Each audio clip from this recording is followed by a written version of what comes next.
Okay.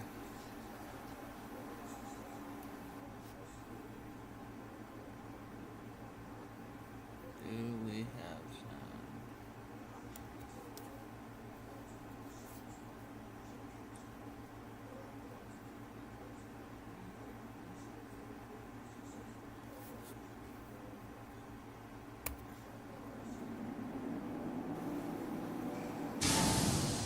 Okay, do we have some?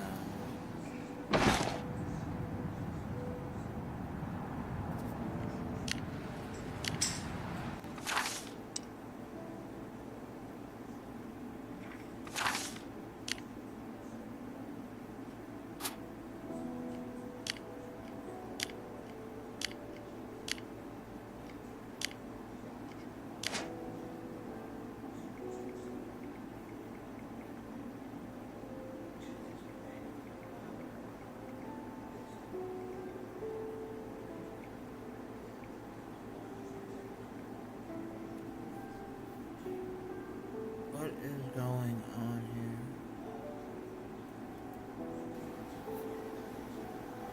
Alright, let's see how this works.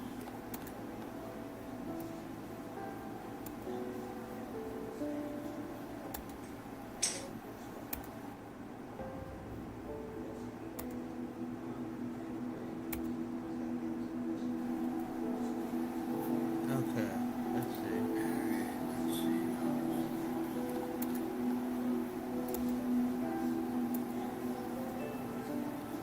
Can they hear me at all?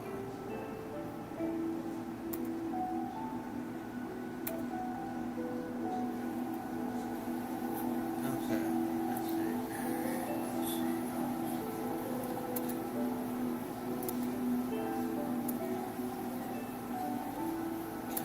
Can they see me? Good. Can they hear me? Okay, let's see. Alright, let's see.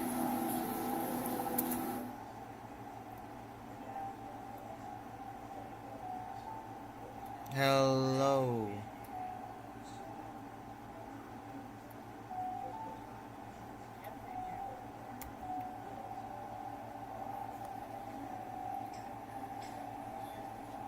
Hello.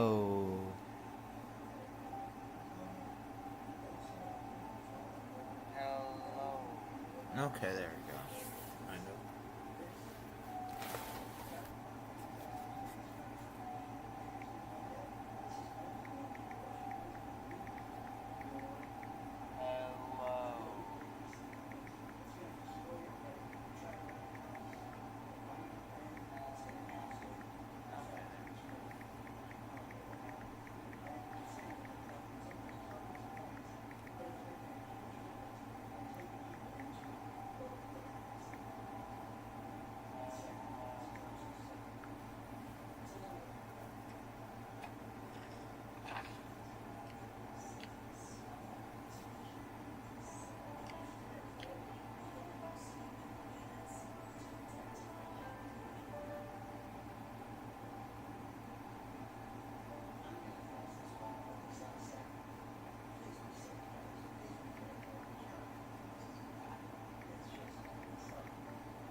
Alrighty.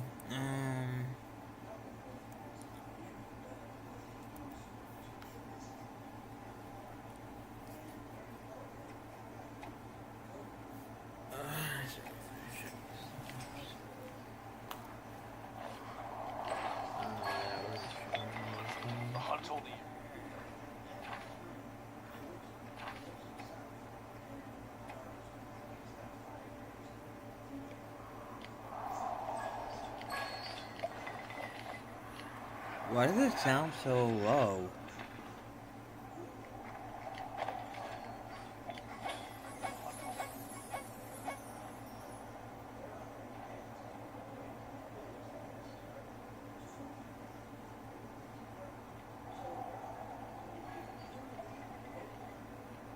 Why does it sound so low? Sounds really low. Holy shit. Alright, I'll make it work.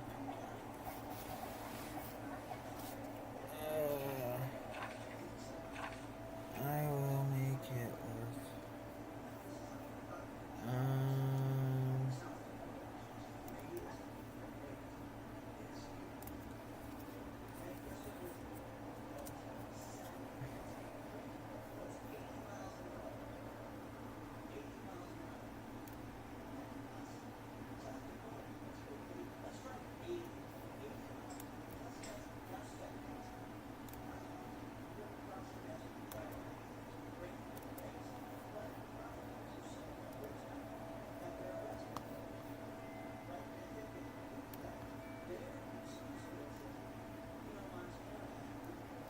This is display capture on the chat.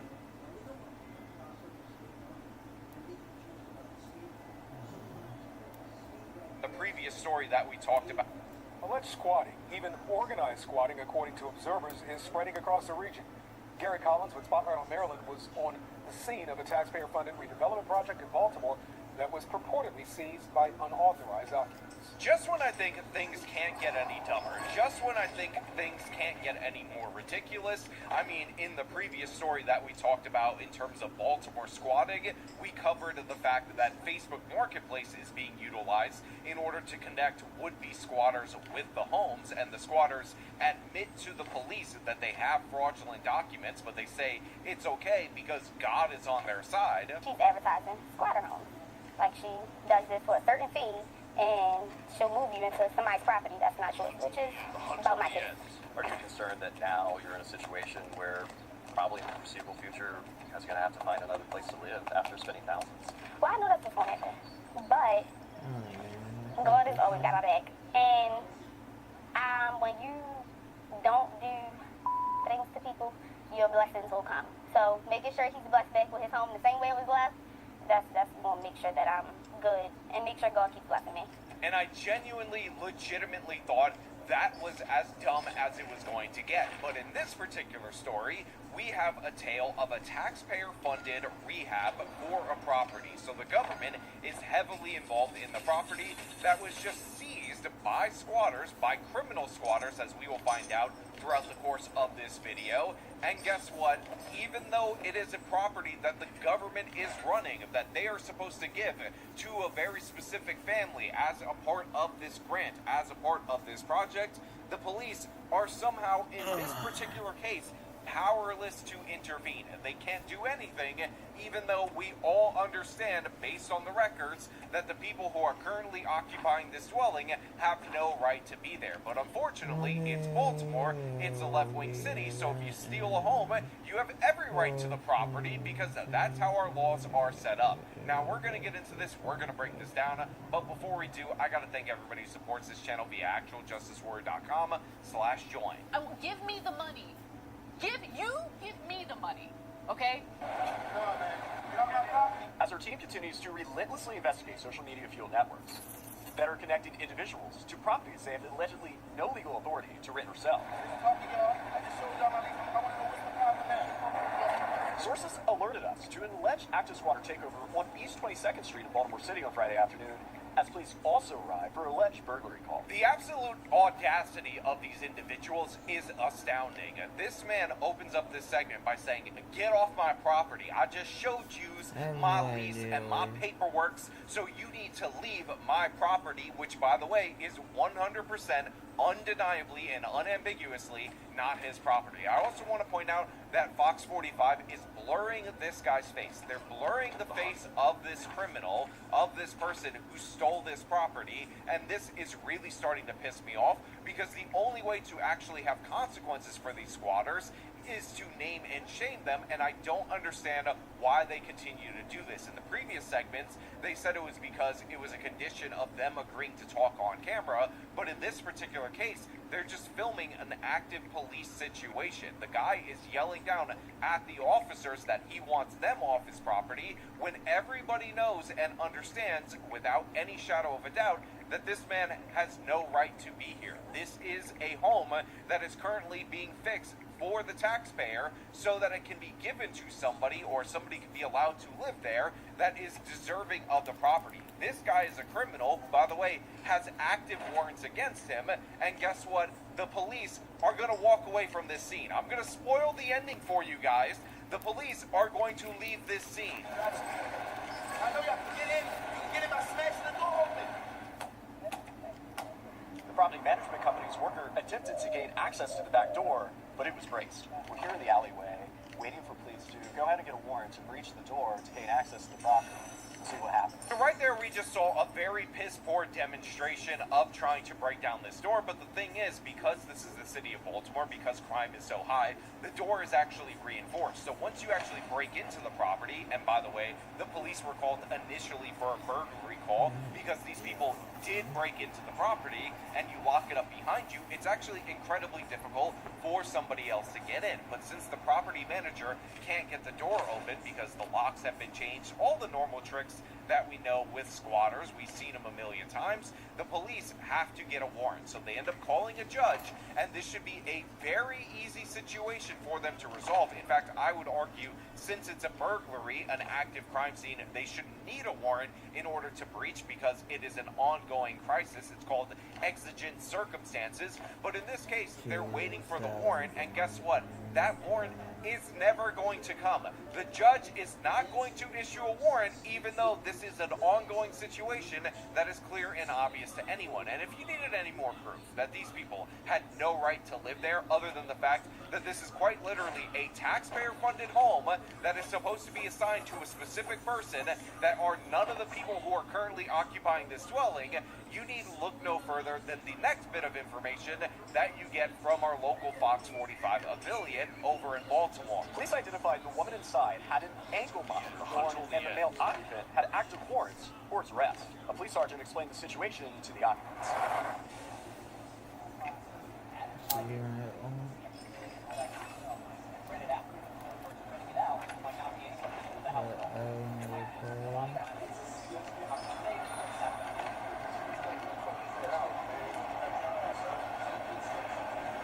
While we waited for the safe location, the man and woman appeared out and spoke to police multiple times. Yeah, you heard that right. The woman that is currently in this location has an ankle monitor, so she is also a criminal. And guess what? An ankle monitor is to monitor your comings and goings from your residence, your actual listed address, and where you're supposed to be in terms of work or wherever. Guess what? They know for a fact that this woman's residence is not this location, so they know 100% that she stole this home. And of course, this guy's like, nah, man, we paid $2,800, as he has active warrants for his arrest for other violent crimes that he's not being held accountable for, and the police are still waiting on that warrant. But I already spoiled it for you, but let's hear it from the local news because it's that absurd. The warrant never came. The authority to enter the home never came. The police shield was put away, the battery ram removed from the scene.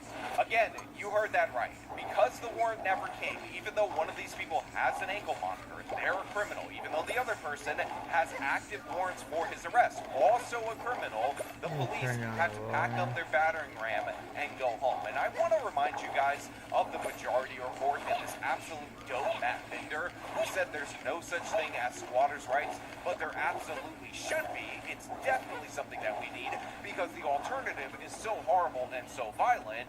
There's no actual squatters' rights in New York, at least.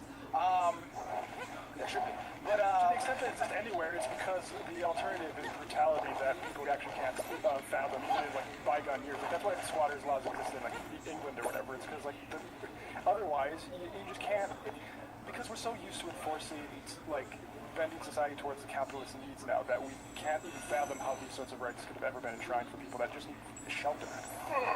That these people over on the majority report know absolutely nothing of which they speak, because obviously there are squatters' rights, obviously those rights are way out of whack with where they should be, and a perfect example of that is this case right here. You couldn't have a more obvious case of people not being allowed to occupy a specific dwelling than this, and guess what? They're still remaining in the property. The police show up. They know it's a burglary. They showed up for the B&E. These guys said, we have a fake lease. They found it, of course, on one of those squatter connection nonsense, so they know it's fake from the jump. The police know that. You have an ankle monitor on one of them that says that they don't live there. You have active warrants for their arrest, and they can't even get a warrant to bust in and arrest these individuals. They have to leave them be. And by the way, this is a taxpayer-funded home that is meant to go to somebody that is chosen by the city of Baltimore, and they know for a fact they didn't choose this person. Yet still, in this particular case, despite the fact that the dopes over the majority report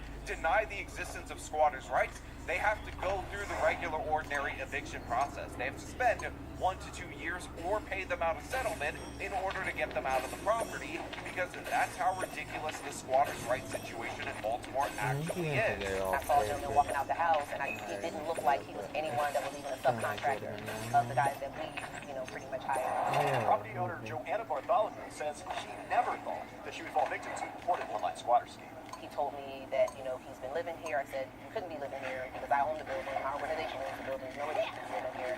He said he has a lease. You can talk to my girlfriend and my fiance. Bartholomew's company connects first-time homebuyers to qualified homes at affordable prices. So yeah, this woman right here is the head of the organization that owns this property. They have a contract from the city of Baltimore that says that they are supposed to build up this property and make it sellable, and that way they're going to connect it with first-time homebuyers in order to revitalize the city. Now, whatever you think of these taxpayer-funded programs, whatever you think of the city of Baltimore managing who gets a home and who doesn't, set that aside for a moment and realize that even though all of this information is true, all of these people are on scene at the time that the police are there, they still could not remove them from the home. Now, eventually, the guy was arrested, on his warrants. He did get the consequences for that later on, but the fact is, this is still his residency, and even though he is a criminal with a long rap sheet, multiple different warrants, that doesn't make a difference. She still has to go to the eviction court. Even though the taxpayer is invested in this, it's not supposed to be rented at all as a part of the agreement. It is supposed to be, of course, sold to a first-time home buyer. There's nothing they can do. The property owner said she's beyond frustrated with the impact the squatting is having on everyone in the community. This is a community revitalization project, supported by state and city funds. And we have a squatter here, and it should be going to a hardworking, family individual that can be able to, become a homeowner. Do you think that those people who are selling fraudulent leases online, should they be held accountable for that? Absolutely, that individual who committed that, they need to be held accountable. I mean, they're only now communicating with the officers through text saying that they're out of town, they're not available to get on the phone. So again, obviously you got to hold the people that are selling these fraudulent leases accountable, but the fact is these people know full well that they are buying squatter properties, that they're just being informed about it, they're making the connection, so the people who are doing this are also criminals. They should definitely be held accountable. Trust and believe I'll be making a lot of phone calls and emails to be able to get this at a greater attention so we can hopefully get this matter resolved sooner. Before he left the scene this afternoon, Bartholomew was told she is likely stuck with resolving this matter in civil court because the female refused to leave with her children, despite another occupant arrested without standing warrants. Now look, I got nothing against this woman. I'm setting aside all my issues with the management of the housing market by Democrats in these left-wing cities, and pointing out that she does in fact work for a nonprofit or own a nonprofit that is trying to fix this property up in order to make a first-time home buyer happy, make their lives easier. And regardless what I feel about the efficacy of that particular program, the fact is that this is an impediment that nobody should face.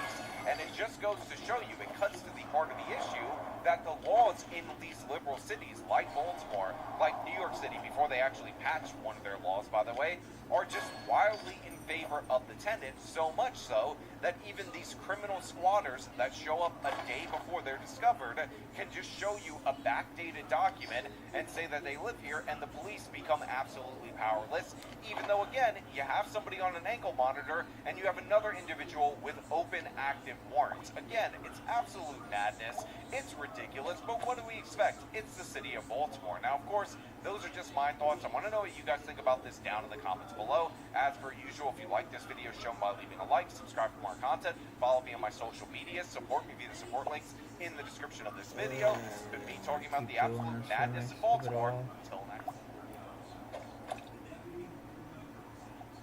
I'm just gonna stay on the side. I just do that. 31 hit.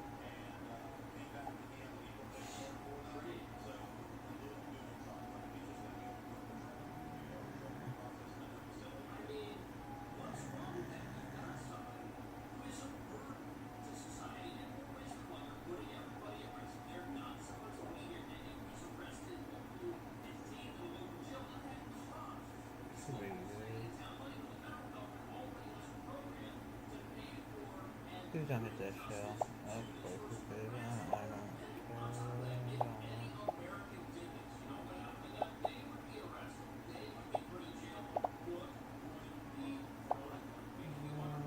It's alright.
Okay, so now it's all the way down.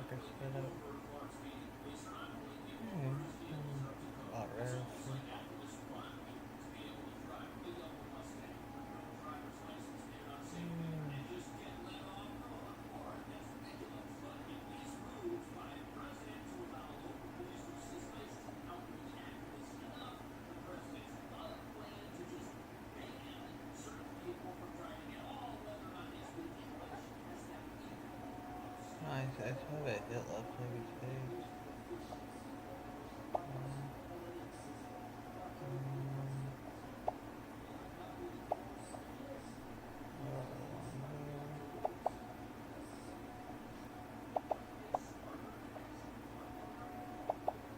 Get the one I want. Oh, sorry, I got that one. I'm happy to rest that one.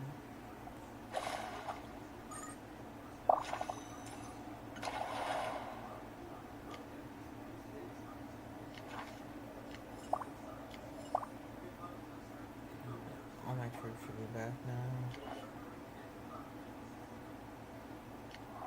Nice, second.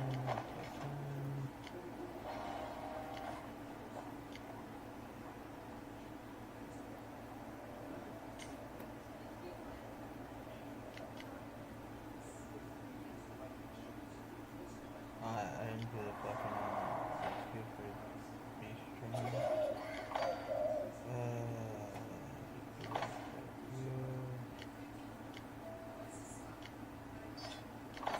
Oh, I didn't start my next upgrade yet. What do I need for the infantry team?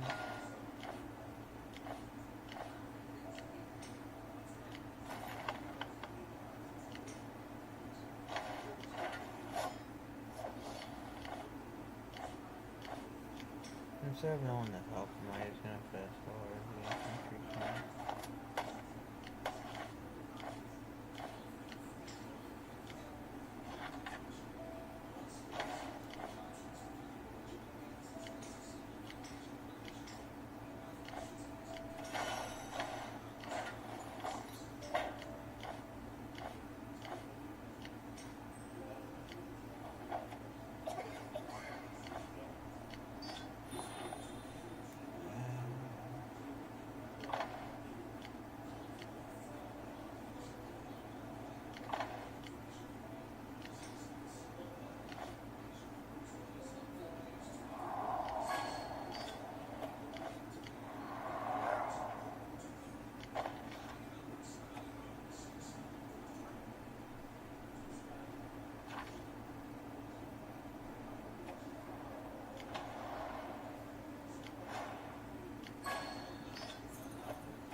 I wonder. Oh, cause I did the fucking the infantry camp right away.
guess the resource thing couldn't be horrible, though.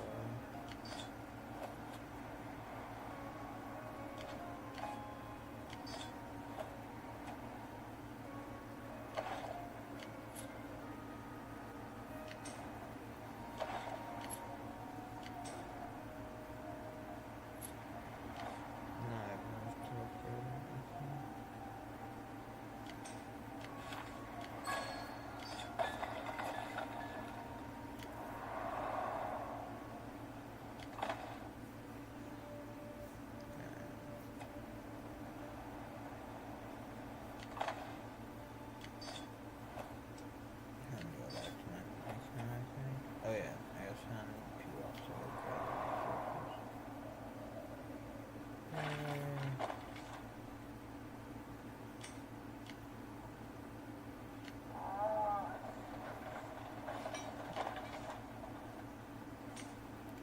oh, we could actually need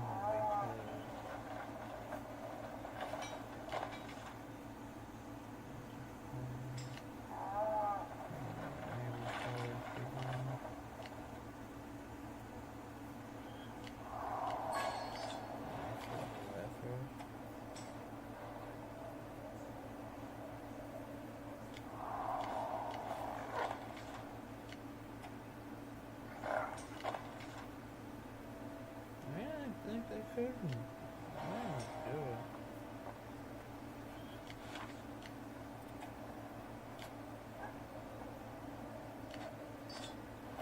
I doubt it, but...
There are like no fucking rare fish down there. It's really disappointing, actually.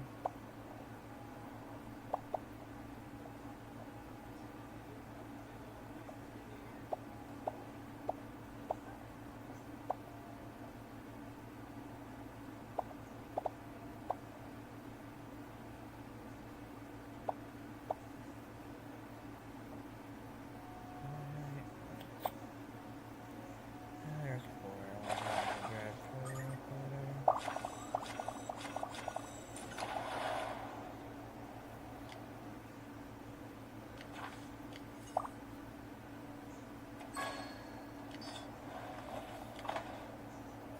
Oh, did I actually? No, I did not.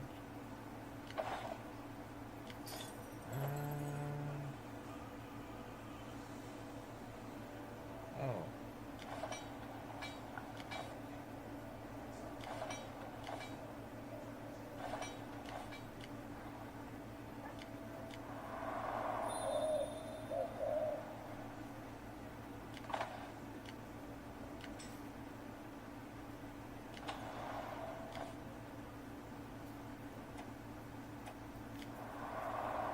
We're in base, so that need to be reset.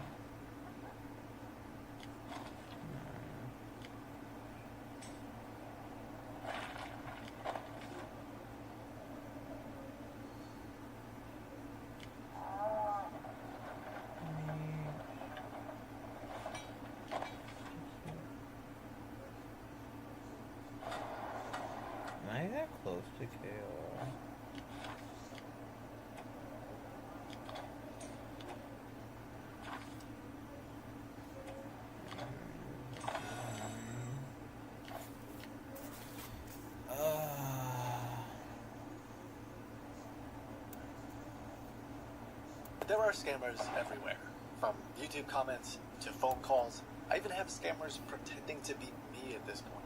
Yeah, my name is Kid Burger. What are you doing? How many videos have you made now, kid? And my YouTube videos are many. I don't even know. Why do you wear the glasses though? The glasses are really, I think the glasses are like off-putting. They're kind of ugly. If I want to do something to fight back, there is not enough time in the day for me to just talk to all of them myself. So my team and I built a trap that would keep them occupied even while I sleep. Welcome to the EasySend automated system. Our award-winning platform is set up to allow anyone with a code to easily withdraw and manage funds. The concept's pretty simple. I give a scammer a fake Bitcoin gift card or a receipt, and they think it's going to be easy to redeem. In their mind, it's a board game with no obstacles or challenges and free Bitcoin in the end. They've already won. In reality, my team and I have designed a series of challenges and obstacles that make this literally impossible. Just one last thing. How would you rate your experience today? That guy has spent over 5 days playing. I was not expecting that. That's 5 times 24. We're talking real life days. This scammer is so convinced he's going to get this fake Bitcoin that he once visited the website 40 days in a row because he truly believed he was going to get Bitcoin. That doesn't exist. We built the ultimate mousetrap, well, scammer trap. And they're obviously not playing a board game like this. He's been sucked into this fake Bitcoin-themed website where we log every little interaction. Every day when this guy gets on the website, we keep track of exactly what he does, what support tickets he tries to open, what captchas he has to solve, what loading bars he has to painstakingly wait for, and at no point will he ever receive Bitcoin. This isn't just one scammer, it's hundreds of scammers.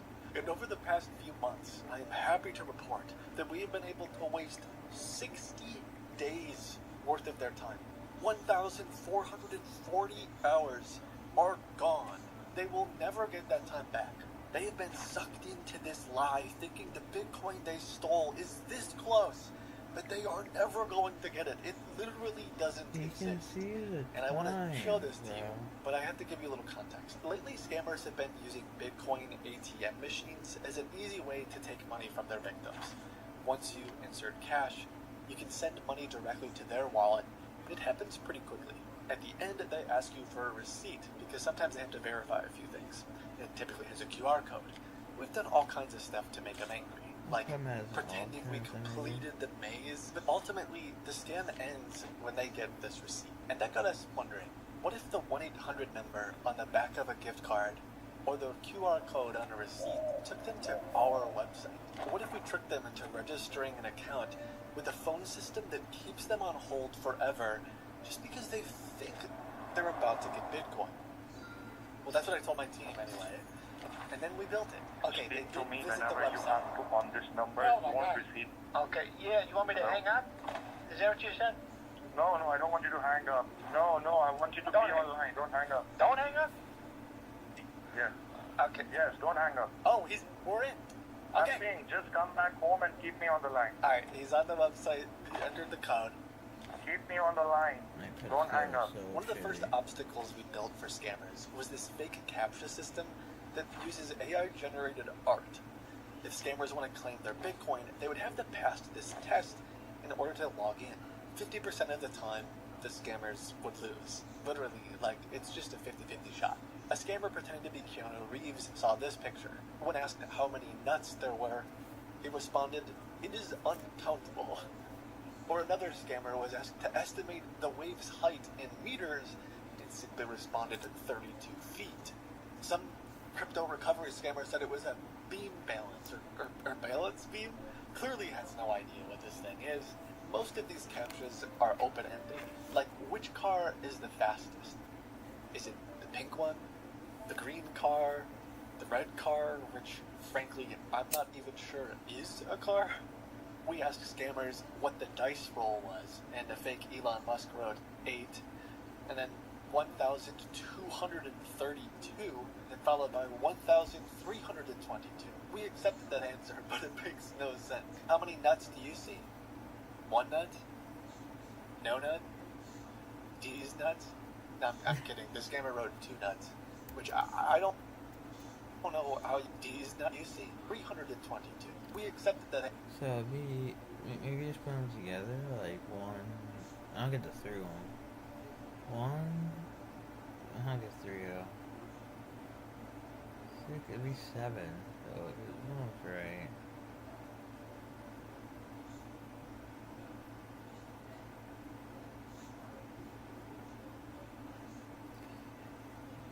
Together maybe? Answer, but it makes no sense. How many nuts do you see? 1 nut? No nut? D's nuts? No, I'm kidding. This scammer wrote 2 nuts, which I don't know how you get that answer. Reminds me of this fake crypto scammer who said, I don't play chess. In between the captures, we would put obnoxiously long loading bars. And by the time they finally get to their online dashboard and their account is registered, they could have easily wasted 10-15 minutes. At this point, a scammer is eager to put in their Bitcoin wallet because they're anticipating a huge payout. But every time, we tell them that there's an error. Oh man, I guess you can't withdraw your Bitcoin that easily. But thankfully, we have customer service representatives standing by 24/7 if you can navigate our phone tree. Claim 4 switch. Option 5. I didn't understand. Please listen 5. carefully. 5. I didn't understand. Option 5. I didn't understand. To claim 4 switch. Like at one point, it asks you to verify the code on the receipt, and no matter what you say, we always get it wrong and tell you that you have to talk to a human. Your current wait time is between 10 and 19 minutes. There are 13 callers ahead of you. You're then told that you're like 5th in line and maybe your estimated wait time is 10 minutes, but there is no one waiting for you. So you enter into this queue with hold music. Really good hold music. And every few minutes, in order to make sure that they're paying attention and not just putting the phone on speaker, we ask them to say something ridiculous. Please let me know you're still there by saying, colorful comrade. Colorful comrade. Buttered bicycle. What the bicycle? Friendly furniture. Friendly furniture. I'm still here, okay? You're just making me go crazy. To prevent automated calls. I'm still here, you motherfucker. Super smelly.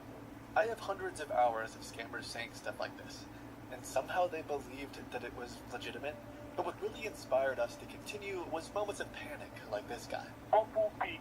I didn't hear anything. Double peak. Let's try once more. Double To peak. prevent automated calls. Double peak.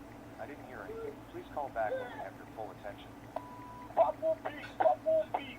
He had spent days calling into our system, was on hold for over an hour, and then was hung up on because the system didn't understand him saying purple pig. Bro, come on, There's man. something perfect about that interaction, but there needed to be more. Please let me know you're still there by saying, resourceful rattlesnake. Resourceful rattlesnake. Sizzling smorgasbord. Sizzling smorgasbord. Spherical object. Sizzling spherical object. Yeah, I Strong put him in Scully mine.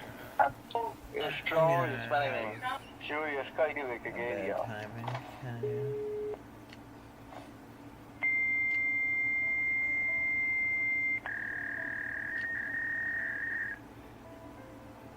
Hello? Hello? Just one last thing. Please tell us how we did. How would you rate your experience today? You guys are an idiot. I can't imagine waiting on hold an hour, let alone hearing a fax machine at the end, but we built a bunch of different endings, and they are hilarious. No. Like in this one, somebody answers and you can hear the call center, but no one's responding. Why are you not talking? Why are you not talking? Because no one's there, bro. That's why no one's talking. Tell us how we did. Very bad experience. Nobody is responding to my call. They just pick my call. And I'm hearing noise of my call. She sounds sad. It's very bad. You guys should work on the customer care. Nobody's picking Hello, up my call. Mr. Dillon. There is nobody available to take your call right now. For priority support, please send us an email at easysend-redemption support. How would you rate your experience Oh, he's today? in Legion 1. I don't know how anyone could hear that email. This is supposed to... You know what's up? They said I should send them email. Oh God. That there's somebody that will be supporting to something. I've not yet named one now. Most times. Hello there, this is Kristen Cornfield on a recorded line. Sorry about the long wait. Corporate laid off half our staff, and it's been a madhouse over here. I see you have a wallet address pending. Yeah, I'm having a wallet address pending. But my withdrawal. Hello? Yeah, hello, can you hear me? You call for days. Hello, I'm on hold for an hour. Hello, caller. Are you on the line? Yeah, I'm on the line. I'm having a withdrawal pending. I can hardly hear you. Hello, can you hear me? I'm having a withdrawal I problem. can't tell if you want to confirm or cancel the new wallet. No, I want to confirm the wallet. Confirm. Hello? Hello, I said I want to confirm the wallet. As I am not getting an audible response, I need to end this call. Sorry. Hello. Thank you for choosing EasySend. Just one last thing. Please tell us how we did. You are scammers. You are all scammers. What? That's ironic. How can I help you today? Hello. I'm trying to reduce it. Okay, let me take a look for you. I think most of the staff is there. Okay, so have you set a passphrase for this account yet? I'm not using passphrase. Right, I have a okay. QR code. Hello? Hold on. Hello? So you'll need to speak to someone at withdrawals to get that set up. He's been on hold for so long, too. Hi, you've reached Joanna Frond from the withdrawals escalation I team. might I'm not at my desk right now, try but to please leave me a message and I'll get right back to you. Try to get Hello, I'm trying to make a withdrawal. I have a QR code and I have a code and I put in a wallet address online. But This mailbox is full. Your message could not be saved. just one last thing. Please tell us how we did. How would you rate your experience today? Fuck. refresh those. Goodbye. Adios. Peace, bro. This dude's been on hold for hours and hours and hours. And then this particular call, an hour in. Just one last thing. Please tell us how we did. So How would you rate cool. your experience today? Let's refresh it. I love it. Jam one, two. I don't know what that says about her. God.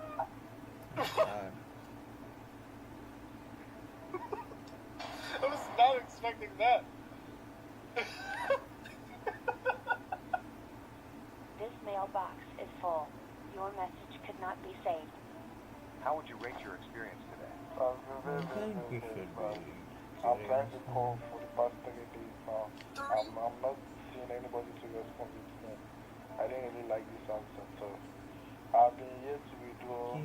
I set my word phrase, 12 word phrase, and I'm not getting my withdrawal yet. I'm playing stuff right now.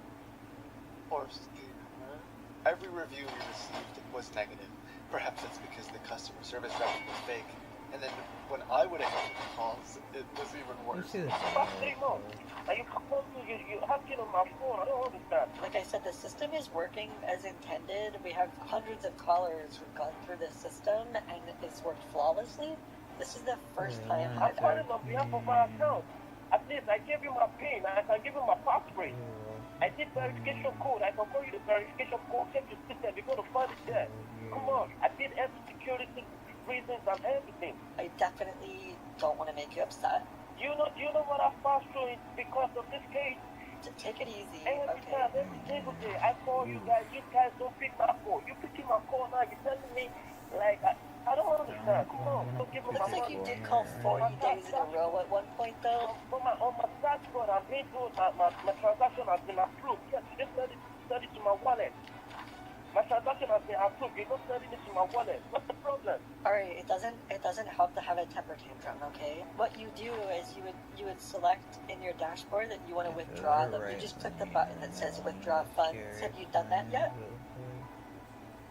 Yeah, I've done that. I've been to calling people. I called you. You took my call. Should I do that now? Maybe you're going to say it's on your system that I just trying to withdraw my funds to my wife's wallet. I'm gonna get on to the next caller then, because I do have about 150 callers. Yeah, in queue hello, right now. hello. Would you mind rating our service on a scale of 1 to 10? how likely are you to recommend our service to other I people? kind of want to put 2, 3, 4 there. Hello. Wait, are you trying to scrap me or what? You don't Excuse listen me? to me. Come on. Don't cry. Don't cry. You said that. I shouldn't cry. You're hurting me. You're hurting me. I don't understand. I'm trying to send trust to my wife. I've been saying it for the past few months. When was the last time you tried to withdraw the funds? I tried every day. We're only supposed to be on the phone with 5 minutes for 5 minutes. Do you want to do this right, or do you want to go back to the gauntlet? It's up to you. Oh, okay. I want to do this right. So how are we going to do this right? How are we doing it right? Please. It looks like your longest hold time was 1 hour and 10 minutes. Are you willing to beat that record today?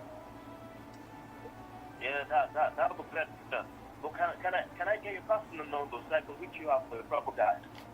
After that, I put him back on hold, and he waited 3 hours for nothing. We recently started asking scammers to verify they're human by drawing things. I'm just curious, what do you think this is? If you guessed a worm lifting up a rock, you'd be wrong. If you guessed a snake with an afro, you'd be close. It's actually supposed to be snake wearing a hat, which a few scammers did a decent job with. They're not terrible. One's kind of cute. We asked them to draw these images, and it's just a 50-50 chance to get it right or wrong. So this guy was supposed to draw a cube.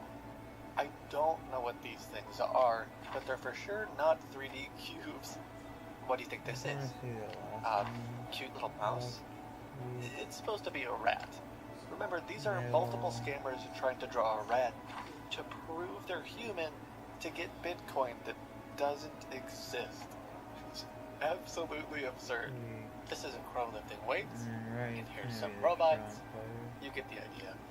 One scammer wrote to us saying that it is literally impossible to complete the human verification. To make things secure for the scammers, we told them they would have to set up a passphrase that required random entropy. The only way that we could generate this passphrase is if they complete this maze. This maze might look simple, but it's very hard. I spent like 10 minutes trying to do it, and I could not complete it myself. Sometimes we actually have to make it easier for the scammers. I ask you what the problem is. Oh, what's the holdup? Is it a server issue? Is it a courier issue? Are you seeing an error on the page? The problem could be so right. Sometimes it's happening. People don't take their security quite as serious as they should. Well, he might not have a mother, and we need the mother's maiden name. That could be the case. Did it ask you for your mother's maiden name? No. The only thing we can draw out the bunch of wallet to follow up. Do you need help completing the maze, or are you going to try to do that on your own time? I need help. I have not done it before. I need help because I don't want to get it up. What corner of the maze you're on? Describe it to us. What does it look like? If I was a mouse, Where's the cheese? It took this scammer 127 tries to complete the maze, and then we reset it. So he had to do it again. At one point, I started telling scammers the best way to withdraw their funds was to put their phone on airplane mode, which, if you don't know, would just make them hang up. So I'm saying, if I put it in airplane mode, I might lost my connection. That's what I'm saying. Not if you do it right. Airplane mode is this? Wait, because I don't want to lose you on the phone right now. But Sir, do you want to follow the steps that I'm trying to help you with? I think it went all no? I'm just here to help. A lot of customers find success switching to airplane mode so that they're not interfering with anything. That's the first step that I'm...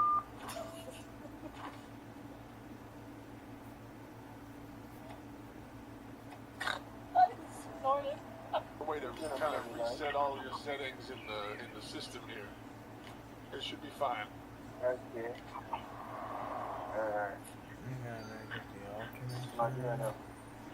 Alright, just count down from 10. 10, 9. We're talking You gotta say it out loud, though.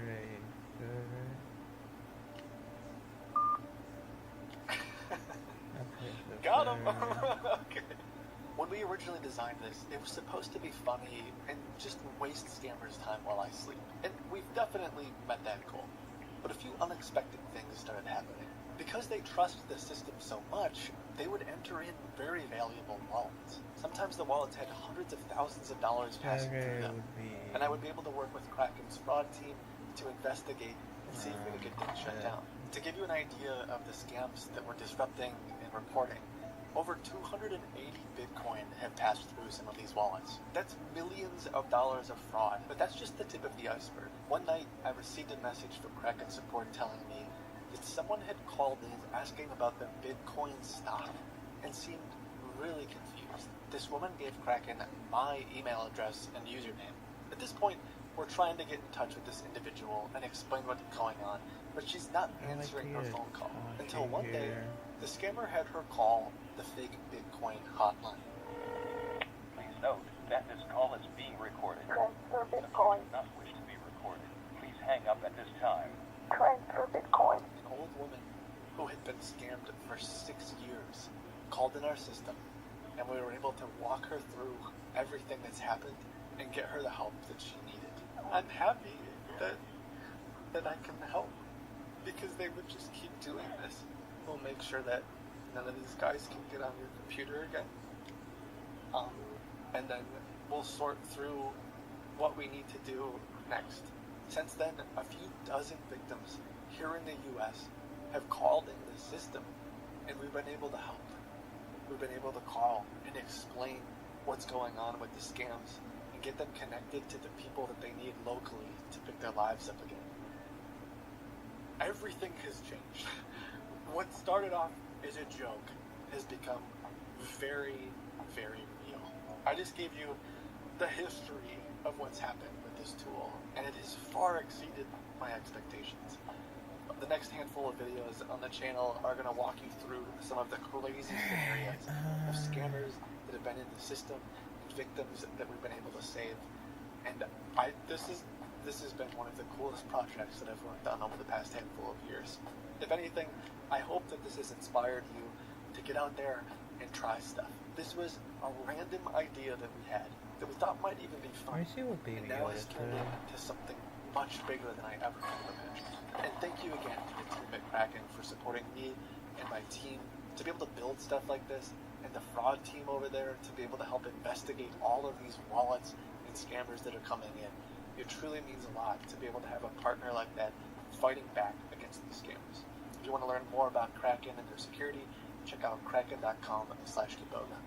Until then, I hope you have a chance to pursue something that you find meaning in, something that you're passionate about, because who knows what it will turn into. And as always, know that you're valuable and that you matter. I'll see you in the next video. Bye.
Accepted.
Until the ends.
Who does send what?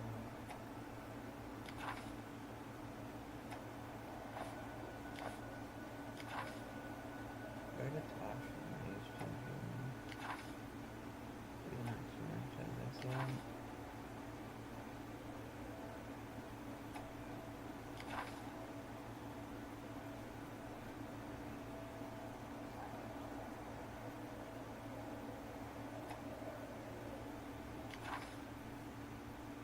Where is...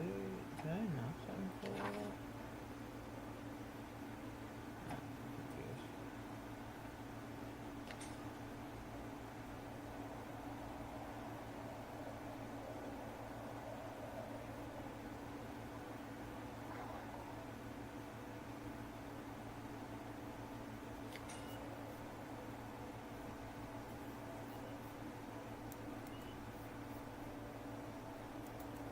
A special dictionary of morons for this one. Well, actually, guys, the U.S. government is not reliable in designating terrorist organizations, so none of this actually applies. First off, regardless of that, they are going to enforce their laws as they see fit. If they have designated this as a terrorist organization and you are aiding them, you will be arrested. And second off, never mind the fact that we actually know exactly what these sort of terrorist organizations do. It's documented. They bomb ships and kidnap unrelated Filipino sailors. Like, how is that okay? Like, how is that not terrorism? Hassan says we should not yield when people ask us about supporting Hamas. Hamas's charter who says they want to kill all the Jews. Hamas who kills Palestinians when they protest. Any Hassan fans watching, if you have a shred of logic in you, you should understand why this is just unacceptable. Now, if you're one of his orbiters and just want to gargle on one of his nuts, then, feel free. Here's what people are saying. Why would he post a letter confirming he's being deemed a terrorist sympathizer by the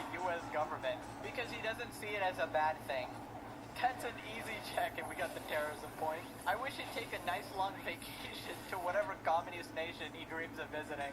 Play stupid games, win stupid prizes. A guy sucking the of Hamas and Hezbollah should absolutely be on a list. W Homeland Security. Decoy Voice says he's in the find out phase of his career. Wow, the U.S. government is holding up Twitch's TOS better than Twitch. What a weird timeline we live in. They should investigate Twitch for allowing him on the platform in the first place. Hassan would 100% blame Hassan Gold for this. No, guys, it's the slop tubers. The slop tubers are getting me arrested. Just put him in jail already. Anyways, let's move on to the greatest scholar of our generation, XQC. Basically, XQC here is criticizing Hassan for supporting people lighting random cars on fire. XQC thinks Hassan would feel differently if he were the one experiencing property damage. A lot of people worry about property damage for the sake of property damage in itself. Okay, like this is, all great, but, but at the end of the day, it's not like a terrifying situation at all. Seeing it on television obviously feels a lot different than just like being right here. When you're right here, you realize. Yo, in the bottom of my heart, I'm telling you, he doesn't believe in what he's saying. I'm sorry, I don't refuse to. If he is, I don't know what to say. I feel bad. Did I really get the two shirts? It's just sad, really. I don't know. What do you think he would post on Twitter? Okay. What do you think he would sound streaming if he came back to his Porsche on fire? Let's say he came to this in his car and it was on fire, right? And we're interviewing. Hey man, how do you feel about that? Not terrifying, guys. At the end of the day, it's peaceful. People are being chill. It's the bottom line. It's the product margins, guys. Livelihood. It's whatever, guys. It's part of it. Nah, no shot. Absolutely zero. Zero shot. Because it's somebody else. We don't give a. It's not me. I don't care. Like, off. What a brain dead shit mentality, dude. Dude, you know you're cooked when XQC is actually making sense. Now, don't get me wrong, I know the situation in LA is nuanced. I've been learning more about it as we go. It seems like there's a lot of innocent people caught in the crossfire because the problem just seems to be so big. And a lot of people are saying that, a bunch of criminals are hijacking what was supposed to be peaceful protest, right? We got these absolute morons, robbing stores for absolutely no reason. And, people are going to see those clips and assume that, you know, the entire protest is filled with violent criminals. And I'm sure that's not the case, but they're basically making everybody look bad at this point. And that's exactly why you need to actively disavow any violence. So Hassan was out there justifying the violence, the property damage, people setting cars on fire, vandalizing things, throwing bricks at cars with people in it, which is attempted murder. Like there's a clip we'll look at where they knock the helmet off the police officer's head. The brick like nearly misses him. He was about to die. And they almost took one of them out.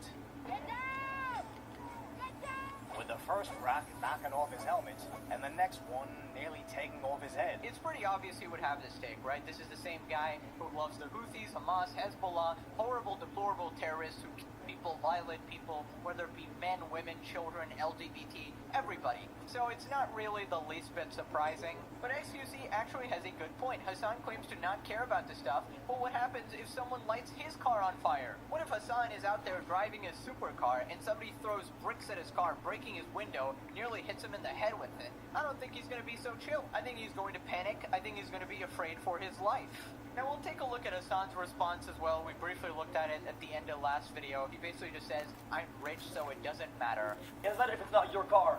It is somebody's car. That's all that matters. You see a wallet on the ground. It's not yours. Why does it feel good to give it back to them? Because it's somebody's wallet. It feels good to give it to them. If you feel like that about it, then throw it in the garbage bin. Then throw it in the bin then. People don't do that.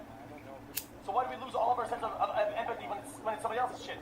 Did somebody say empathy? Hello everybody, it's me, iDubbbz. I got a lot of that actually. I learned it at the ripe age of 32. Listen, you're allowed to support whatever side you want, but the second you justify violence and justify hurting innocent people, you've completely lost me, okay? That's when you turn into savages and are no longer part of a civilized society. Now, Hassan responded basically saying that I'm so rich, I have insurance, I lease the car, I don't care. Even if someone were to burn my fucking leased car, like I still have insurance. If the alternative is like someone burns randomly my leased car, but in the process that person doesn't go out and, like, I don't know, kidnap someone, then yeah, that's a far more preferable outcome. That's what I'm saying. We get it, Hassan. You're very rich. You have $1 bajillion. If someone burns your car, you can buy 10 more. You have everything insured. Congratulations. Wow, Hassan. Go back and crawl into your $3 million mansion again. What a moronic take, dude. Why can't you just disavow burning cars, dude? Like, if you're trying to come off as reasonable and you want to be listened to, and you go out of your way to burn random cars, you think the police is going to be like, yeah, now we should actually listen to them. Now that they've burnt my car and tried to throw a brick at my head, I'm going to stop now, guys. I'm actually going to stop everything. I'm going to go against the orders given to me by the government. I'm going to stop all the raids, everything. No, what happens is they're going to start escalating. They're going to bring out real guns and start shooting people, because now you're giving them a reason to. Like, this is what's happening. People like Hassan support the violent side of the protest, you know, the riot side, the side that is lighting cars on fire, being extremely violent, and then you're giving them an excuse to violently retaliate even more. That is why these sensible people say that this is wrong, because you're not helping your own cause. Just like when Hassan supports Hamas and the Houthis, you're not helping Palestinians. You're supporting extremists who are horrible people. Also, I'm just curious, he found a way to justify the burning cars, but what about people literally just robbing stores? I mean, we looked at the clip last video of him saying, oh, they were only robbing it so they could redistribute it, like picking a Robin Hood or some shit. You only see the looting of Target. You don't see the redistribution of the goods that they took from Target back to the community. Yes, let me redistribute the 65-inch flat screen TV here. I'll cut it up into 5 pieces. Give 1 piece to every one of my brothers here. Buddy, they're criminals. They're stealing so that they can sell it for a higher price, which is more than $0, which is what they got it for. By the way, for a communist, Hassan's house being worth $2.794 million is just hilarious. I actually live on a basic necessity budget. Oh no, my fully insured Porsche is on fire. My AirPod Maxes were in there. Hassan should be deported along with chunky yogurt. Now, this next part, Asbin talks about how Hassan was actually blocking the highway, right? And this was essentially preventing people from getting to work which is illegal, obviously. Now, you guys may remember when I covered Just Stop Oil, and these were essentially a group of climate activists or whatever, and they were blocking the roads. In fact, they were gluing their hands to the pavement. They were desecrating pieces of art. They were crashing random events everywhere. They were even preventing babies from reaching the hospital. And essentially what ends up happening is that people who are neutral on the issue, whatever issue that is, see that you are blocking the road and you're blocking them from where they want to go, and they immediately take the opposite stance of you because now they hate your guts. So no, this is not getting people to your side. It is undeniable that Hassan getting in the highway yesterday and doing that is breaking the law. This is an undeniable reality that even people who support him, I think, would have to accept. The fact that he didn't get suspended immediately for doing this shows how blatantly biased Twitch is. Because you can have somebody in front of a live stream of thousands of people openly and flagrantly break the law in front of everybody on the top of your website. There is a partnered streamer. This isn't a random person, right? This is a person Twitch knows who this is. And there are no consequences for doing that. Meanwhile, again, on the terms of service, and it would be one thing if the TOS didn't say this, but the TOS says that you have to observe the law and you have to not break the law whenever you're streaming. And this is the reason, for example, distracted driving and driving without a seatbelt isn't allowed. The reason why it's not allowed is not only is it unsafe, but it also is against the law. Twitch now is fully aware that there are people breaking the law on their platform, and they allow it to happen. There's literally no excuse for this. There's no excuse, and I think this opens them up to a level of legal liability that I'm not sure that they're ready for.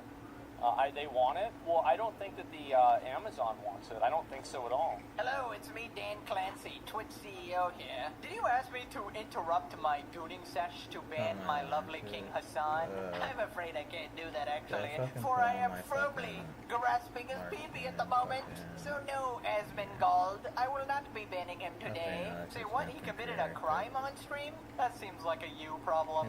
Now, if you'll excuse me, if you don't mind, I'm going to go watch my favorite streamer, Extra Emily, run over some civilians in broad daylight while reading Twitch chat, of course. Anyways, moving on to Hassan talking about Ludwig.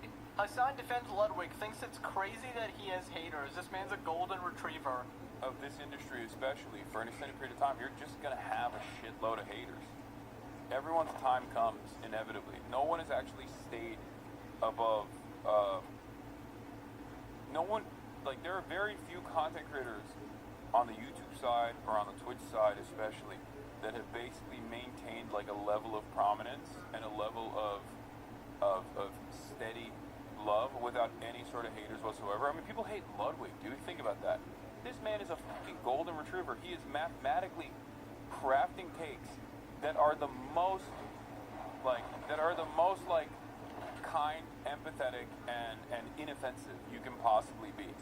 Right? Dude, that's literally the reason he gets hate, dude, because he's acting like a fake person. He doesn't have any authentic opinions of his own. He's simply trying to appeal to absolutely everybody. And in the process, he bends over backwards for people who don't deserve it, like Hassan.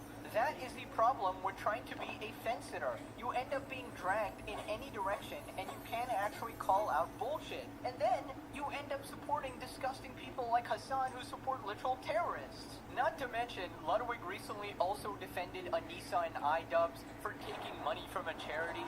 He's just been having insane takes all around, and then people start wondering, like, if you're okay with iDubbbz secretly taking money from charity, then okay, what are you doing with their own charity events? If you're okay with Hassan supporting terrorists, then what do you actually think? Do you support terrorists? It's just a logical next question. But honestly, Hassan defending Ludwig is the least he could do for him after Ludwig got publicly humiliated several times for this man. So I don't know, it is a lovely competition of sucking each other off here. And there are still people who despise this man. Think about that. Think about how crazy that is. Some examples I will give you of people who have don't have like a lot of haters would be Markiplier on the YouTube side, Germa on the Twitch side, Northern Lion is another one, and maybe like Lyric, right?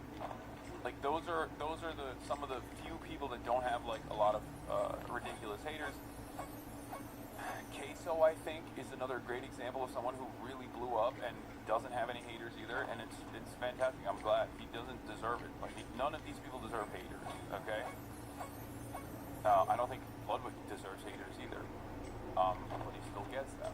Hassan would say that even he doesn't deserve haters, but in my opinion, Ludwig absolutely deserves haters because he's friends with and supports Hassan. He defends him all the time. He deletes videos for him. He changes his opinion for him. His girlfriend hosts a podcast with Hassan, directly promoting him to a larger audience. The same podcast on which Hassan recently proclaimed his love for the Hezbollah flag, saying that it's his favorite. The leader of Hezbollah wants to kill all gay people, by the way. Hassan would have you believe this guy is based. He's just a lovely guy. Listen, everybody has haters. The only reason some people have less haters is because they don't actually reveal their opinions online. For example, Markiplier, right? He's great. But if he actually gave his opinion on politics out of the blue, I'd imagine he'd get a lot of haters, right? Because politics is so divisive, especially in America. Like 30 to 50% of people would automatically hate him for not having the same opinion as them, right? That's just how it works. And the reason he doesn't get as much hate is because, you know, he's a generally likable guy, and he's pretty smart. He sticks to gaming and entertaining, which is why people like him. Now, personally, my entire job is giving opinions every day. There's like a billion opportunities for people to actually hate me for one opinion I have about something. But despite that, I don't actually have that many haters. I mean, I have some. Every Hassan orbiter definitely hates my guts, obviously. I imagine iCux doesn't like me either. There's a bunch of jealous people who just call me like slop tubers, get mad at my thumbnails, mad at my opinions, whatever. That's kind of inevitable. Everybody does have haters,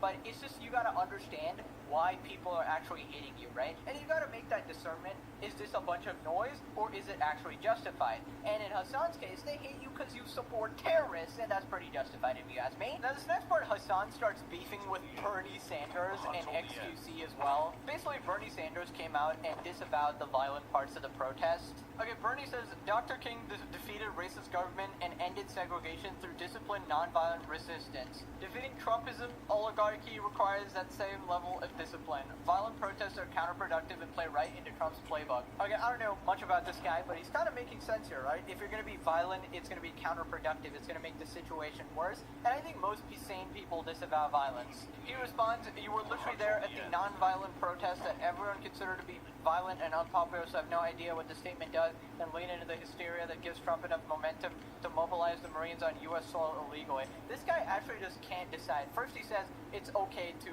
light cars on fire and, you know, loot stores and shit like that. And then he says, no, there's no violence. There's no violence here, guys. Dude, I feel like Hassan actually just wants to watch the country burn. It's like Christmas for him. It's like, he's like a foreign op dude, like paid to sow division. Anyways, XQC responded. Those are the mean in this area that gets jumped up from the still mad that that Bernie Sanders wouldn't go on a stream for fucking 10 minutes or what? Yo, hey, listen, you wanna tell you something? Yo, Hassan, I can make amends with you, man. If you want, I can give him a text and I'll ask him. You know, if this is about him being on your stream, Hassan, I got you, bro. I got the plug. I can get Bernie to be on the stream for a little bit. What, an hour, 2 hours? Hey, we can make that happen. Send me a text, man. Bro, the fact that XQC has more pull than Hassan is hilarious. Remember how jealous he got when XQC got the $100 million deal to stream on Kick? He was absolutely crashing out. Now here we have Hassan encouraging violence again. Here we got a senator win the argument. Do not loot, set shit on fire, assault law enforcement. Do protest peacefully, organize to win elections, call out destructive behavior like this. Seems like a pretty, normal take. Don't do violence, protest peacefully. What does Hassan say? The Biden administration arrested 3,500 pro-Palestinian college students who did just that during the election cycle. I don't know what happened there, but if they were supporting Palestine, it's very different from supporting Hamas. If you were showing open support for Hamas, don't be surprised you got arrested. Also, isn't this like encouraging people to be violent? He's like, oh yeah, peaceful is just not working. We gotta definitely escalate here. Now it turns out he also responded to that clip we looked at last video where he says that cops enforcing the law is bad. So Hassan says I shouldn't be the one getting in trouble. Asmongold can now be the largest content creator on the fucking platform. Thank you. And be like, yeah, they deserve it. To be fair, he's talking about the cops in this circumstance. We understand them as white supremacist force. Right. It's the police officers that are the white supremacists. Definitely. He will get no punishments for this. As a matter of fact, I'll probably give ban before he does. Yeah, big surprise. It's a little bit different. Maybe it's hard for Hassan to understand. So for Hassan, it's bad when police officers defend themselves from the use of deadly force against them, such as throwing bricks at them. But it's okay when the Houthis take hostages and then hold them for the better part of a year. I think that anybody who engages in escalation that could be deadly, like trying to throw Molotov cocktails, trying to throw bricks, if something could kill a police officer, I think a police officer has every right to respond with deadly force. And the reason why is because I think every citizen has the right to respond with deadly force. I'll probably get banned, guys. I didn't let Dan suck on my pee-pee today. I'm gonna get banned.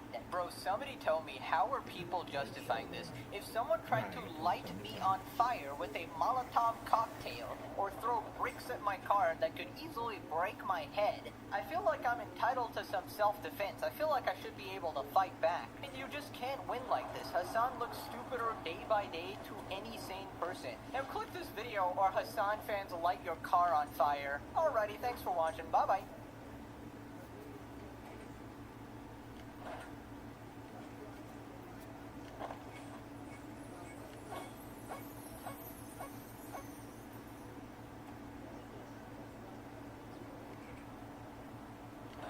I should have waited for his one.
Was it Una? A-G.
What's she saying?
shoe clothes for it?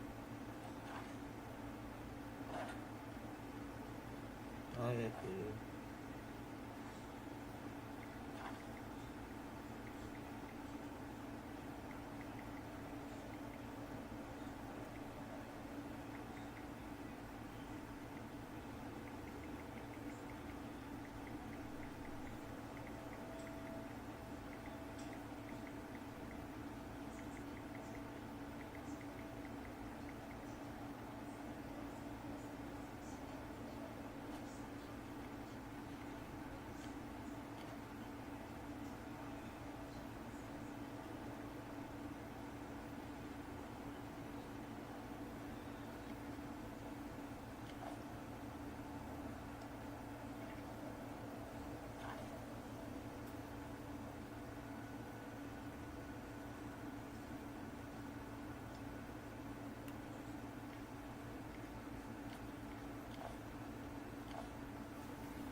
Maybe with the buff I can kill him, I doubt it.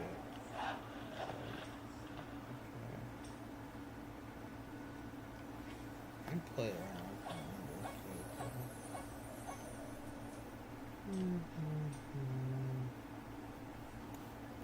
Did anyone actually watch him?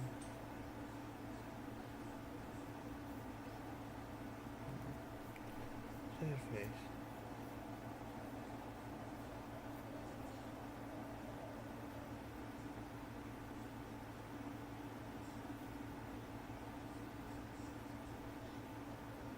We just keep winning. Hamas Piker, a man known for being the largest leftist political streamer of all time, has partaken in all of these riots that's gone on, and he has leaked an email that he got from the Department of Homeland Security saying that they were looking into him.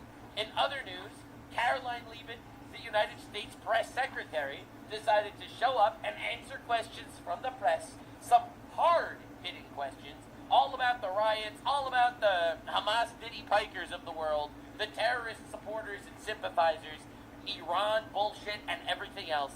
This is going to be one of the wildest episodes to date. But before we get into the meat and potatoes of how the Trump government is actually going to focus on punishing criminals, we need to talk about the criminals. So this is what Hamas Piker said on his stream just a couple minutes ago. And I looked through my emails to find whether or not the Department of Homeland Security had responded to my redress over my trip. Right, his I trip. also found out... Right, because remember, he claims he was detained for 2 hours, even though it was probably 5 minutes? That a while back... Oh, a while back. They had also revoked my global entry.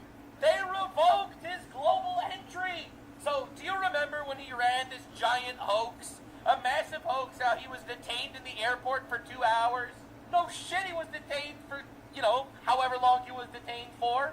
Unlawfully. He tried to get in through global entry even though the Department of Homeland Security revoked it. Oh my God. Bro really tried to make this whole Jussie Smollett situation. He tried to Jussie Smollett the government. That Trump, evil Trump and his evil administration, they grabbed him by the throat, by the douche nozzle, and they fucking detained him for 2 hours. You remember that? He got every media freaking industry of the goddamn America to start talking and yelling about how he was unlawfully detained. Of course he was detained. Duh! The Department of Homeland Security revoked his global entry, and he still tried to get in through global entry.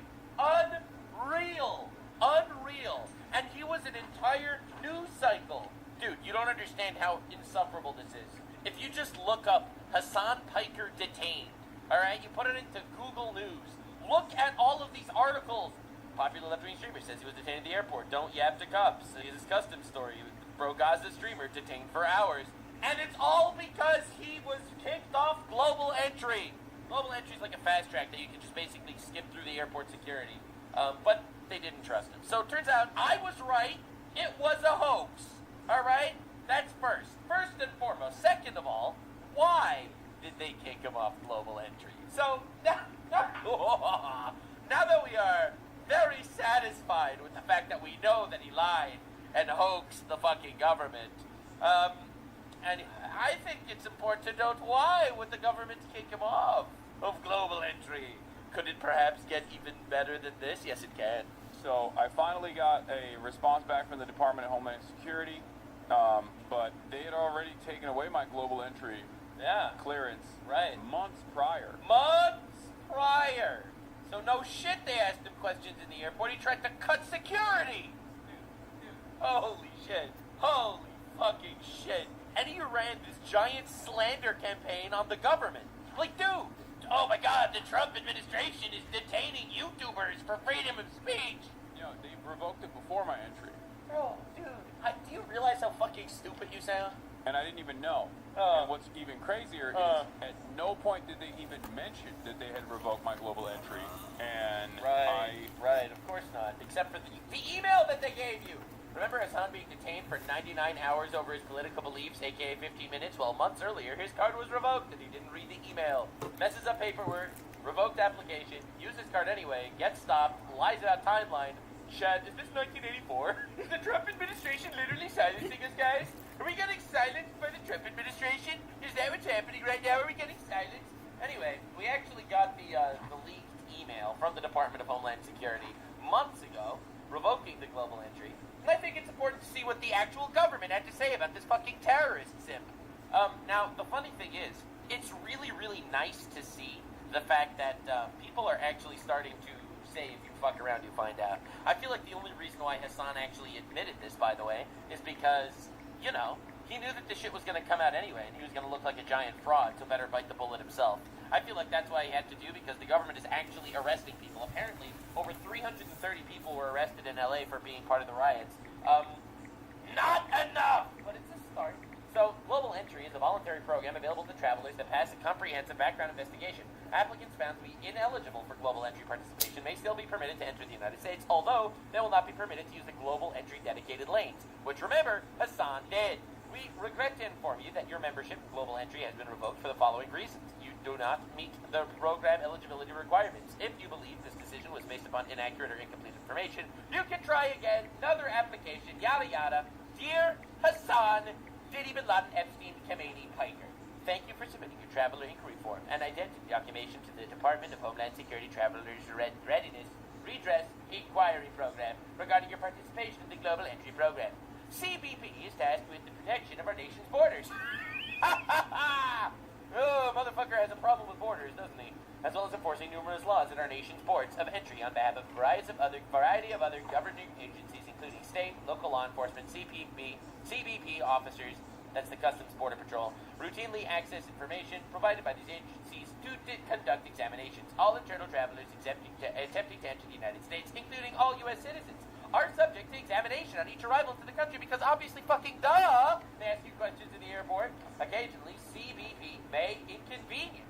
It may even inconvenience law-abiding persons in our effort to detect, deter, and mitigate threats to our homeland caused by a few individuals who are involved in illicit activities. We rely on the patient's cooperation and understanding of travelers to ensure the effective protection of our borders. After careful review, you ready, guys? Are you locked in? We have determined that your Global Entry Program membership was revoked because you do not meet the guidelines for program participation. An individual is eligible to participate in the Trusted Traveler Program if CBP, at its sole discretion, determines that the individual presents a potential risk for terrorists. Border Patrol watches the How Fucked Is This on Biker franchise, for real. Criminality, violating customs, agriculture, immigration laws, or is therefore not a low-risk traveler. The risk determination will be based in part by an applicant's ability to demonstrate past compliance with laws, regulations, and policies. Reasons why an applicant may not be qualified for participation include, but are not limited to, and then it's a whole lot of things: false or incomplete information, arrested in the past, found violation of customs immigration, subject of an investigation by the federal, state, or local law enforcement agency, inadmissible to the United States under immigration laws. You ready for the next one? The applicant is known or suspected of being or having been engaged in conduct constituting, I have dyslexia, in preparation for, in aid of, or related to terrorism. Oh, Big Brother's watching, baby. Big Brother's watching. Oh, Lord. Oh, Frickles, Schmickles. Yikes. Yeah, so bro's actually getting fun. Now, I personally find this very funny. Very, very funny. You know, and then there's another thing, in the event that it's denied, whatever, blah, blah, blah, signed by this guy from, you know, the Department of Homeland Security. So I think this is pretty fucking hilarious. One of the funniest updates of this entire drama. Definitely subscribe, because we will be making fun of this retard whenever we can. But now, when it comes to fucking around and find out, we gotta see the shit that's been going on in California. We gotta see all the pressing matters, and how these people, these fucking rioting assholes that are burning down the city, are gonna face justice. So, lock in, boys and girls. This is a very, very, very fun time. And holy fucking shit, does this guy over here feel vindicated. I am the most vindicated blue anime person on the internet, goddammit. It's gotta be beautiful. How are you?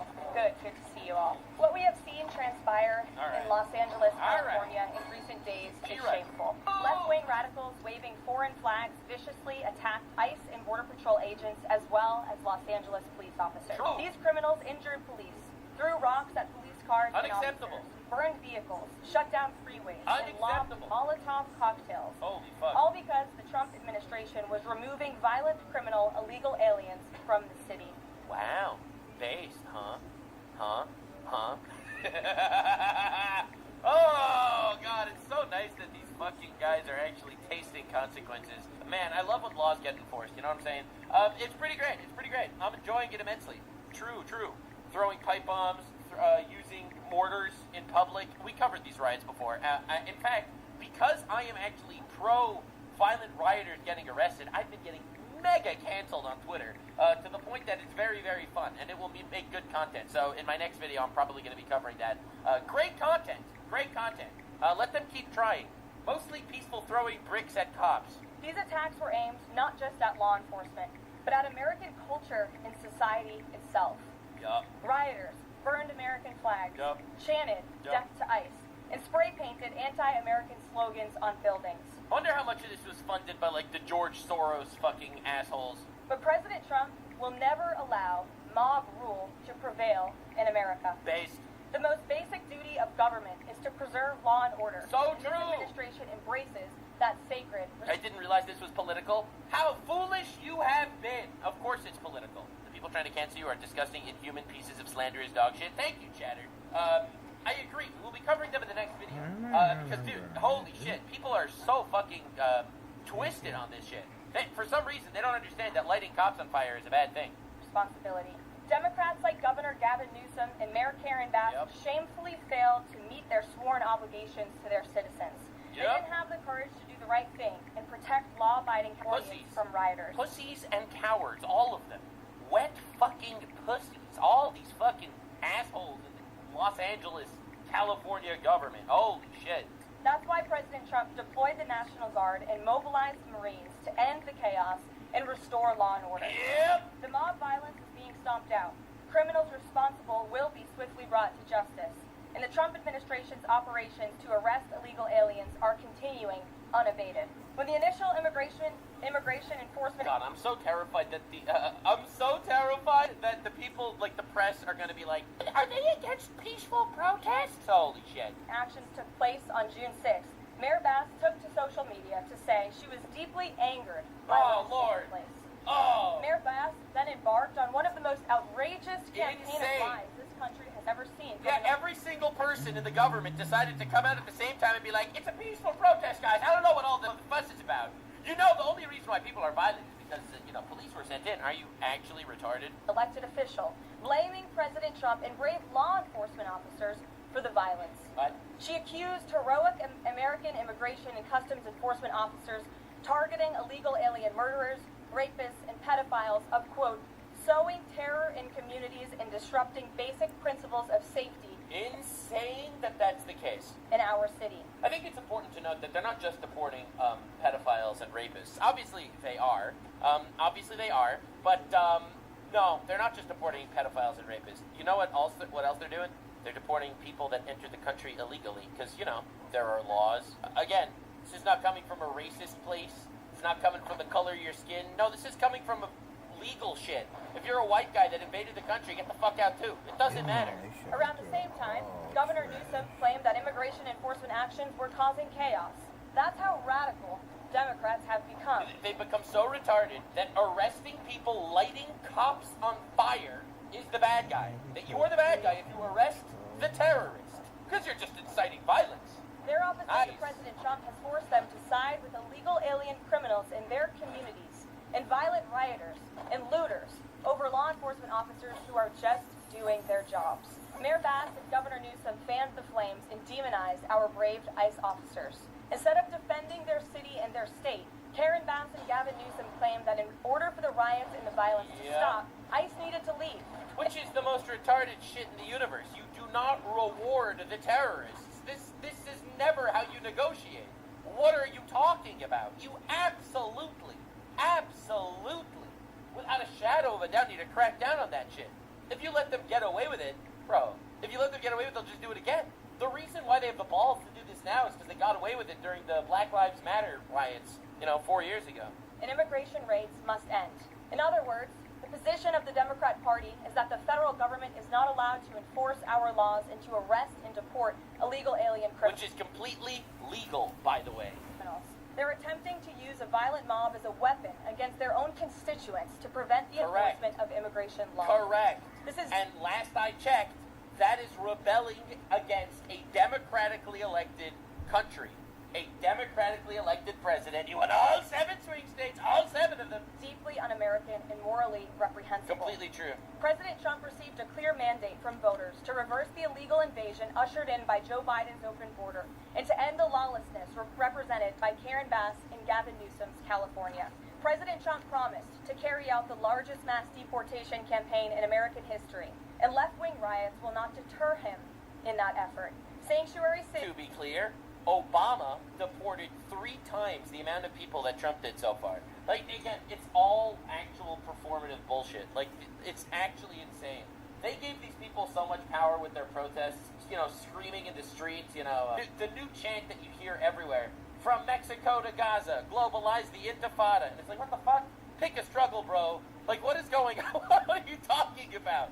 Cities and states will no longer be allowed to shield illegal criminals from deportation.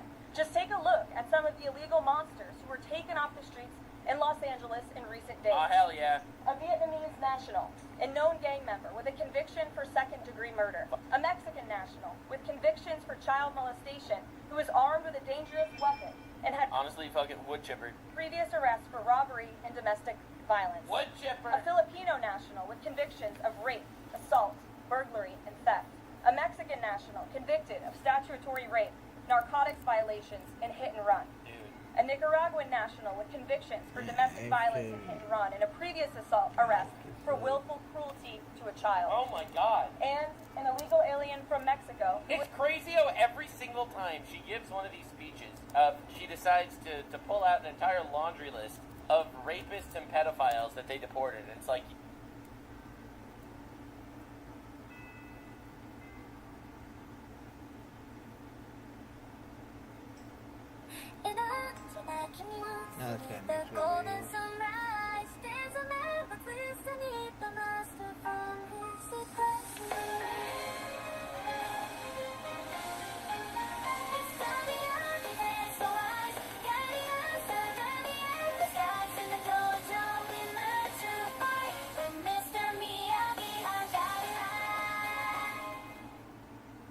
What's going on, everyone? I think it's about time. Canyon Clash is coming up. It's the second round for us, but for some of you, it might be the first. Prep work for this event is crucial, and my partner Paxify is making getting stronger a lot cheaper than you actually think. Paxify is specialized in saving you money on any whiteout survival game pack you plan to purchase. Up to 35% on any pack you have set your eyes on. Plus, you get a $5 pack for free just for signing up to their waiting list and joining their Discord. And it gets even better. They are launching an official app for Apple and Android soon, which will make the whole buying process even more smoother. So again, if you want to get stronger and compete in these events like Canyon Clash, go check out Paxify and claim those early bird perks. But now, back to the video. A few things before we get on with this video. I have listened to your feedback, and from now on, all videos and live streams will be in the mobile format. For this guide, we will follow along our first round of Canyon Clash. And I will introduce you to what is important and what strategy we follow, and the adjustment we made for this coming Canyon Clash. Because the livestream was done in the horizontal format, the old format so to say, the gameplay might not be of the highest quality you are used to with me, so bear with me please. Anything that follows after this will be in pristine 1080p and 60 frames per second. Smooth like a baby bell. Now that we got that covered, let's get started. I want to start off with running over some of the basics. The schedule of Canyon Clash is as follows. Monday and Tuesday is voting time, Wednesday and Thursday is registration time, Friday is matchmaking, and Saturday, finally, the battle. During the registration phase, registration needs to be done and confirmed by Alliance members with the rank R4 or higher. Alliance leaders and members with R4 or higher can select up to 30 combatants and 10 substitutes, like in Falcon. Each player signs up with 9 heroes in total, making it 3 squads. There are no such thing as joiner heroes because each battle is a 1v1 simulation, so I'd suggest to use your 9 strongest heroes. The battlefield consists of 3 alliances, each having its own territory and specific crossover points. The Canyon Clash is divided into 4 stages. The first is preparation, taking 3 minutes. The second is seize and conquer, taking 17 minutes. The third is fortress occupation, taking 20 minutes. And the final and fourth is Citadel Onslaught, taking 20 minutes. The alliance with the highest points at the end of the battle will be the winner. Phew, now that we're done with the boring stuff, let's get into some gameplay, and I'll show you what we did, what we should have done, and what we will do for the next Canyon Clash. Before you head into battle, it is worth mentioning that you can use all buffs except for the deployment capacity buff and the pet for deployment capacity. Split your players into 3 teams, each pushing up on their respective sides, right, middle, and left. Assign a marker to each of the teams so they know what and where to follow. Okay, my team, we're going down right lane. Everyone ready? Wait, what kind of thing am I using again? I'm using the 4-leaf clover, okay. We're using something else, which I don't remember. What do you think? Every time. Yeah, it's literally my God. every single time. Then I can go out of here, but I don't know Okay, if what's it's going on? Purple star. Oh, what's you and me? Oh, no, I'm good. It's fate, man. It's fate. When the battle starts, make sure to push through to every single building on your side as fast as possible. The faster you do this, the faster you gain points. Send out all your 3 marches instantly, and when 5 players are in the battling queue, advance to the next building. This is something we didn't know at that point. Any player at any strength can win against the mercenaries inside any building. This is the first squad. Wait, that's kind of a cool, logo. Can we skip buildings? No, we have to go one by one, right? Yes. Okay. I have to wait 2 minutes for a squad to return from a terror rally. Go! Run, boys, run! Why do I keep deploying, or do I stay? No, target's not adjacent to the building. No, you have to get the first building, and then you get the second. Yeah, I'm doing the solo, boys. I'm doing the solo.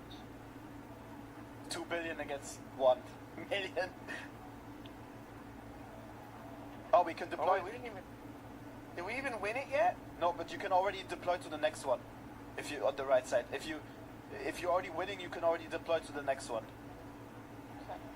After you're done battling, once you're in the station, you can then go to the next one. Obviously, we didn't know the mechanic of advancing back then, but that's what I'm here for, explaining it to you guys today. I can go at once. Okay, awaiting battle. If you win 4 fights, I think, then you get it. I'm not sure though. Let me check. Cause I'm. I think there's some occupation time on it. Okay, go. Oh, you can appoint people. I don't know. Yeah, you need to. For do the smaller players first, cause you must be thinking, what the hell did he just talk about? But don't worry, let me explain. In Canyon Clash, you use a currency called fuel to deploy, activate, conscript, advance, retreat, and instantly revive your troops. It's personal for each player, so the amount you see is only yours to burn, not for the whole alliance. As an R4, you can assign players to buildings, granting them an increased recovery of fuel. In our experience, fuel wasn't really an issue, and we always had plenty to use. Your 2nd and 3rd March. Yeah. You gotta slowly move everybody up. Oh, this is gonna be confusing as hell. Let's see.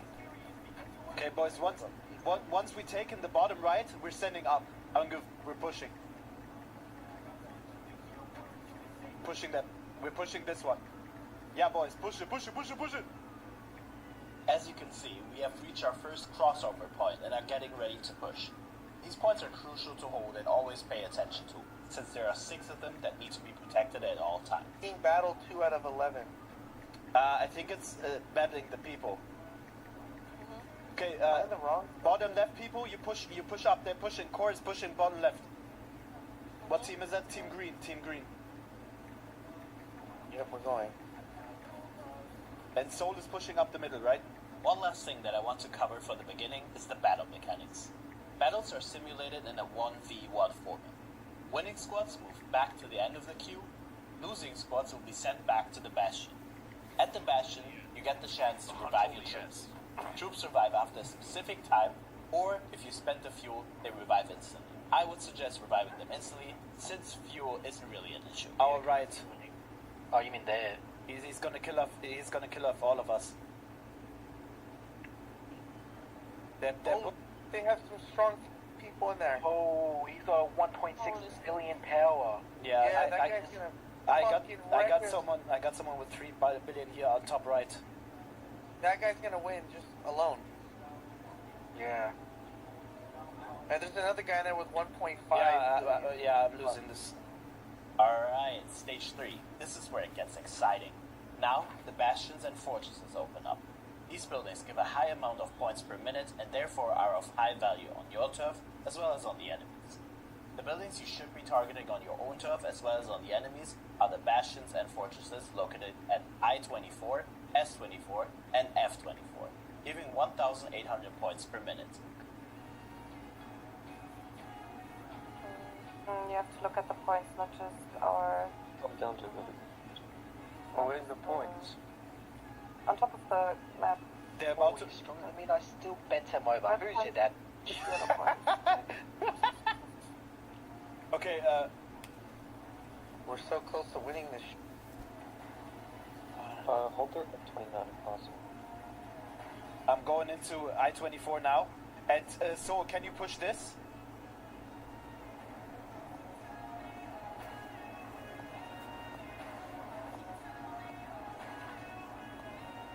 So, can you get into F29 or not? That'd be important. Can we push I-28? Yep. Start pushing it now. Okay.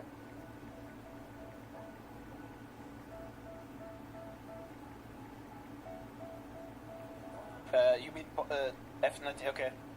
But I'm I'm in F19. We're fine. I somehow keep getting matched up to 1 billion. Everyone else gets matched up to 400. What is it? Yeah, you just got into F8, into F19 with 300 million power. Yeah, it's fine. You're fighting against. I'm pushing up to F24. You try to push up. We're putting some pressure on them. Because that's a big building. Don't forget that. That's a big point building. Yeah, and it's only phantom guards, guys. We can win this one. We can win F24. Push it.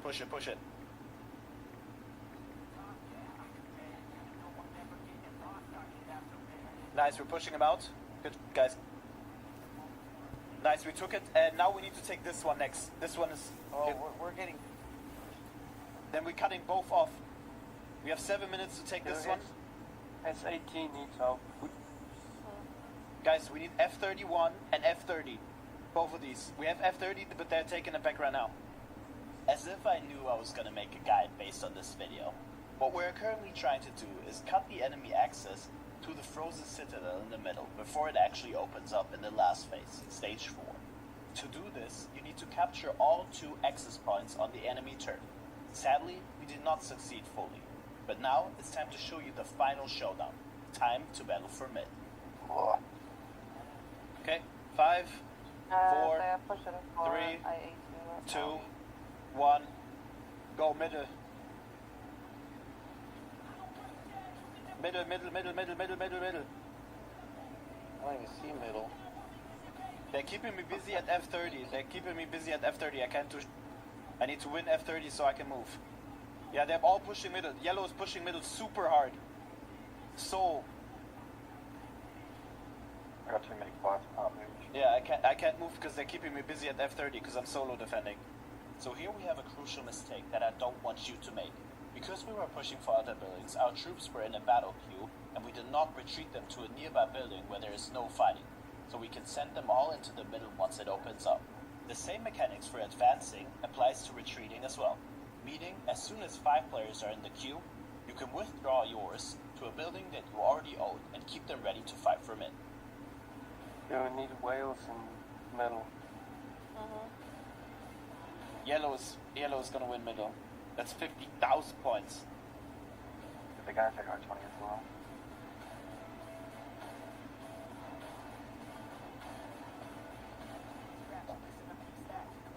Yeah, we got middle. But we need to defend it. And there's a lot of yellow names in here. It's 1,800 per minute, and I think whoever keeps it at the end. Yep, there we go, and now we're fighting yellow full. Okay, I'm sending my main march into middle. So how do you actually get mid? Well, to be fair, it is fairly luck-based, and from our experience, whoever gets it first will keep it the entire round, unless their access gets cut off, and they can't reinforce anymore. The only way to increase your chances at getting the citadel, that we know of so far, is making sure to send as many people there as possible, so your players match the amount of mercenaries that protect the middle at first. Other than that, it's sadly pure luck. Yeah, because we're holding down middle, we have to sacrifice some bits. Yeah. Holding middle is like holding 2 of those 24 buildings. Yeah. So if we have our 24 buildings plus the middle, that's like holding all 3 of them. It's a guaranteed win. Guys, we just got cut off. We just got cut off. We cannot send to middle anymore. That's what I've been saying. Speed up troops.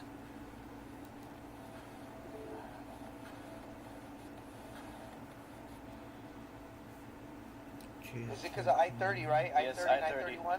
I-30, yeah. The strongest guy is in there with 1.8. We just need to beat him. But he's going to beat like 80,000 of us before we get a chance to beat him. I will beat him. 1 second. As you can see, the enemy managed to cohesively cut us off from middle, and we now need to make sure we get one of those spots back fast enough so we don't lose the middle. To avoid this happening to you, I suggest that your Alliance Wales or stronger players keep their second marches in these 2 buildings during the last stage. I'm coming. I will take him down in a second. You can speed up when there's... I'm speed. No, but you can speed up the battle progress as well, but only if there's several people inside. I'm in there. I know that. There needs to be more than 5. Yeah, they looks like they only have 3 right now. We just got I-30 back. Push middle, fast. If a fella ever did this to him... I'm working on 31 still. Should I just abandon 31? Yeah, just go. My husband and I can never agree on what we want for dinners. 31, then we lose 29 again. That's where Wonder comes in. Wonder is a food hall app where you can order from all different restaurants. Okay, well, I'm gonna... Yeah, and it's only fast. I'm gonna hold 31. I'm gonna hold 31. Yeah, thank you.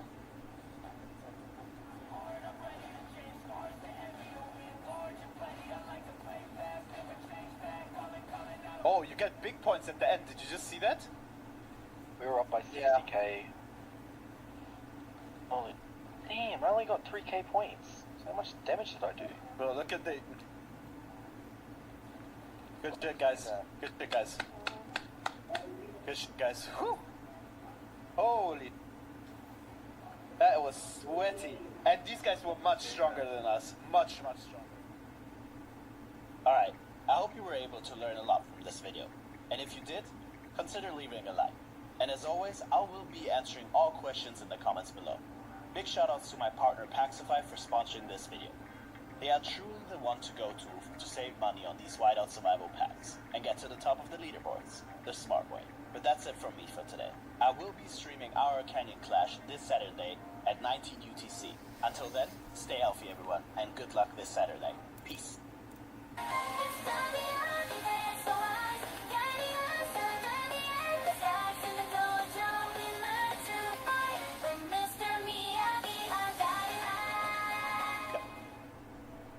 What's going on, everyone? I think it's about time. Canyon Clash is coming up. It's the second round for us, but for some of you, it might be the first. Prep work for this event is crucial, and my partner Paxify is making getting stronger a lot cheaper than you actually think.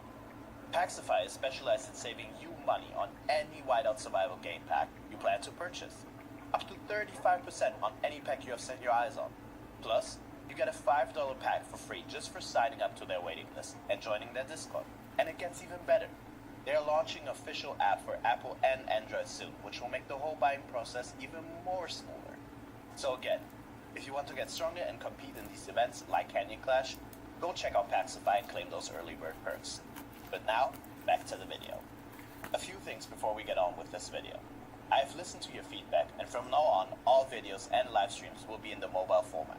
For this guide, we will follow along our first round of Canyon Clash.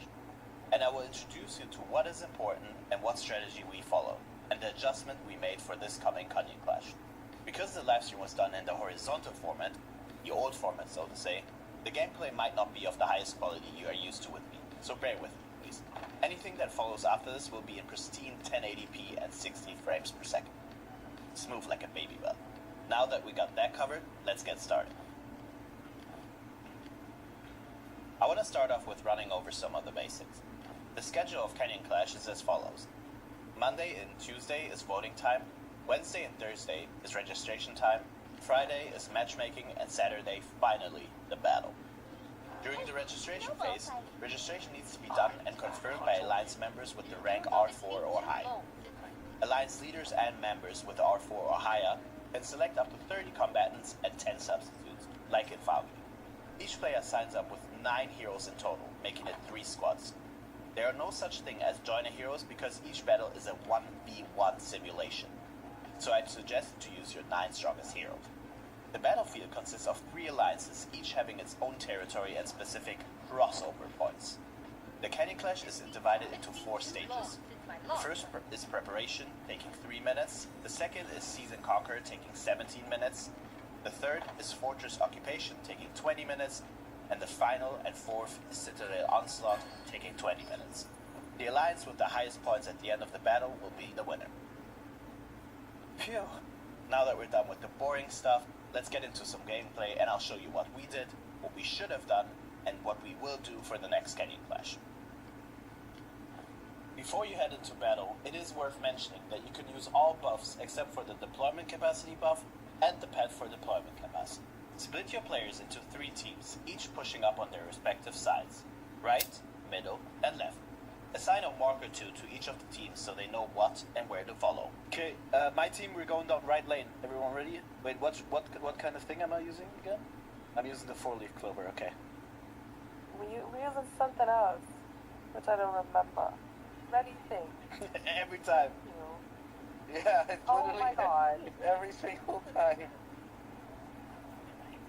Then I can go out of here, but I don't know if What's it's going on purple star? Oh, what's you and me? Oh, no, I can't. It's fate, man. It's fate. When the battle starts, make sure to push through to every single building on your side as fast as possible. The faster you do this, the faster you gain points. Send out all your 3 marches instantly, and when 5 players are in the battling queue, advance to the next building. This is something we didn't know at that point. Any player at any strength can win against the mercenaries inside any building. This is the first squad. Wait, that's kind of a cool, logo. Can we skip buildings? No, we have to go one by one, right? Yes.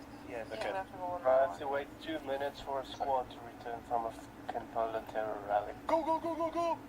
Run, boys, run! Why do I keep deploying? Or do I just stay? No, target's not adjacent to the building. No, you have to get the first building and then you get the second. Yeah, I'm doing the solo, boys. I'm doing the solo. 2 billion against 1 million. Oh, we can deploy. Did we even win it yet? No, but you can already deploy to the next one. If you on the right side. If you're already winning, you can already deploy to the next one. After you're done battling, once you're in the station, you can then go to the next one. Obviously, we didn't know the mechanic of advancing back then, but that's what I'm here for, explaining it to you guys today. I can go in once. Okay, awaiting battle. If you win 4 fights, I think, then you get it. I'm not sure though. Let me check. Cause I'm. I think there's an occupation time on it. Okay, go. Oh, you can appoint people. I don't know. Yeah, you need to. For do the smaller players first, because you must be thinking, what the hell did he just talk about? But don't worry, let me explain. In Canyon Clash, you use a currency called fuel to deploy, activate, conscript, advance, retreat, and instantly revive your troops. It's personal for each player, so the amount you see is only yours to burn, not for the whole alliance. As an R4, you can assign players to buildings, granting them an increased recovery of fuel. In our experience, fuel wasn't really an issue, and we always had plenty to use. Your 2nd and 3rd March. Yeah. We gotta slowly move everybody up. Oh, this is gonna be confusing as hell. Let's see. Okay, boys, once we take in the bottom right, we're sending up. We're pushing. We're pushing them. We're pushing this one. Yeah, boys, push it. As you can see, we have reached our first crossover point and are getting ready to push.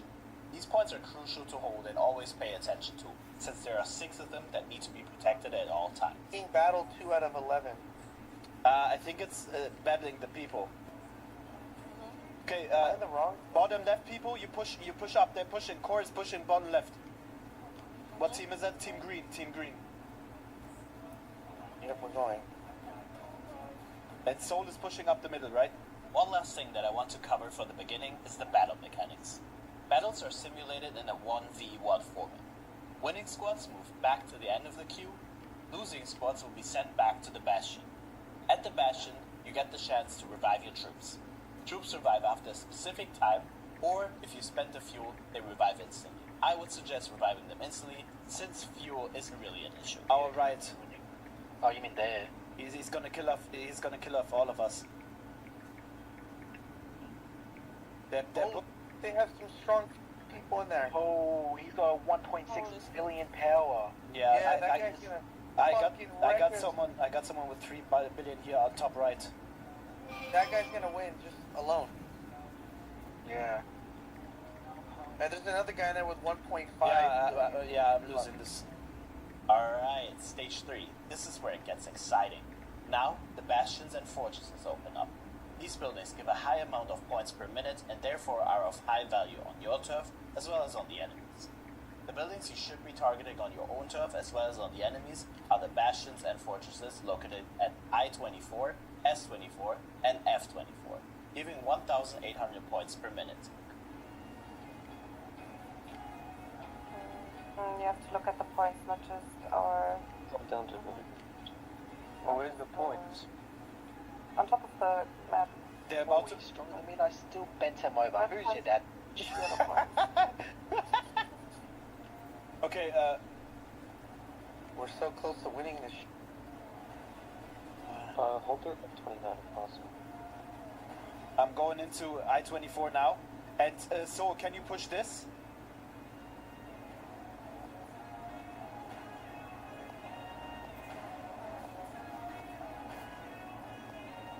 So, can you get into F29 or not? That'd be important. Can we push I-28? Yep. Start pushing it now. Okay.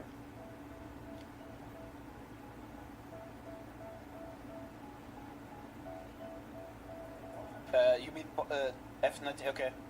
But I'm I'm in F19. We're fine. I somehow keep getting matched up to 1 billion. Everyone else gets matched up to 400s. What is it? Yeah, you just got into F8, into F19 with 300 million power. Yeah, it's fine. You're fighting against. I'm pushing up to F24. You try to push up. We're putting some pressure on them. Because that's a big building. Don't forget that. That's a big point building. Yeah, and it's only phantom cards, guys. We can win this one. We can win F24. Push it.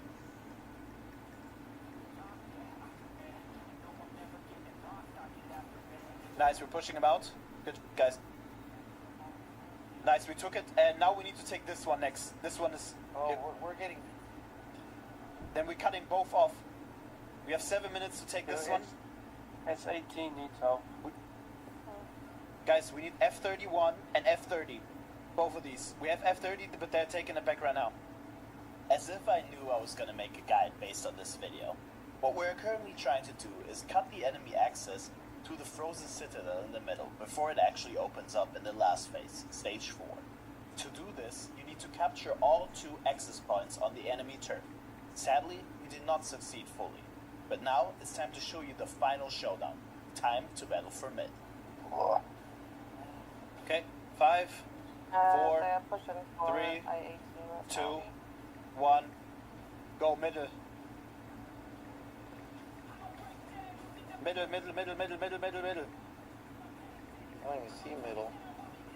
They're keeping me busy at F30. I can't do... I need to win F30 so I can move. Yeah, they're all pushing middle. Yellow is pushing middle super hard. So... I got too many bots top range. Yeah, I can't move because they're keeping me busy at F30 because I'm solo defending. So here we have a crucial mistake that I don't want you to make. Because we were pushing for other buildings, our troops were in a battle queue, and we did not retreat them to a nearby building where there is no fighting. So we can send them all into the middle once it opens up. The same mechanics for advancing applies to retreating as well, meaning as soon as 5 players are in the queue, you can withdraw yours to a building that you already own and keep them ready to fight from it. Yeah, we need whales in middle. Yellow's gonna win middle. That's 50,000 points. They gotta take our 20 as well.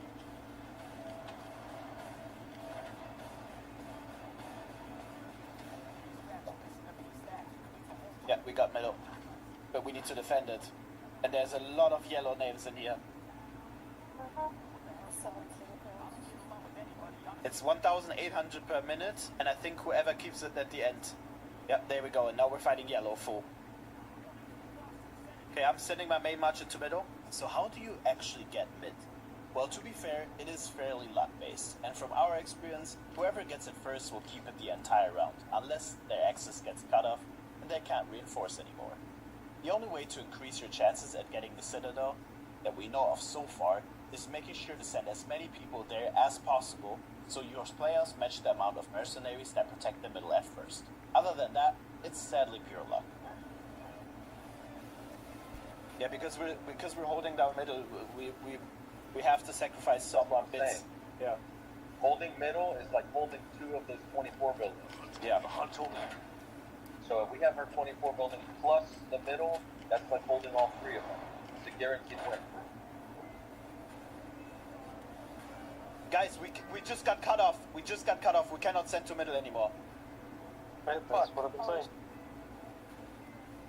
Speed up troops.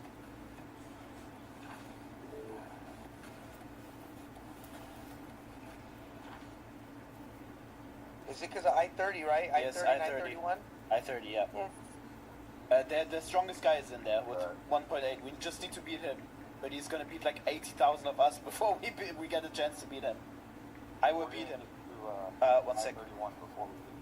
As you can see, the enemy managed to cohesively cut us off from middle. And we now need to make sure we get one of those spots back fast enough so we don't lose the middle. To avoid this happening to you, I suggest that your Alliance Whales or stronger players keep their second marches in these 2 buildings during the last stage. I'm coming. I will take him down in a second. You can speed up when there's... I'm speeding. No, but you can speed up the battle progress as well, but only if there's several people inside. I'm in there. I know that. There needs to be more than 5. Yeah, they looks like they only have 3 right now. We just got I-30 back. Push middle, fast. I'm working on 31 still. Should I just abandon 31? Yeah, just go middle.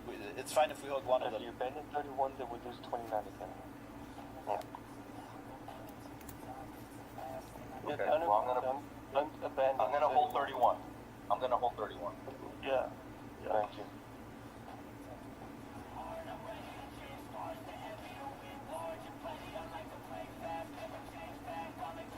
Oh, you get big points at the end. Did you just see that? We were up by 60k. Holy damn, I only got 3k points. So how much damage did I do? Bro, look at the... Good shit, guys. Good shit, guys. Whew. Holy... That was sweaty. And these guys were much stronger than us. Much stronger. Alright, I hope you were able to learn a lot from this video. And if you did, consider leaving a like. And as always, I will be answering all questions in the comments below. Big shoutouts to my partner Paxify for sponsoring this video. They are truly the one to go to save money on these whiteout survival packs and get to the top of the leaderboards the smart way. But that's it from me for today. I will be streaming our Canyon Clash this Saturday at 19 UTC. Until then, stay healthy everyone, and good luck this Saturday. Peace.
friends, and welcome back. I'm Chisco Gaming, and in today's video, sponsored by the makers of Whiteout Survival, I want to tell you everything you need to know as a new player about the island.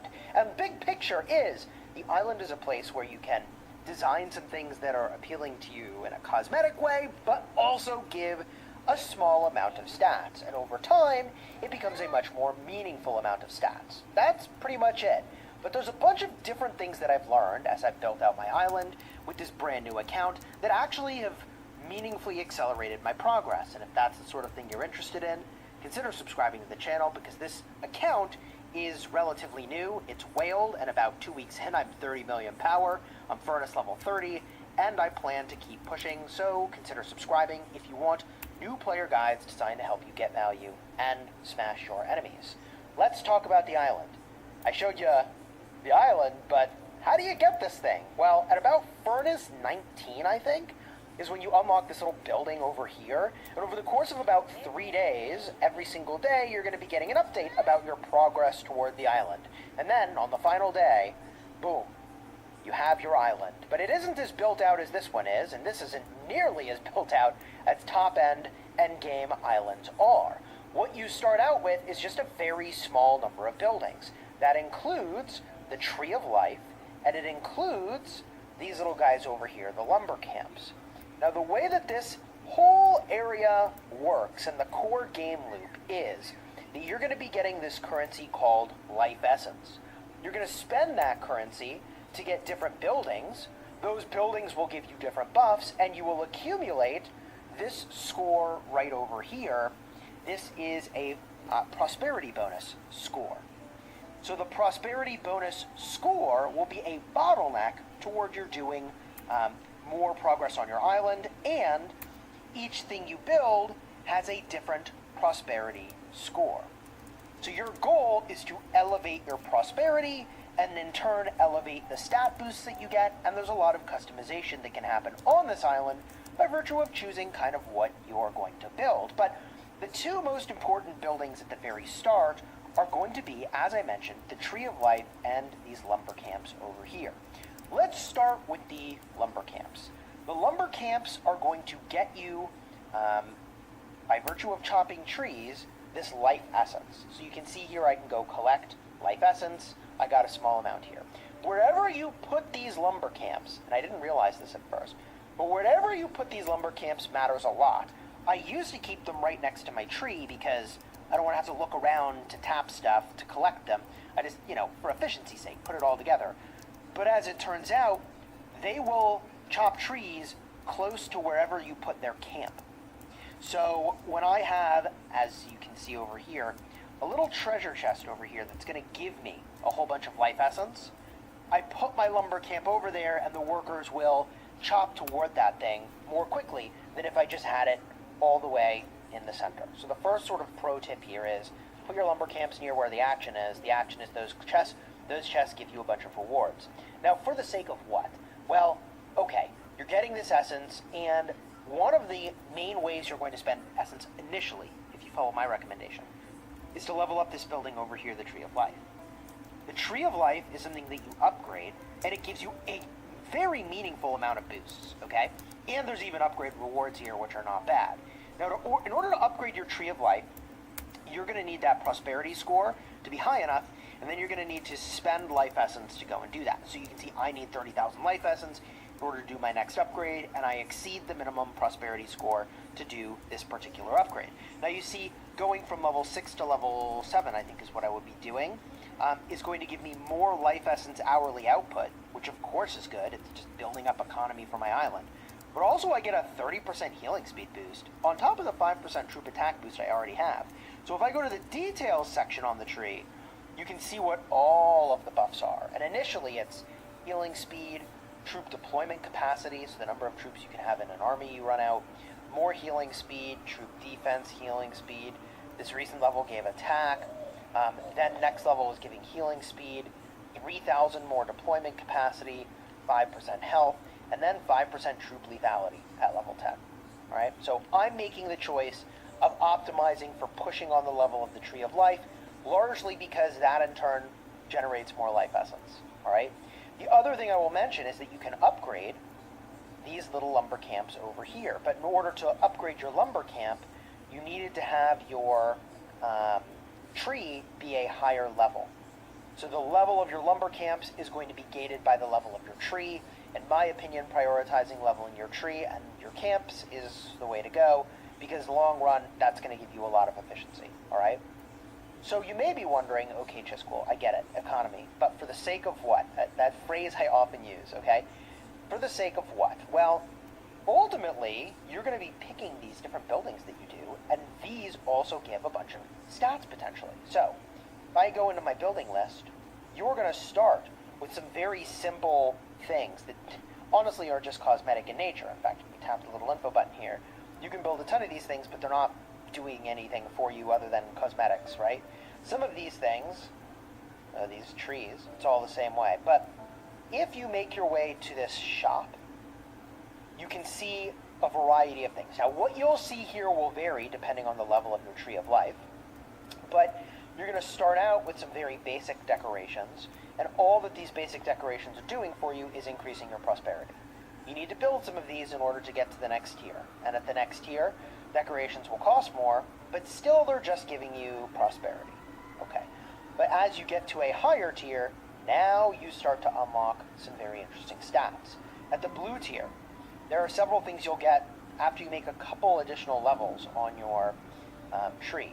You get things like resource gathering speed, meat gathering speed, which, okay, these I don't care about all that much.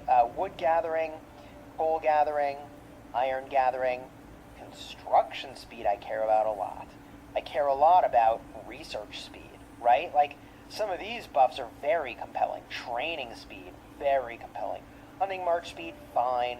Troops march speed, fine. Healing speed, decent. Troop deployment capacity, love to see it, right? So you start to get some really cool buffs, and then you get even better buffs, right? Infantry defense is a pretty big construction speed boost on this, right? And Lancer defense, marksman defense, that's not as important. But if you wanted to see the totality of what can be built, by the way, you can see here, I'm on the verge of unlocking these buildings, level 7. But if you wanted to see everything that can be built, we can go back in, I think it's to the shop? No, where is it? We'll go, okay, the bottom left button right over here. Tap that, you go to the guide. There it is. The guide shows you everything that can be built, and there's 4 categories of things. We looked at the basic stuff, and none of these have stats to my knowledge. We looked at vegetation.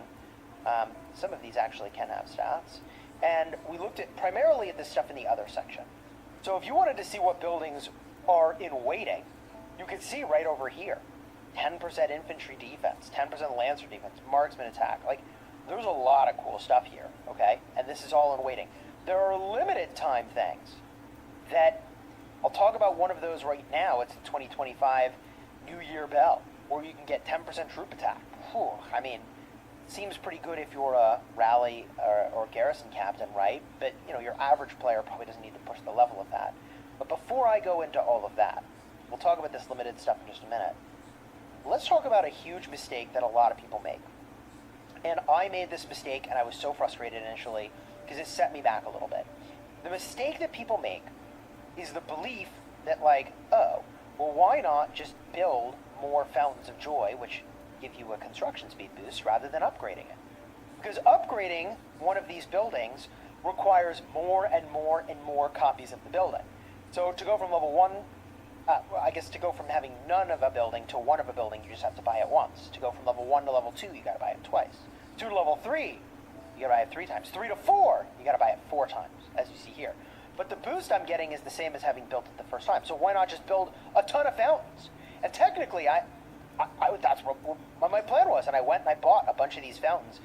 And I was like, wait, I'm not getting the buff for them. What happened? And there's something very important here. Next to each building, okay, do you see the type limit? The type limit tells you how many you have and how many can be active, okay? So you can only have one of these active, which is a pretty big deal, all right? It is a pretty big deal. So I had a bunch of these fountains down, but only one of them could be active. Well, that's silly, and I didn't know that was happening. until I sort of figured it out. So my pro tip for you is to be mindful that you can't just slam down a ton of these buildings and have duplicates and get the reward. You need to keep very close attention to the type limit. And not everything has a type limit of 1, by the way. For example, these farmhouses have a type limit of 4, active 2. So I can have 4 of them active, and I have 2 active. I think earlier I said the first number, type limit, was the number you have active. That's not right. The type limit is the limit you can have active, and then it shows you the percent, or the number that is active. There we go. We got there. Okay, we got there. Active 2, type limit 4, basic farmhouse. So some of these decorations are limited in nature, some more than others, all right? So don't make that new mistake that I made, which was a bit of a bummer. GG. So when you're deciding what buildings you want to build here, you might logically make the assumption, oh, okay, so if all I care about is building speed and research speed, why don't I only do those? And you could, except I think upgrading your tree of life is important. Okay, it's going to give you access to more buildings, which means more options. And remember, the first level of a building is very easy to do relative to leveling up buildings multiple times. Now, in fairness, you can see I solved my problem with the Fountain of Joy. In other words, at one point I had like 4 of these things down on the map, which, what a bummer that was. So I kept 1, then I used 2 more to upgrade it, and then I had 1 floating doing nothing for me in my inventory. So I bought 2 more to just lock in the benefit. And at the time it was kind of an expensive amount of life essence. Now it's not as much so, but I think getting lots of different buildings initially is the way to go. And the other reason why you'll want to be buying lots of different things over here is that there's going to be a series of quests.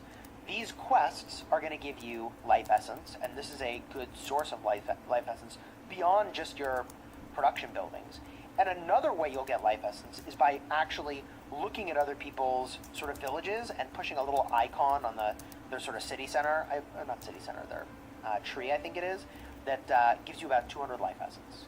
So you'll see a red dot next to someone that you're able to go and help, and you can help 3 people per day. I guess it's really inspecting them more than helping them, right?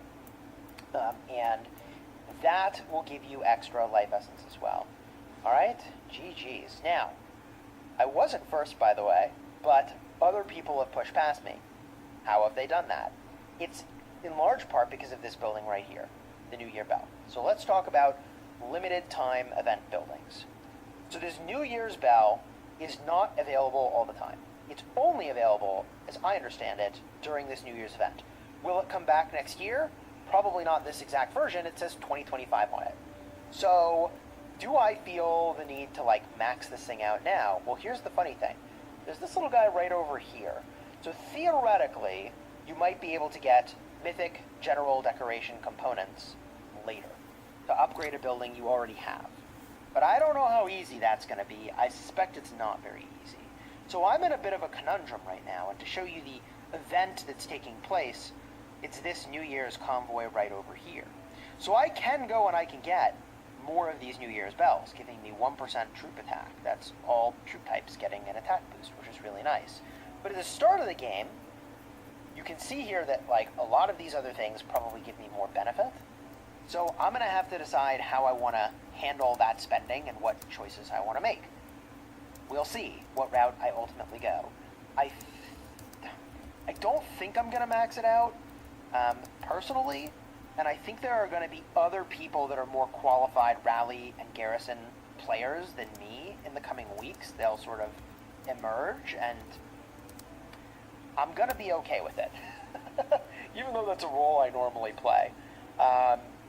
But we'll see how that all sort of plays out. So I think I may personally make the sort of choice in the short term to say, hey, look, these other things per dollar spent are just going to get me way further for stats. And that may be the way I go.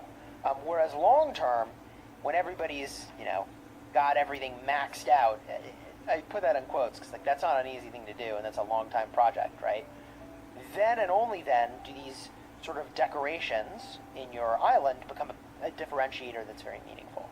And so I mention that because the island is a fun way to spend time, but if you're not one of the biggest whales on your server, I don't think you need to sweat the details in the same way that a rally or garrison captain would need to do.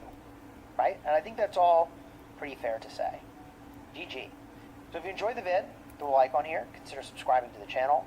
I am absolutely enjoying sort of building out my island, and I am looking forward to unlocking more of these buildings. If you have any other tips or tricks for me, definitely let me know down below in the comments. As I mentioned, I've been blasting my way through the early game, and as of right now, by power, I think I'm one of the top ranked players in our server. Let's get a look here. Leaderboard, personal power. I am number 2 at the moment. And it's going to be very interesting to see how things go in this next power push. But if this is the sort of thing you're interested in, consider subscribing to the channel.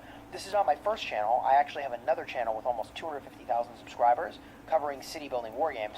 I built this channel specifically to cover whiteout survival. So subscribe and help me out on my journey, leaving comments. That would be very helpful to me, okay? And tell a friend about the channel, because hopefully there'll be really fun mid to late game stuff as I get there, but I ain't there yet, and I'm just enjoying the heck out of the early game so far.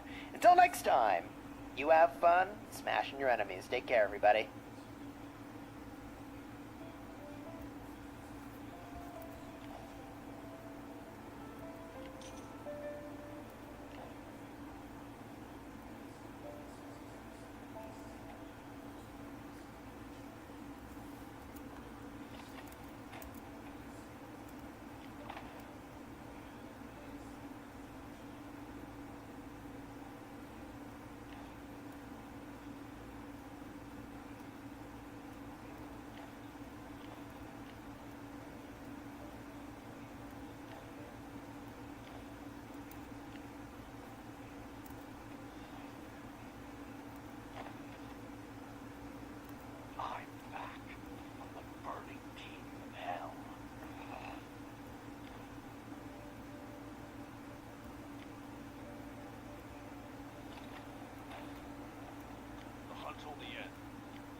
talk about the value of this upgrade.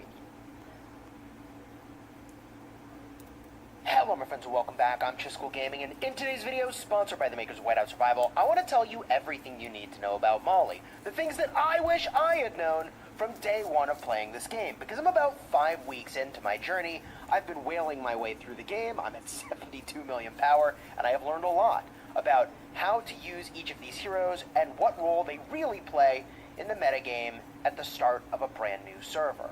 So this video is designed for new players. Consider subscribing if you're interested in lots of videos like that. And if you're an experienced player, leave your comments down below for the things people need to know about Molly. Now, Molly is incredibly powerful as a Lancer hero. You can get her completely free to play, which is crazy, and also you can buy your way to high levels of her stars through a series of bundles and events that we will talk about throughout this video. But she's powerful not only because she's easy to gain access to, but also because her effects are really, really powerful, and by effects I mean really the skills. Now, if you're new to the game and you're wondering how do I evaluate the heroes, the first thing you need to look at, as we talked about, is what type of hero are they? She leads Lancer troops, and for Lancer troops, she's got the following skills. There's two categories of skills: Exploration, which applies to the Exploration game mode and arena, and then Expedition, which is out on the world map, when you fight beasts, when you fight other players, alright? I'm going to start by talking about her value in Exploration. Then we'll get to her value in Expedition, and by the way, use the timestamps, jump to whichever part of the video you'd like. So let's start with this here, and I'll put on screen video of some of these abilities, because they are insanely powerful. Molly is a beast for Exploration. So what does she do there? She launches a super snowball, which plops down to deal 252% area of effect damage and freezes them for 1.5 seconds, also known as a stun. Okay, it is...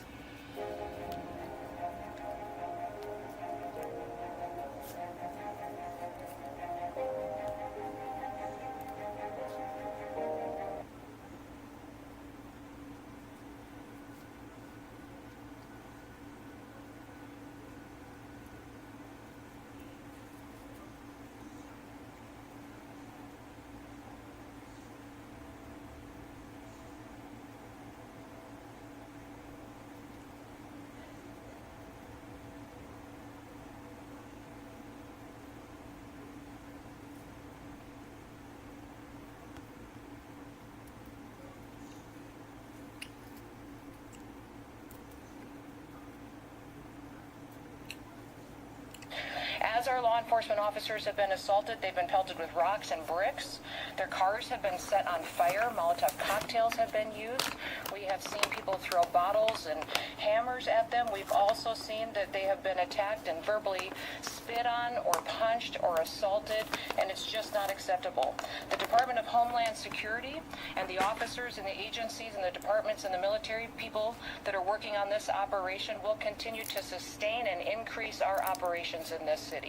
We are not going away. We are staying here to liberate this city from the socialist and the burdensome leadership that this governor and that this mayor have placed on this country and what they have tried to insert into this city. So I want to say thank you to every single person that has been able to do this.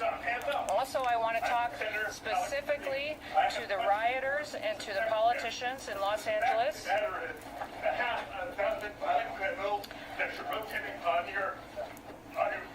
I also want to talk about specifically how many of our ICE agents have been doxxed for doing their duty, how they have been targeted, and how their families have been put in jeopardy, and that we're not going to allow that anymore as well. That those individuals who are purposely endangering our ICE agents and our law enforcement officers and their families will be prosecuted for what they are doing as far as perpetuating violence on them.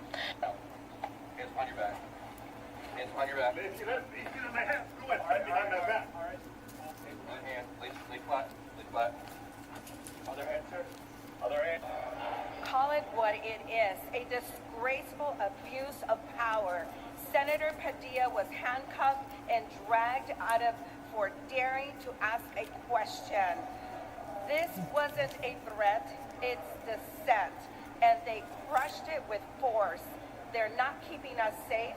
They're trying to silence us. We won't back down. Boy. So we got to talk about another stunt from the Democrats that backfired, right? I don't know what it is about the Democrat Party, but they have absolutely nothing to offer to the American people outside of theatrics, virtue signaling, and these political stunts, right? Because they're powerless, right? They're powerless. They don't have any direction.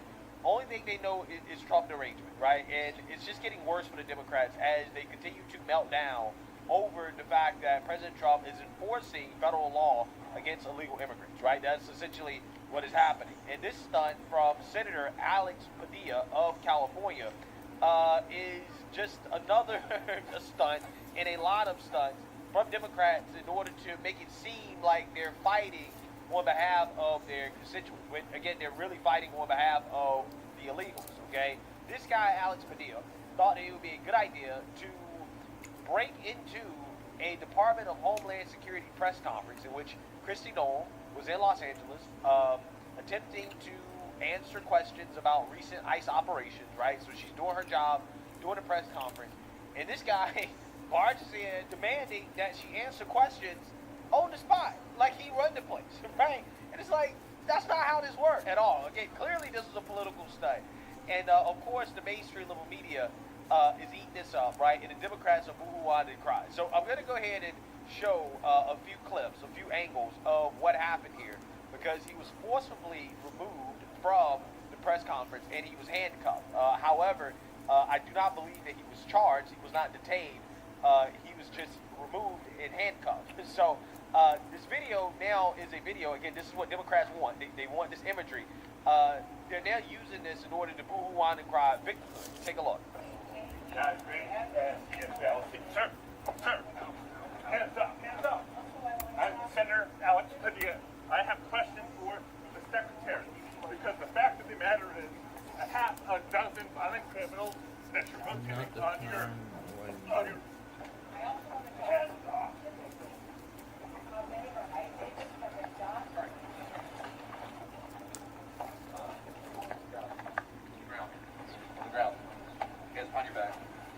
Hands on your back. Easy on my hand. Go ahead. On my back. All right. One hand. Lay flat. Lay flat. Other hand, sir. Other hand.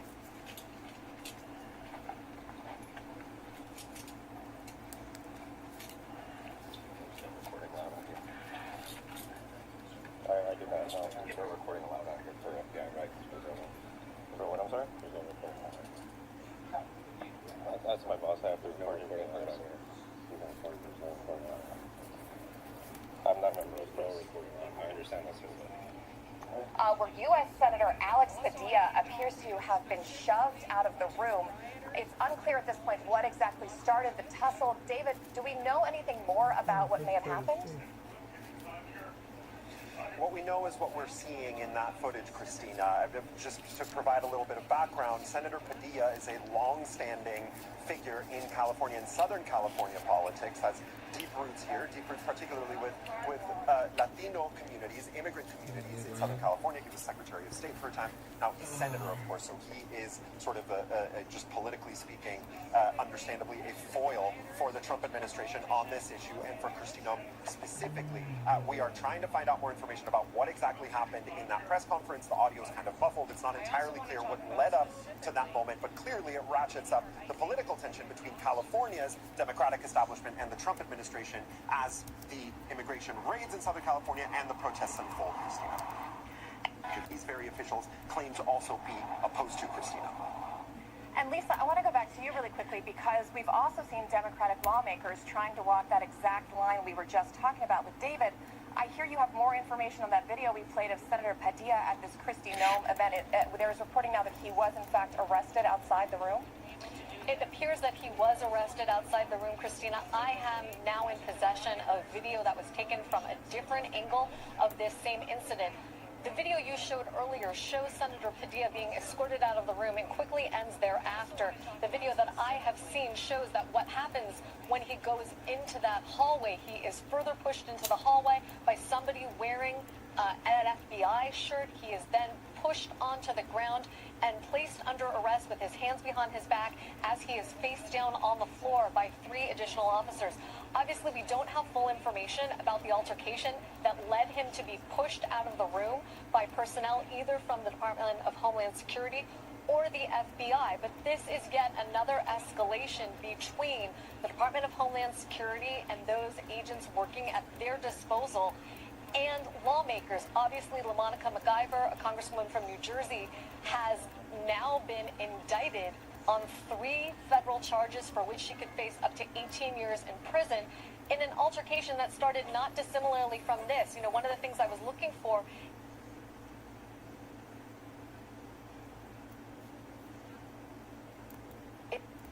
is whether or not Senator Padilla himself put his hands back on those who were involved in that altercation with him, as LaMonica MacGyver is alleged to have done. And you can see from the video you're showing right now, somewhat, that Senator Padilla is pushing back or has his hands on the officer. From the video that I have seen, it's much clearer. At some point, he then stops resisting, puts his hands up, and nonetheless, they push him down the hallway, put him face down, his hands behind his back. He's arrested. I don't know yet what has going to come of this and where Senator Padilla has been taken, but this is a big escalation of what has been happening in California. Senator Padilla, as David was mentioning earlier, is a son of California. He grew up in Pacoima in Los Angeles' San Fernando Valley, where I'm also from. Pacoima is a heavily Latino community. Senator Padilla, born to immigrants. He himself is the pride of much of the Latino community in the Los Angeles area. To see him manhandled in this way, like a common everyday protester, is going to be particularly jarring for many who are watching from.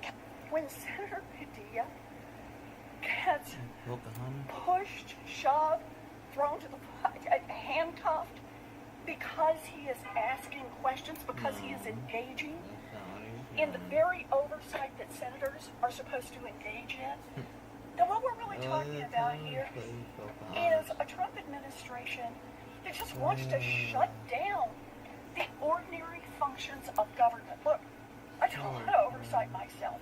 I ask a lot of questions because that's how it works in a democracy. We use our words to hold people accountable. We don't use our fists. We don't shove. We don't try to knock people down. We use our words. That's what oversight is all about. And that's what I want to go to the floor of the Senate to talk about. I think it is time for every senator, every member of Congress, Democrat or Republican, to stand up and say what Donald Trump has done is wrong. This, to me, is such an abuse of authority. It is a violent act. And there can be no justification of seeing a senator forced to their knees, lay flat on the ground, their hands twisted behind their back, and being put into restraints. When you see a democratic nation having their executive begin to arrest mayors, begin to arrest judges, begin to arrest a United States senator who is simply asking for answers to their questions, to remove them from a room forcibly, to throw them to the ground, to put them in restraints. This is something that we should not tolerate. And by we, this is not Democrats and Republicans. This is we in this body. We have a constitutional obligation to provide oversight to the executive, a constitutional obligation to ask questions, to make inquiries, a constitutional obligation to check and balance the authority of the executive. I think all of us are still in some state of shock over the video that we just watched a half an hour ago of one of the most respected leaders in all of the Congress, Alex Padilla, a person of just unquestioned integrity, someone who has brought great compassion for the people of our state and country to the U.S. Senate. To see him abused that way, to see him brought down to the ground, to see him go to a press conference to ask questions, which is not only his right but his obligation, and to be mishandled that way. This is an assault not only on the person of Alex Padilla, but it's an assault on our democracy. This is a administration that has no respect for our democracy, for our institutions, for the separation of powers, for a co-equal branch of government. It has no respect for the people of California. This is a president who would call in military troops against the wishes of our own government. So you see that you're that, okay? Here's the truth. The truth is that Democrats really believe that they're above the law. They believe that they should be allowed to break the law. Like, for example, they believe that a judge should be allowed to help an illegal immigrant evade ICE, right? And that the judge should be held accountable, right? You can't hold a judge accountable for that, right? Democrats believe that a member of Congress should be able to assault an ICE agent on camera. I mean, we have it on video, right? Of her hitting an ICE agent, right? Oh, no, she shouldn't be charged for that, right? She shouldn't be punished for that. Now we have this senator who decided to barge in to a DHS press conference, right? Asking questions. Just barged in. We all saw it on video. And law enforcement that was there, federal law enforcement that was there, FBI, DHS, the agents, they acted appropriately. They don't know who this guy is. I'm a senator. It doesn't matter what you say. They don't know who you are. Some random person is just barging in. Again, it can be anybody. It can be anybody. They can be trying to hurt Kristi Noem, right? They can be trying to do anything. So they acted immediately and they removed the potential threat. But Democrats would say, boo, crowded victim. We're just trying to do oversight. And they think that this bullshit is going to work. It's not. It's not going to work. It ain't going to work on me. It might work on some dummies.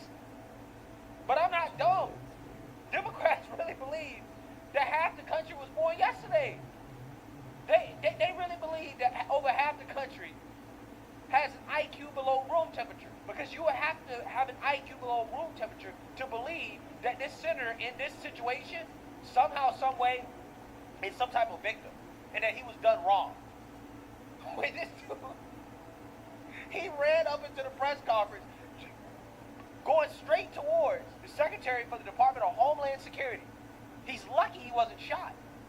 Right? I mean, let's be honest. He's lucky he wasn't shot. Right? I mean, him being arrested, I mean, he got lucky. He lucked out. Because, again, he could have been anybody. He could have been any one of these domestic terrorists that we've seen committing acts of violence. Which, by the way, Democrats also believe that they should be able to do that, too, right? They should be able to incite violence, which they are doing, right? And, we should be able to get away with that, too. Right? The domestic extremists, they should just be able to get away with committing acts of violence and destroying these cities and being agents of chaos. Vandalism.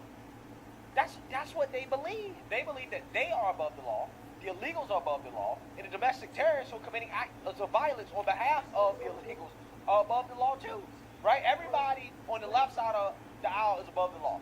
Right? But if you're Trump, if you are a conservative, if you are a Republican, if you're a so-called white supremacist, right? Well, you're not above the law, right? You're not above the law. You must be punished to the fullest extent of the law. They're not going to go soft on their political opponents, right? But they want their political opponents to go soft on them. Ain't it funny how that works? Ain't it hilarious how that works? That's why these people make me sick. They make me sick. Stunt after stunt after stunt after stunt from Democrats. And we're not getting one thing from Democrats that actually makes the lives of the American people better. Nothing from them on that. But we're getting everything from them when it comes to chaos, destruction, violence, domestic terrorism, these virtue signaling stunts that they're pulling off. We're getting all that, right? I've never seen a Democrat fight this hard for an actual American citizen. Has anybody seen Democrats fight this hard for actual American citizens? Never seen it. But they're losing their minds over some illegals, over some slave labor. That's what they're doing. But then they'll tell you, we're not the same Democrat Party from back in the day. We're not the same, right? We're not the same Jim Crow Party. We're not the same party as slavery. While they're out here basically fighting for slavery. That's what they're fighting for. Ultimately, that and power and control that's associated with the illegals being in these blue states, right? So, you know, I'm not falling for this. Nobody should fall for this. This was a stunt. This guy found out and he got lucky, right? He's lucky that worse didn't happen, okay? Especially in a situation like that, doing that type of stupid stunt. And, you know, I think he should be charged, to be honest with you. He should be charged because he definitely put his hands on those federal agents. He was pushing back, he was resistant, and he should be held accountable, okay? They should not go soft on these Democrats. If these Democrats want to F around, let them find out. Let me know what you guys think. Make sure you like, comment, and subscribe. Most importantly, share a Black conservative perspective. Peace.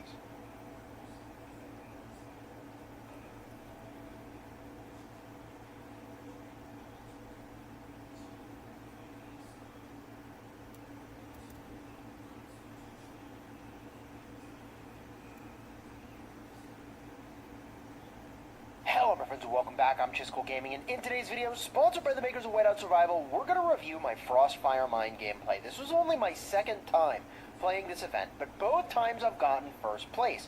So I'll talk about my strategy. This is a strategy I would use as a higher power player, but is something you could do as well, as long as you drop a few gems to speed in at the very end. But I'm getting ahead of myself. I'll explain all of it. Let's get started here on the Frostfire Mine. I'm going to hit play on this replay, and we're off to the races, baby. So this is the countdown for the match starting. When the match starts, you have 3 minutes to figure out where you're going to teleport. And by the way, if you've never played this before, don't worry, I'm going to explain how all this stuff works. So you can see I immediately went to look around the center of the map here, because that's where I want to be as a higher power player who's going to rush this objective in the center once it becomes unshielded. So I'm looking to see, alright, is there like a cluster of mines that's really good that I want to teleport to? And I'm looking around on the left side here, looking around on the right side. You have 3 minutes to look around. I think I'm ultimately going to settle on this spot over here that puts me really close to the center, but also will give me the opportunity to have a bunch of mines nearby, alright? And that's my sort of game plan. And at the very start of the match, what I like to do is work on my tech tree. So here I am trying to figure out what are my tech choices going to be again? And I'll tap through some of these skills, but they definitely do define the way that you work and sort of your point engine works for this game mode. So taking a big step back, Chisco, please just explain what this is. So Frostfire Mine is a game mode where you're collecting aurichalcum, and the more aurichalcum you have, the better. You get a bunch of rewards. They're tiered out based on an amount of progression you do, and also there's a rank reward, which is a big deal. You're going to get aurichalcum in a bunch of different ways, but big picture, there are going to be little mercenaries on the map that you're going to go and fight. There's going to be mines that you will harvest from. There's going to be aurichalcum that pops onto the ground that you're going to go collect. You're going to battle other players as you go and do it, and your city can't be attacked by other players, although all your armies out in the world can be. And if you lose a fight, those heroes that were in that army are out of commission for 5 minutes, which is a bit of a bummer. In addition, there's the big objective in the center that gives a lot of points at the end for how long you've held it. And what typically happens is some high-power player is going to swing in, hold the objective, and you're not going to be able to take it from them. So if you can get it before they get in there, you can get a lot of points. And by the way, that's like ultimately what I'm going to do here. So I have buffed up for this event for what it's worth. I'm using the buffs that cost 2,000 gems each, rather than the buffs that cost 10,000 gems each, but are twice as strong and last much longer. It could have been worth going for the stronger buffs, and one thing I didn't understand about this game is that those buff tokens are like a huge multiplier of your percent stats. So like, it doesn't take you from 500% attack to 515% attack. It takes you from like 500% attack to, I don't know if it were a 15% boost. I think it's a 10% boost. So instead of 500 to 505 or 510, it's like 500 to 550. Like it's a huge boost. Anyways, here we go. We teleport in. Someone else went nearby too, which is a little bit of a bummer, and we're off to the races. Now I'm manually looking around to see the mercenaries that are closest to me. You actually can do a search for the mercenaries, and that is probably the better way to go. But whatever, I've targeted those mercenaries. We're running around to go swing in. And my objective by hitting these mercenaries is to get the experience, which you'll see in the sort of bottom left, accumulate up and up and up. So these guys drop experience. Experience lets me work on my sort of selections over here and my Frostfire skills. So now I'm making my choices. Looks like I took the skill on the right. And here, by the way, you can see there's stuff on the ground that I can pick up, orichalcum. So you can have one army out at a time. It counts as a special queue, going and collecting orichalcum, which I'm doing. The first person to enter into one of those mines is going to make those orichalcum drops spawn in. And I should have taken the ones that are right next to my city now that I see those are there. GG. From here, I'm taking the skill on the left. I can't recall what that did. Doesn't really matter for the sake of the vid, but there's really like one particular point that's going to be very critical, and I'll talk about that one in a minute or two here. So it's time to pick up those orichalcum drops. GG. I should be paying closer attention to that, but I'm really focused on getting as much XP as I can right now. So I'm not doing any mining, right? Like, I'm picking up orichalcum that dropped. That's cool. But my focus here is on just getting that XP so that I can level up my skills. And then I'm basically not going to hit any more of these mercenaries for the rest of the match. I'll be done. That's it. You can see, by the way, the match is a grand total of less than 30 minutes. So it is pretty quick. And one of the skills that I might have just taken, I think, gives you 5,000 orichalcum every time you enter into a vein for the first time. And I say for the first time, that's not exactly true. Every time you enter a vein within a 60-second window. That's the more accurate way of saying that. So, like, every 60 seconds I should enter into one of these veins, which is a big part of my strategy, is to even sometimes just retreat an army and send it back out for an instant 5,000 points. That's a part of the reason I want to be near these veins. I think I debated, like, do I swing in on these guys? But I kind of realized, like, I'm the big dog here, one of them anyways, so I should be attacking players that are near the things that are convenient to me, so GG. Now, when I hit that guy's army, any heroes he had in that army are not going to be usable for 5 minutes. All right, increase orichalcum gathering efficiency by 15% is what I took. And there's one more skill that I want to grab, which I don't yet have. So I am going to still need to swing in on some of these mercenaries. We'll see when I decide to do that. Okay, so I'm targeting these veins, and I've sort of shifted gears here from the mercenary stage to the vein mining stage of my progression. And my goal at this point is to just kind of farm up as much as I can and hope that I'm uncontested for the most part. And it does look like I still have some armies coming back. I might have sent them too far to pick stuff up, but whatever. You want to keep your armies near your city. I didn't know that kind of the first time I played. I mean, obviously you don't want to go far away, but things respawn pretty fast, as you can see, and so now I don't have to walk very far. I can hit that mercenary right outside my city. You can see also I'm watching these little orichalcum drops on the ground so that I can go pick that up as soon as my army returns. I should have really hit don't show that again today, like way sooner in the match. I can't believe I didn't do that. But I'm going to be honest, I was like, oh man, I hope I do well. Like, you know, I was kind of amped up for my second time in here. And I do need to give a shout out to Skillet and Beer the Viper, who basically I shared my screen and I streamed, and they talked me through how to do this the first time. This is my second time doing this, and I'm repeating the strategy from what they taught me. At least as best I could. I think they made different tech recommendations, but I'm winging it a little bit, alright? So, my experience is really close to that last skill. We'll see if I kind of go for it, given that there's like a level 2 right outside my city. Yeah, I should just take that. And I can do a good amount of mining. Picking up more orichalcum that's on the ground is awesome. It is definitely a bummer that I missed like the huge amount of orichalcum that would have spawned right outside my city from those veins. That one guy that poured it in kind of interfered with my plans there, but I'm told the more you play this, the more sort of hectic it gets around the middle, and the more people that are going to be kind of competing for that center objective. So I'm in a really good spot here. 6 armies, all gathering orichalcum. One thing I don't know is if you score your points as you go, which I think you do, given that my point total is going up, or if you only score those orichalcum points when the gathering army returns home. we'll have to kind of watch for that, and if you're an experienced player, please leave a comment. This is not to be confused with what will eventually become sort of a full guide for this game mode that I make. This is more just like, hey, I played it, and a lot of people said it's fun to watch, and that it would be really helpful if I explained what my process was. And it's not really my process, as I said, but what I was taught as a strategy that seems to work. And I'm not in first, by the way. I'm not in first. And that's when I realize I am not the biggest fish in this sea. There are multiple bigger fish in this match with me that I need to be worried about. And I need to be worried about them because if they attack my armies and I lose, then those heroes are out of commission for 5 minutes. So it is something I need to be cognizant of as I'm mining here. And I'm looking around, seeing what's next, but the reality is that what I should be more interested in now is, like, in the next 60 seconds, we're going to see some huge bursts of activity.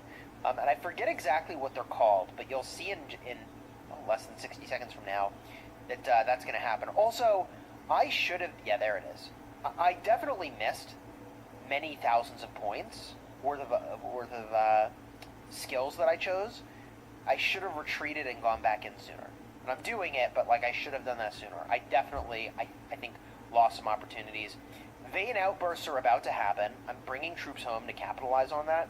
I should have done that sooner, though, because at this point, the Vane outbursts are going to be popping, but I'm not going to be home yet to send to them. So that's actually a missed time on my part.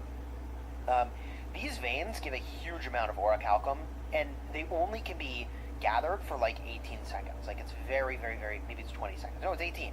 Yeah, it's very fast. Huge amount of orichalcum. Big miss on my part to not have already been home, because by the time I walk down to this one, it's mostly going to be depleted anyways, and I realize, I shouldn't even send to that. I missed my window.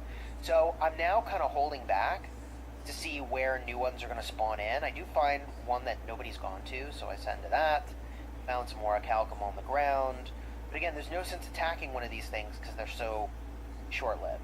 So now I'm just kind of ready for the next one.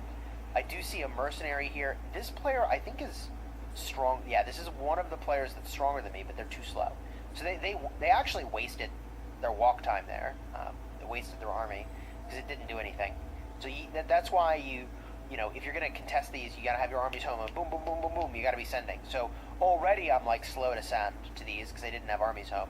You could argue that I could have sent more of my armies home sooner, and I think that would have been reasonable. In fact, I need to send an army back into one of these Vanes. And rewatching this, it does seem to me, I can attack this. Jeez, don't do it. Don't do it. No, it's too late. Alright, I'm crazy. Go to that one. Yeah, that's a good one. Oh, except the whale was going to that one. The other whale. GG. I end up taking one. I think that one expired maybe by the time I got there. Yeah, I mean, watching this back, there's several opportunities that I would say of my gameplay here. One is not as much awareness as I could have for gathering orichalcum on the ground.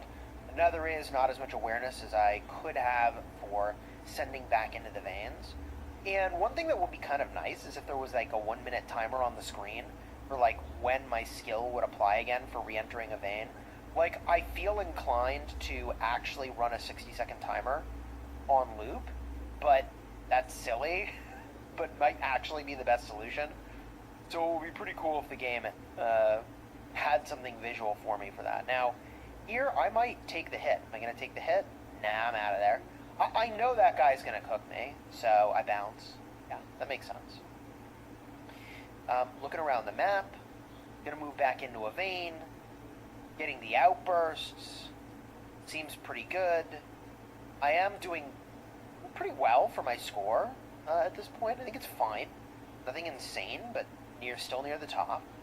And the game plan here is to just sort of pursue these cycles until the center opens. The center's going to open in 10 minutes or so. And when that center opens, that is when... Now, look, I should be getting those Vanes. The orichalcum on the ground, I should be getting. You can see here, by the way, it's this button. You can see where, what of your troops are, home or injured. Yeah, that guy's 150 mil, bro. 150 mil. And if I remember correctly, at the time that I recorded this, I did not have Alonso. Like, I had never even gotten an opportunity to buy him, and that guy's got him maxed. So I'm going to get cooked. And it is what it is. But a part of that is because, like, he had a hero I didn't have yet. Like, I literally had never even had an opportunity to get him. But, you know, that's just the seasonality, I think, in Gen 1 of heroes, whatever.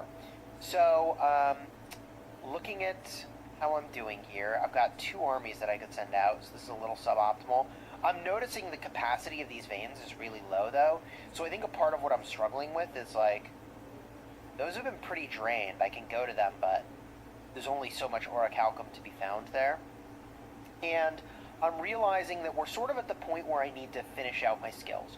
So the final skill I'm going to take is going to be one that gives me a jaw-dropping percent lethality boost for like a 60-second window.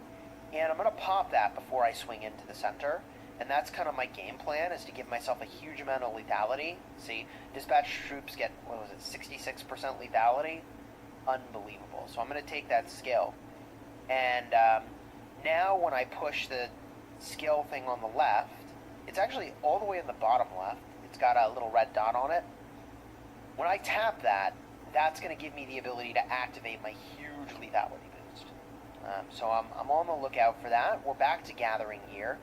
We've probably got like one more cycle of the outbursts, maybe, before mid opens. And again, I've done a really poor job, especially rewatching this. I can see I've done a really poor job of managing my 1-minute timer. Part of that is that, I don't know, like, there's when I notice versus like when my army gets home versus when I send it back out. I'm like, you gotta manage the time of all that. It is a lot of micro.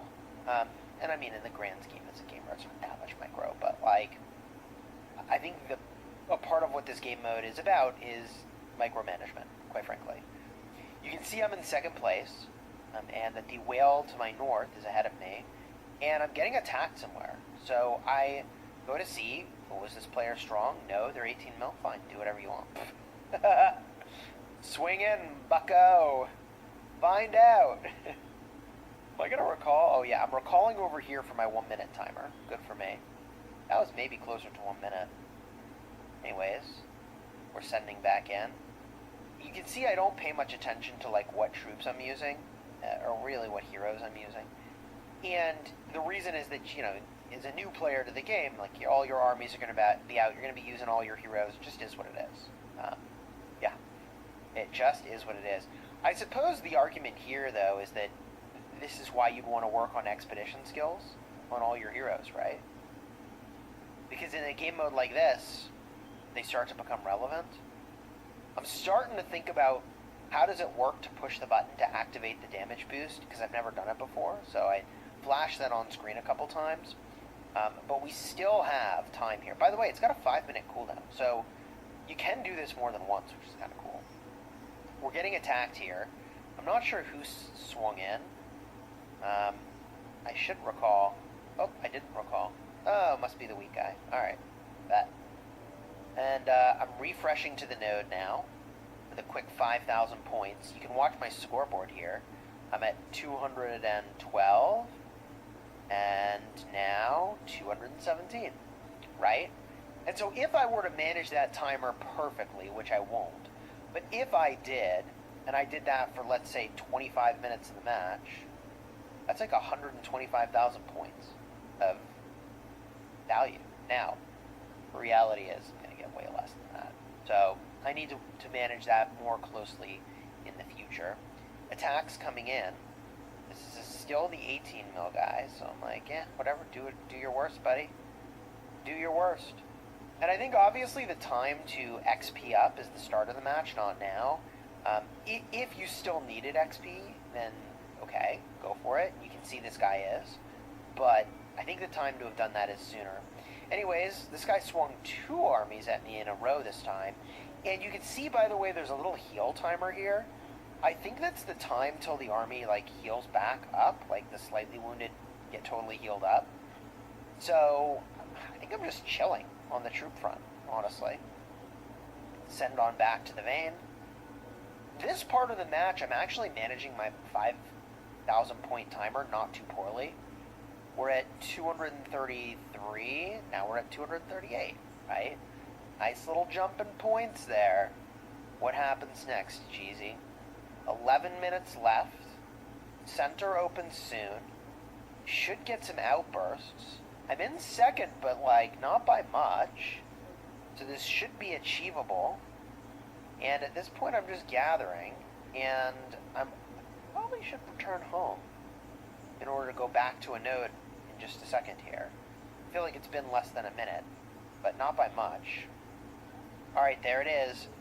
Vane outbursts in the next 60 seconds. Alright, time to retreat home. I think the mistake I made last time was to wait a little bit and then retreat, and then I was like, oh man, I'm still walking home and the outbursts are popping. So I also am late, I think, to return home and go back to a Vane. Bit of a GG. So I'm going to do that as well, I think, here. Yeah, good for me. Good. And I think I am getting the orichalcum from the Vanes as I go, which is really nice. It's way better than having to return home, if I am seeing that correctly. You let me know in the comments. 10 minutes left. Outbursts about to happen. Here we go. Outburst time. The goal is to hit all the close outbursts, but I decide to go to the south of me rather than push north, for the most part. And the reason is that I know that there's that whale to the north of me, so I don't want to be sort of a target for them. But am I going to go for it anyways? Do it. Oh, I can't. And it's fine. They went for it anyways. So I think that worked out fine. Oh, I do have an army that came home. And I am getting attacked here. Uh-oh. Uh-oh. Okay. And I lost. I think I lost. Did I? Oh, I'm about to get attacked. Okay. Oh yeah, I'm returning somewhere. I don't know if that's because I lost or because I depleted it. There's definitely a difference. At some point in this match, I take a hit. Maybe it's when I go to the middle, actually, is when my heroes get deactivated. I think that's maybe the only time. So I think for the most part, my heroes are chilling. Here comes the next wave of outbursts. Let's go. 9 minutes left in the match. Only a couple minutes left till the center opens here. Time to get the outbursts. Vane outburst 1. Boom. Vane outburst 2. Boom. Vane outburst. Did I go to 3 of them? I don't know. Maybe I missed one. And I go to this uncontested outburst. Oh, somebody's already there. GG, just kidding.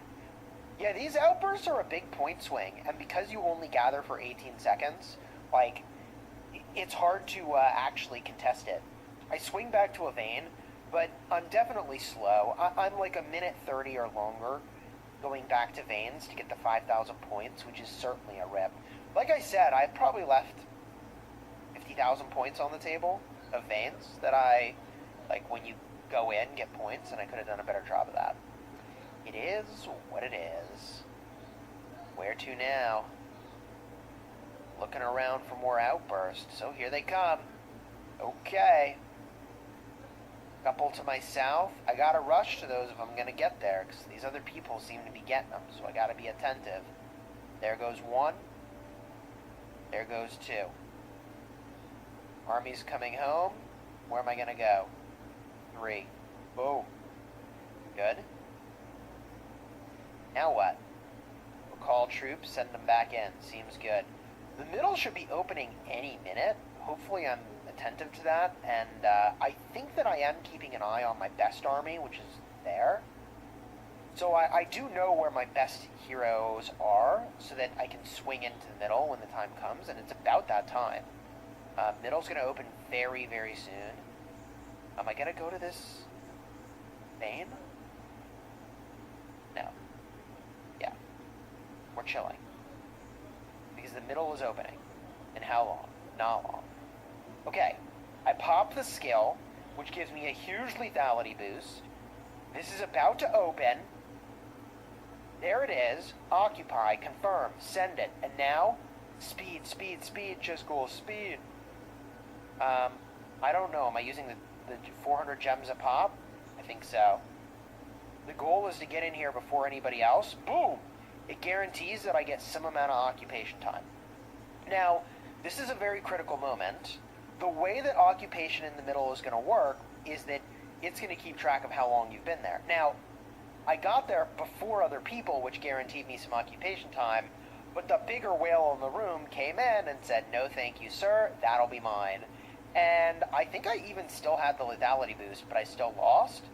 So it's GG. That was the guy who's like 150 mil power that has the maxed Alonso. Well, it's like I literally haven't even had the opportunity to get him yet. I mean, as of the time of this recording, I have. And I have him nearly maxed, which I'm very hyped about. But, yeah. So, I am in third, but the fact that I got occupation at all is a big deal. I think the number one occupier is going to get 100,000 points, and the number two occupier gets 80,000. I guess they're orichalcum, not points. So I think I'm set up to be the number two occupier because I got it for a couple seconds, and that's only because I sped in. And I knew that I needed to attack and get in fast to get any points at all on the board, so that if someone like this guy shows up and is uncontestable for the remainder of the match, which I think is going to be the case, at least I got some points on the board, and that's actually worth 80,000 points, and he gets 100. So he's in here, and I'm going to go look at the report. And there it is, I think. Oh, I got hit there. Yeah, that's the one. Yeah, I mean, bro outclasses me by a lot. By a lot. Could be in part that he was, buffed up with 20% buffs and I had 10% buffs. Doesn't really matter. Troops in Frostfire Mine event are only available in the event. Okay, where am I going? So, this is the part where I was like, man, I would send in to hit the center again, but remember when I said that when your troops die, they sit out for 5 minutes? Like, my best heroes are sitting out for 5 minutes, so I can't attack the center again for 5 minutes, is the way I feel about that. Now, what's interesting about hitting the center is that the troops automatically heal after a period of time. So, if you're holding the center and you live through that duration of time, your troops heal back, your slightly wounded do. So you can hold that thing indefinitely if no one actually has the strength, either solo or in combination, to knock you out. And it's a short window of time to heal. It's like 15 seconds, 20 seconds, 10 seconds. So the only way to clear this guy out would be if a huge amount of damage was dealt in a short window. Here you can see the 3 troops that I have recovering. I found that by tapping over here. And there's certainly a strategy to like teleporting around the map more, but because I've sort of located right next to where the big action is, I'm chilling. I have missed out on probably another 20 or 30,000 points of occupying veins. The 5,000 at a time really adds up when you're not getting it. So that's a miss on my part, and that's why I sent home here, and I'm going to send right back to it. And arguably at this point I should teleport next to one of those veins to be like a lot quicker in how I do those transitions. But I do still have an opportunity to swing in on the middle again, which I am going to take.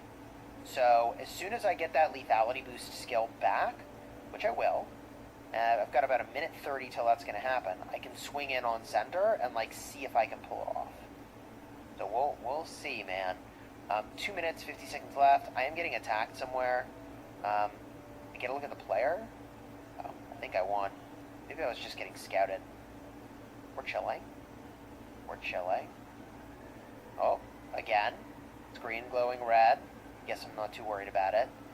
I've got 1 minute left till my troops recover. So, even if I could get a little bit of occupation time, like, at this point, I can't unseat the number one guy from number one occupation. But I could potentially solidify my spot in what I think is going to be number 2 for occupation here. And it is ultimately going to be, like, the fact that I sped into the middle is ultimately going to be the reason that I will land in first place at the end of this. Spoiler alert! But I think I already said I got first 2 times I've done it. This is the second time I've done it, so... Anyways. 2 minutes left. We're chilling. I should probably be sending home and back to a vein, I think. 20 seconds left on the troop recovery. My skill is available to pop. I don't want to pop it too early, but I do want to pop it like right before I send the troops. I'm looking around. Ooh, let's get that loop, baby. And yeah, this one guy got in here, and he is big chilling. All right, skill is popped. We swing in. How are we gonna do? At this point, I don't need to speed, right? Like, it's 20 seconds. There's no. I hope I don't decide to speed here because it's just unnecessary. We're marching to the middle. Go, Panda, go. Do the thing. You can see his recovery window there. The little, yep, he just healed. Tragic. So he just healed. There's the heal timer. It is about 20 seconds. Now I'm swinging, but I get defeated. GG, bro. So we can look at this report. I got close. I got very close to taking him out, actually. 50,700 to his 40,000. It was close-ish. I got him on some stats here, but, I mean, I think he had, I can't tell now. I'd have to rewind. I think he had a Max Alonso, if I remember correctly. Anyways, doesn't really matter. I can't take him down. 26 seconds left. I should have been maybe paying more close attention to the veins. Did I gem to get into this? I did. I think the match is so close that I can score an extra 5,000 points and it might make the difference. So I gemmed just a little bit there to try to get to this vein faster, to get me the bonus 5,000 for occupying, which I think went right onto the board there. Right in the nick of time. There it is. Match is over. 0 seconds on the clock. Number 1 on the leaderboard, baby. Let's go. There it is. 480,000 points. And that came in part from the occupation. GG, man. It was honestly, this game mode is a lot of fun, and I still have a lot to learn. So if you enjoy the vid, throw a like on here, subscribe. I am going to make a detailed guide about this once I know more of the different sort of strategies and way you can play it. So subscribe, and if you're looking for some other videos you might find entertaining, check the cards that'll be off to the left. Well, yes, on the left side of your screen. Technically, the way I'm standing now, it's my right, but whatever, it doesn't matter. Check those out, you'll enjoy them. Until next time, you have fun smashing your enemies. Take care, everybody.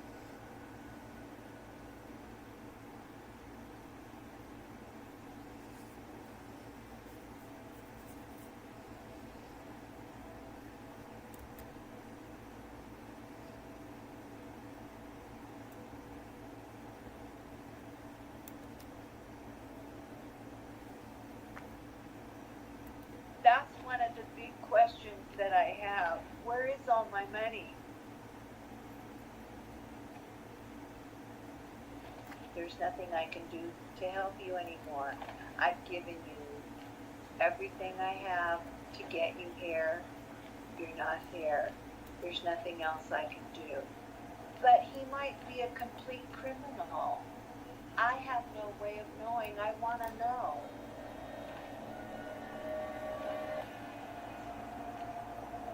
I want to know who he is, if he's a real person or not. What's up, Seekers? Welcome back to another episode of Scamfish, sponsored by SocialCatfish.com. There's still a part of me that believes some of these things that he is saying to me. What's up, Seekers? Today we have a very special episode. It's about a woman named Liza who lost $1 million to a romance scam. She thought that she was going to be receiving a $700 million parcel from her boyfriend who she met online. In most instances, when you guys watch these YouTube videos, we literally have 1 week to interview, edit, film, do research. And so we don't get to showcase all the things that we do behind the scenes, what these victims go through.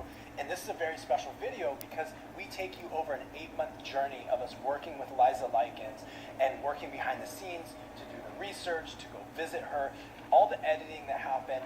And in the end, I'm not going to spoil it for you, but we have a really good surprise. So watch it to the end.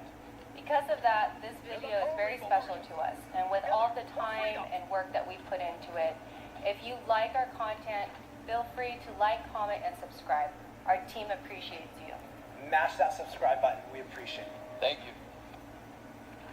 So this has been an 8-month thing with Liza. She lost $1 million, which is devastating. But we're here today to talk about the case. Liza's our friend. Like, bottom line, you know, like, we went over to in Vegas. I danced to, you know, her singing live. Yeah. You know, we put a smile on her face, and ultimately, like, worked to like try to help her out. Hi, my name is Liza Likens.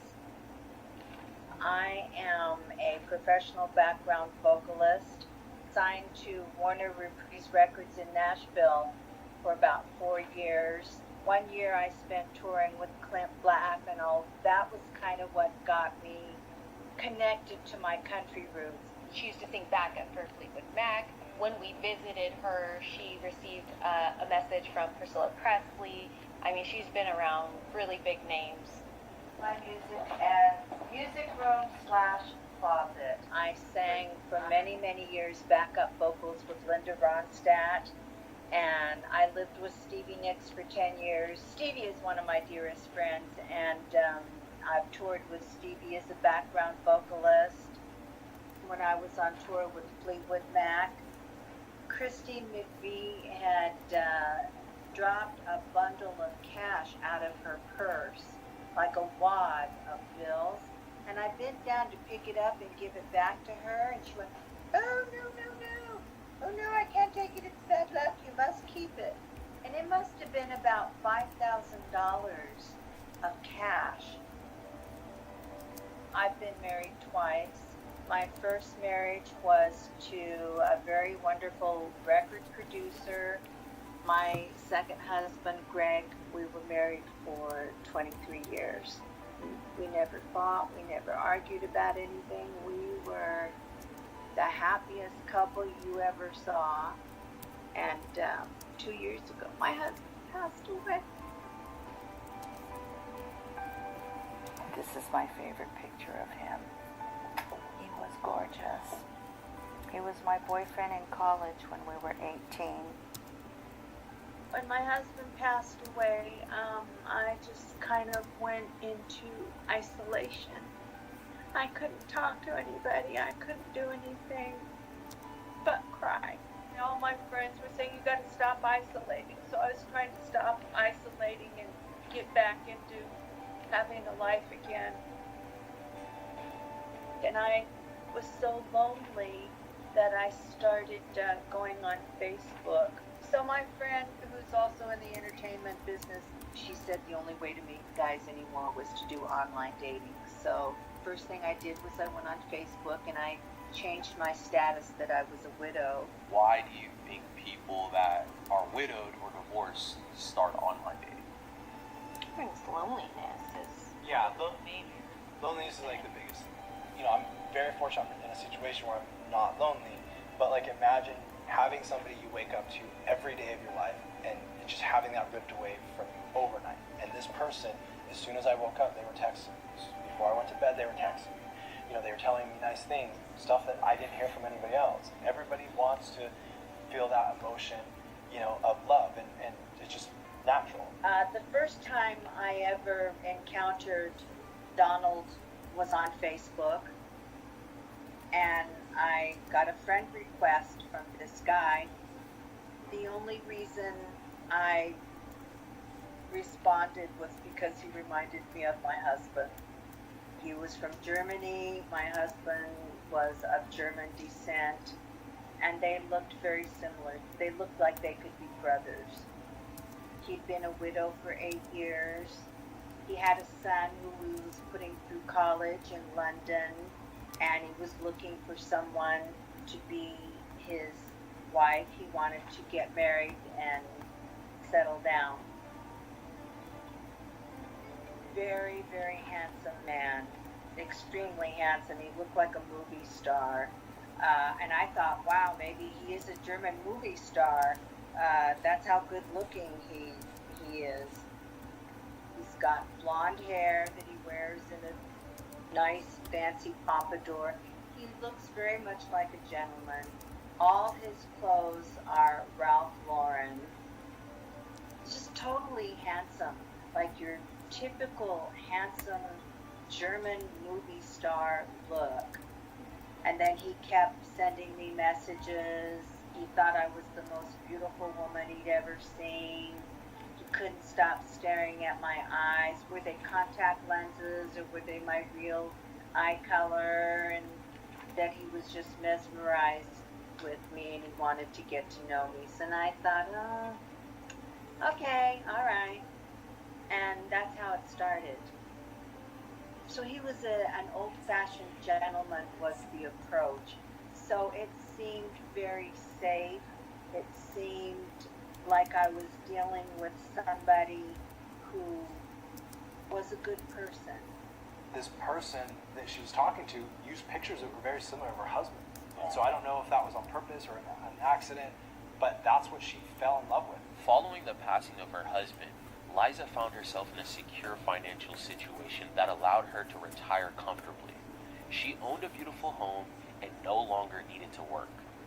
The first time this guy started to ask me for money, he said because he was working in a foreign country, he had to buy Wi-Fi time.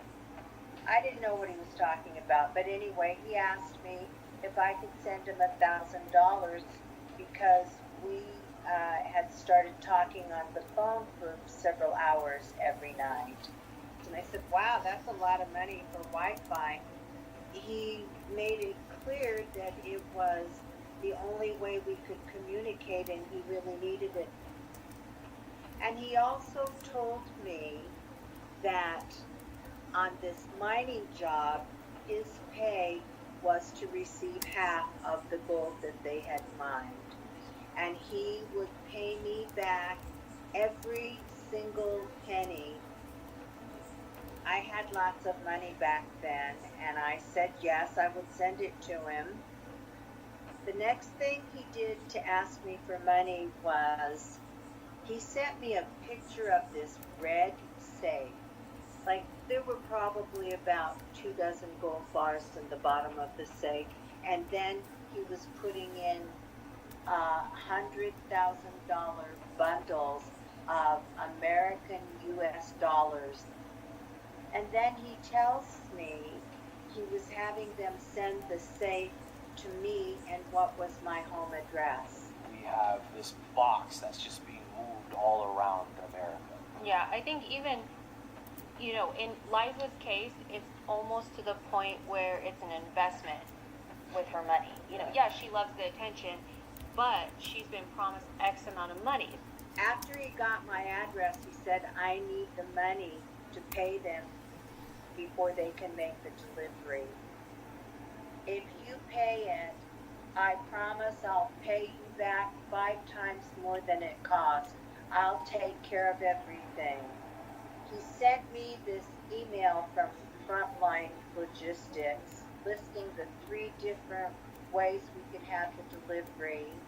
One was for $20,000, one was for $40,000, and one, which I would have in 3 days, was for $140,000. I had the money, so I got the money, and I paid $145,000 for the delivery of this red safe with the 24-karat gold bars and all the bundles of cash, which I was told by Donald that it equaled $700 million. If I go out of my way and I do something for you, you know, whether you say it or not, you're going to feel like you owe me something, right? So I'm saying, hey, look, I have this package and I'm sending it to you, right? So now you're like, oh, this great person I'm in love with, they're sending me this package, you know, and I'm going to be rich. So they're playing into different types of emotions. So when that first message comes from what you think is a third-party company, you're all of a sudden trusting and you're excited to get this package. So you pay a little bit of money because it's not a lot of money, and if it gets the package to you, the risk outweighs the reward. And then it gets stuck again and the money becomes greater. This plane got stopped in Greece at customs, and it got stopped in Turkey and Spain. They were contacting me that I needed to contact my husband Donald, and and tell him that he needs to come immediately to claim ownership of the parcel while he said he was in the middle of his job and he couldn't leave. So the Frontline Logistics said that they would have somebody get plastic surgery to look like Donald and would go and claim ownership. When they needed that, they needed $200,000. And I needed to send it immediately. This started to turn into a James Bond movie pretty quick. Liza had already sent a couple $100,000 getting the parcel, and the shipment was just days away from arriving. Her heart was racing, and it started to begin to feel like she was gambling. If she didn't send this money, the shipping company claimed that they would lose the package. So she paid the $200,000. He makes everything sound so believable, and I have to keep reminding myself, I don't think any of this is true. I wish it was, but I don't think it is. The package was finally out of customs, and the plane had landed in the city of Las Vegas. It was taken off the plane and loaded onto a truck. This package was just an hour away from Liza, but then there was another problem. They had arrested the two men that had the safe in the truck, and that he had to come immediately and claim ownership so that the two guys they arrested from Frontline Logistics could be released. So he said he flew from Brisbane, Australia, and he flew to Spain. When the two delivery men were arrested, Donald hopped on the next flight straight to Las Vegas so he could claim the parcel. But then there was another issue. He said they took him to jail and that they had a trial and they put him in a Spanish prison in a city named Elqui. He sent me pictures, and they would give him his phone every night for 20 minutes, and he would call me every night until they would come and ask him for his phone back. And he was having me still send him money for his Wi-Fi. We had gone through $750,000 of my inheritance from my husband, what he had left me to live on for the rest of my life. And they were going to free him on $250,000 bail.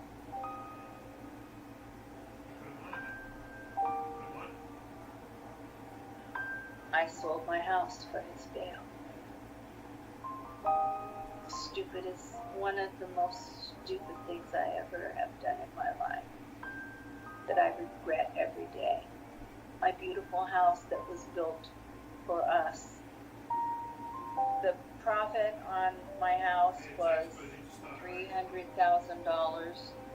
That was on a Thursday. The cash was in my account, I think, the next Wednesday. They paid cash for the house, and I was out, and I moved into the Trump Hotel. I had already gone through all my inheritance money, and I am very ashamed of myself for using that to send to somebody that I had never met, somebody that I had fallen for online. I asked my husband to forgive me. When we look at these people that, lose money and they go through this like crazy rabbit hole of sequences, what these scammers use to get money from, we look at them all the time and we're like, how dumb. Like, granted, people are willingly giving money, and so that's like the first problem. But at the same time, like, this is a major form of manipulation these people are going through. There are a lot of psychological principles that go into it. Like if you wake up every single day and you do the same thing every single day, you're gonna continue doing the same thing. And so, like, if you look at abusive relationships, right? Not scamming relationship, but abusive relationships, and people look at other people and they're like, how could they stay in that relationship? It's bad, it's terrible. We all know somebody that has been in a bad relationship, right? That has gone on way too long. it's because they're used to being part of that relationship, and it's a normal part of their lifestyle, and it's hard to separate it from themselves. After I paid for his bail, he didn't show up, but that's when he said that Customs stopped him when he got off the plane in Las Vegas, expatriated him back to Turkey. There's nothing I can do to help you anymore. I've given you everything I have to get you here. You're not here. There's nothing else I can do. When Liza initially reached out to us, she thought she had only sent $800,000 to help Donald. But as we started to dig in, it was more. The money that she was sending to him while he was in prison added up to a larger amount. But after digging in, it looks like north of $1 million. Yeah. So it's like she didn't even know how much money she lost because she was so focused on like the now and trying to get this money, and every sequence that happened, and she literally had no clue until we started looking through receipts and you pulled all the crypto, the Bitcoin, and then we talked to her friend. Like it's probably, unfortunately, like between 1.2 and 1.5 million dollars. That's one of the big questions that I have. Where is all my money? I've asked him to please send me back some money so that I could pay my bills. And he says, honey, you know what we've used all the money for? They're not going to give it back to me. That's what he says to me. I want to know who he is, if he's a real person or not. I like the personality that he has made me think is him, but I don't know if that's really him.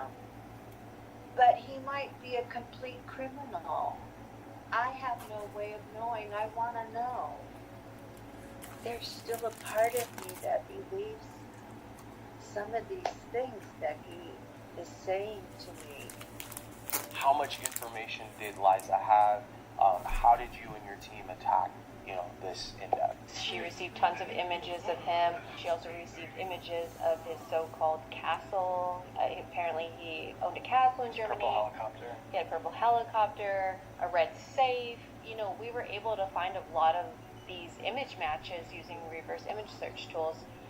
Also, something we dug into was the crypto wallets, which she had several. Stick around until the end. Add a Reveal the different real man tab in the open. photos, and even find Liza's money along with the person behind the transactions. If you've made it this far, don't forget to like, comment, and subscribe, guys. We appreciate you so much. A few days later, our team took a trip to Vegas to meet Liza and reveal everything we found out about Donald. Let's talk about visiting Liza and breaking down this information to her. Okay, hope I don't have a heart attack. So this is your report that we created. The only woman that lost like millions. I was looking at the email that he had written to you with, and it one of the most stupid things I ever have done in my life. That I regret every day. Yeah, My beautiful I house think she that lost was the most built money, right? for us. She lost like millions. The profit on my house Yeah, I was think she lost the most. She lost like millions. $300,000. She That famous was on a Hollywood. Thursday. The cash was in my account, I think the next Wednesday. They paid cash for the house, and I was out, and I moved into a hotel. I might get one a little bit. I had already gone through all my inheritance money, and I am very ashamed of myself for using that.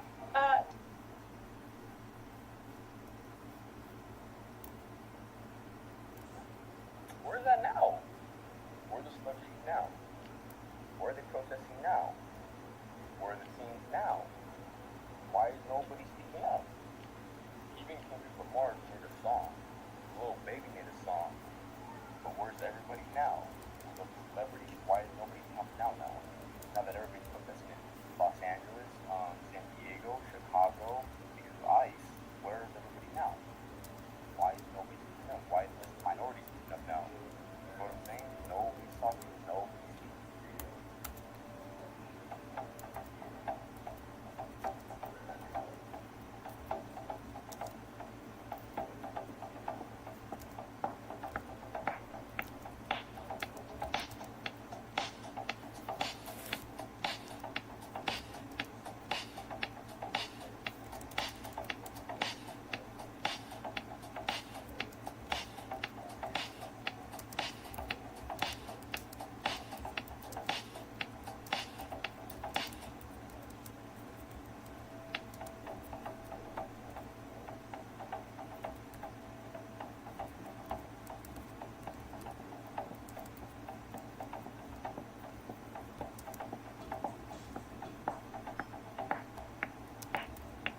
It's full.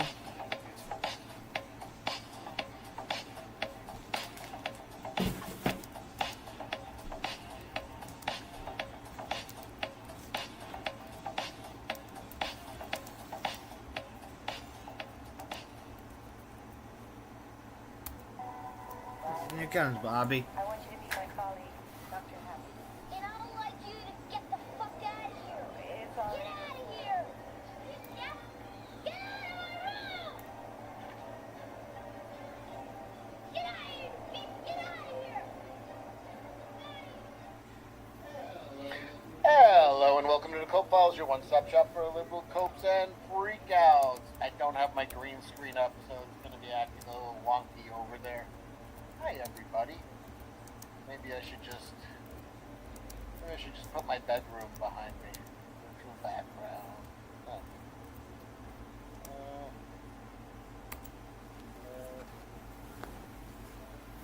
That better? It might be better.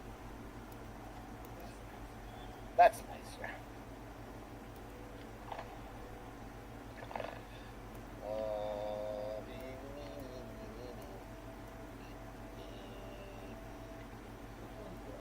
Which ones do I have here? Select this one's nice.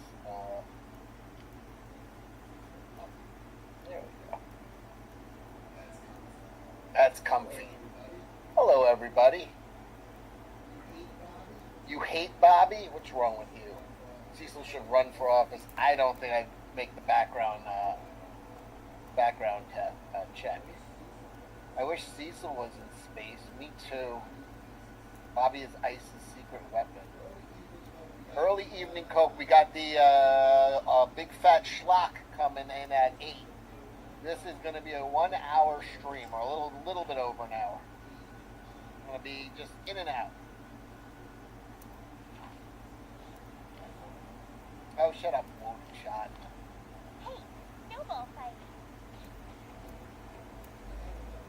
I have enough hate in my heart to hate the police and the protesters. But if the police are beating up protesters, then I don't hate them. But most of the time, I hate the cops. And if you don't, and if you trust the cops, you're retarded. But whatever. Cecil, no love you long time.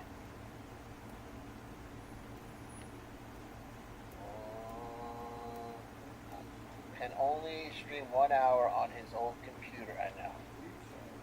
Creepshow, yeah, Creepshow's a great movie. It's too good.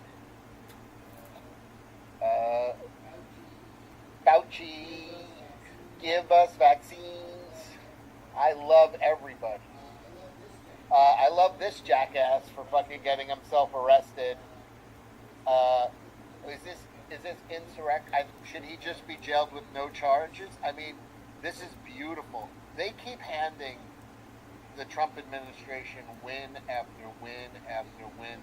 They keep thinking that these photoshops, these photo ops. Why do I keep saying Photoshop? Photo ops are gonna go well for them.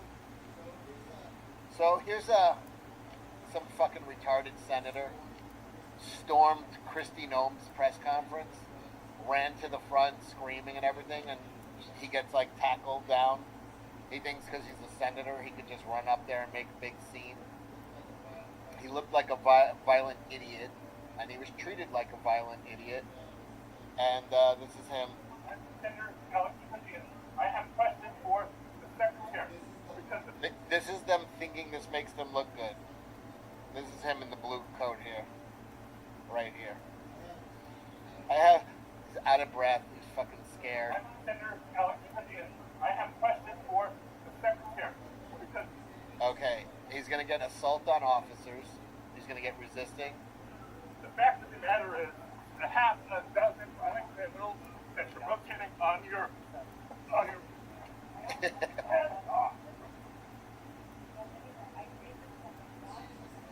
She's just talking.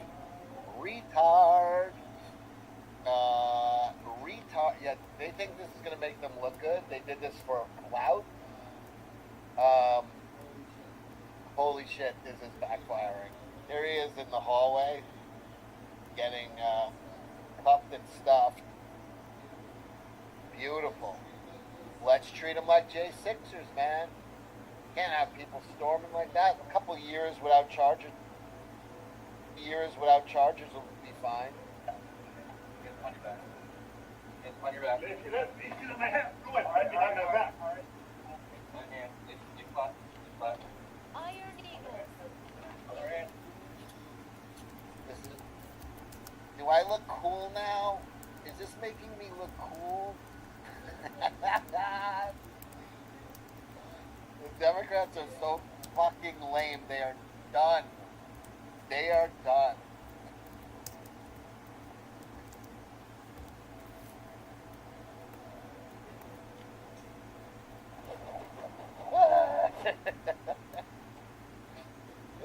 Beautiful. Did it work? Did I get a good photo op? If you let my hand, go ahead. Right behind my back. All right. My hand. Get flat. Get flat. Other hand. Other hand.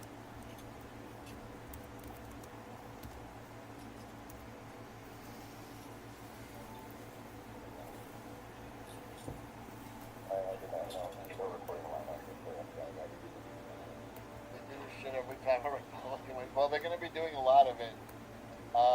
And now he's been in custody for a few hours now. So now all the other Democrat senators are storming, I forget whose office they're storming to get answers. Release him. The laws don't apply to us. We're senators.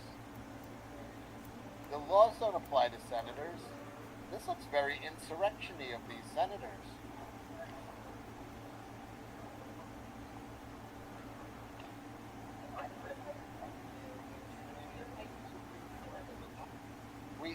They're storming to get him released. Oh my God! Leave him in there for weeks with no fucking charges. They legit think that. I know, it's fucking hysterical.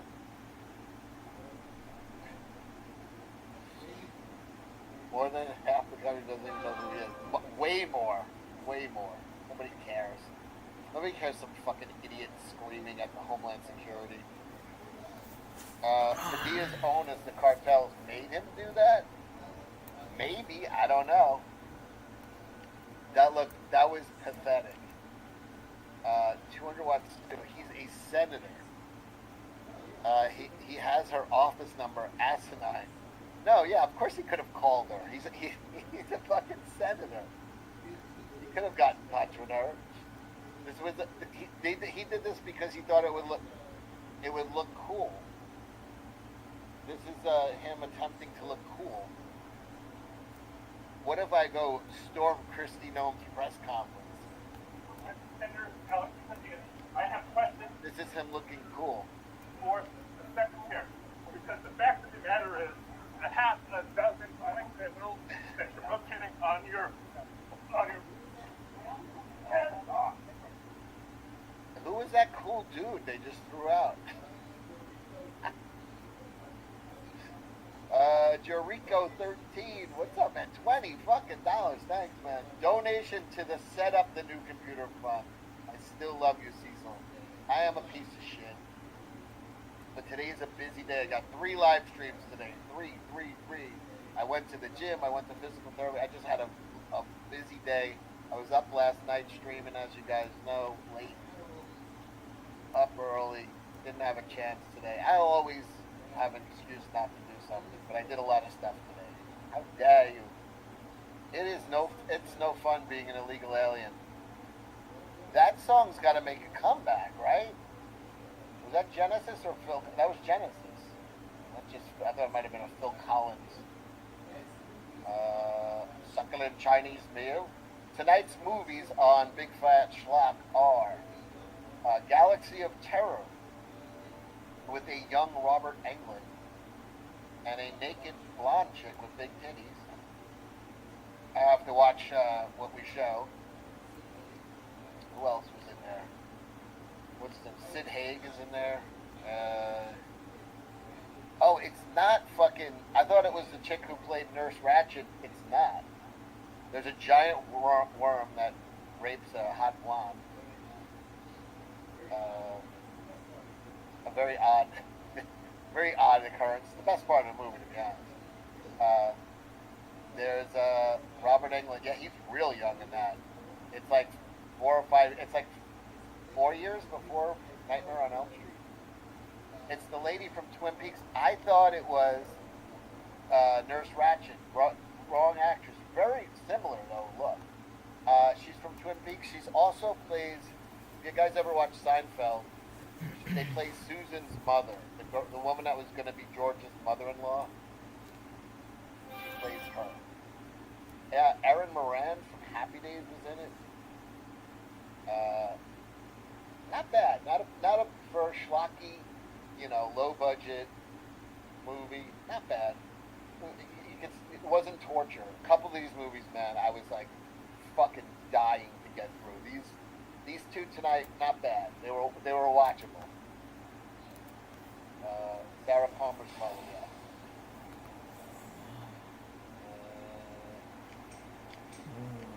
yeah. Instead of drinking 6 more beers for a buzz, I just get a 4-pack of Monsters to drink in one day. Hell, yo, you're a health nut. Thank you for the donation to set up. Greatly appreciated. Super generous of you. Thank you. I'm going to set it up tomorrow. I only have to do one stream tomorrow. I have a pretty clear day. I was going to do some writing. I have physical therapy pretty early in the morning. I'm going to set it up tomorrow. It'll be set up for tomorrow night's stream. That's the Cecil guarantee. 200-watt studio. Not like this administration has people trying to kill them or anything. Plus, he looks brave lunging at a woman. I know, he's a fucking idiot. A taser would have been appropriate. What the fuck are you doing? You're a sitting senator rushing the fucking stage of a cabinet member? Exactly. During in a season that had multiple assassination attempts, you think running at the fucking stage of a cabinet member is a smart thing? Fuck that guy. I hope they give him charges for fighting with the fucking officers. Shit, he did more than the chick, what's her name, who got fucking shot in the Capitol. He did more violence towards police than she did, and she got her fucking head blown off. Tit for tat. I'm all for it. You set the fucking rules, man. 200 West Studio. Yeah, exactly. Richard Ramirez, $4.99. Great entertainment. Who cares about Epstein list or that the FBI lied or hid Biden's laptop? Yeah. Who cares? Thank you, Richard Ramirez. Jericho 13, another $10. Thank you. Don't apologize to me. Gundam must be so pissed. That poor sweet soul. I spoke with Gundam yesterday. He took another week off, obviously. I think he'll be back next week. 200-watt studio. Galaxy of Terror has shards of glass crawling under skin. That was a cool scene. That was Sid Haig's scene. That was pretty dope. There were some good moments in that. There was a good little twisteroo at the end. Not bad. I mean, you can tell it's all low-budget stuff, from the uniforms to the spaceship sets. Like, the spaceships have toggle buttons. Like, everything is just, repurposed from other movies. But what makes a good schlock movie is if they're actually trying. I hate those schlock movies where they know it's shit, so they just, and they're aware. I want them to be, actually trying to make a good movie. And Galaxy of Terror, they tried to make a good movie. It's a Roger Corman movie, but there's a sense of earnestness to their thing, and it makes it watchable. At least they're trying. I hate Sharknado, those made to be made fun of movies, on purpose. Fuck those. I don't like that. Kate's Swish dropped me $5. Thanks, man. You said that a month ago about setting up my computer. I say a lot of things. James Cameron tried. Man, I never made it through the first Avatar. What are they up to, 3 on that?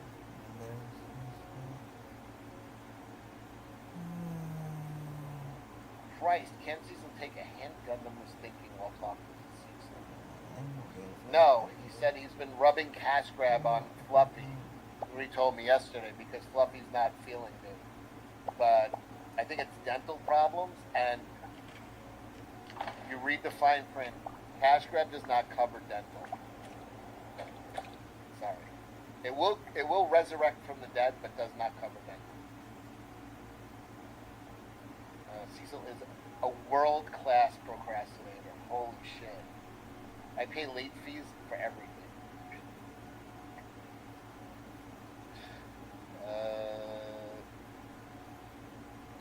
Yeah, it's a parody. I wouldn't call it schlock. Like, it's bad on purpose. Type of thing. Yeah. Avatar was boring. I watched, I don't know, 35 minutes of it. I was like, I get it. Okay, I don't care. I'm gonna go just for the ongoing for like no, Avatar is that's the anime or the cartoon. There's another Avatar, and that's the Airbender one. Joseph Fazio, nice balls. MAGA. Thank you. Cash Grab doesn't do Windows crap. Avatar was too gay even. It was gay. Yeah, it was gay. That's what it was. Dances with wolves. I don't know. It just, I was like, I'm out. I tapped out. I didn't care. I just didn't care. I knew it was going to be like evil, white, capitalist, bad, nature-loving Indian stand-ins are good. Like, when will humans learn? Like, okay. How many times are we going to do this lecture? Shut the fuck up. Dances with Smurfs.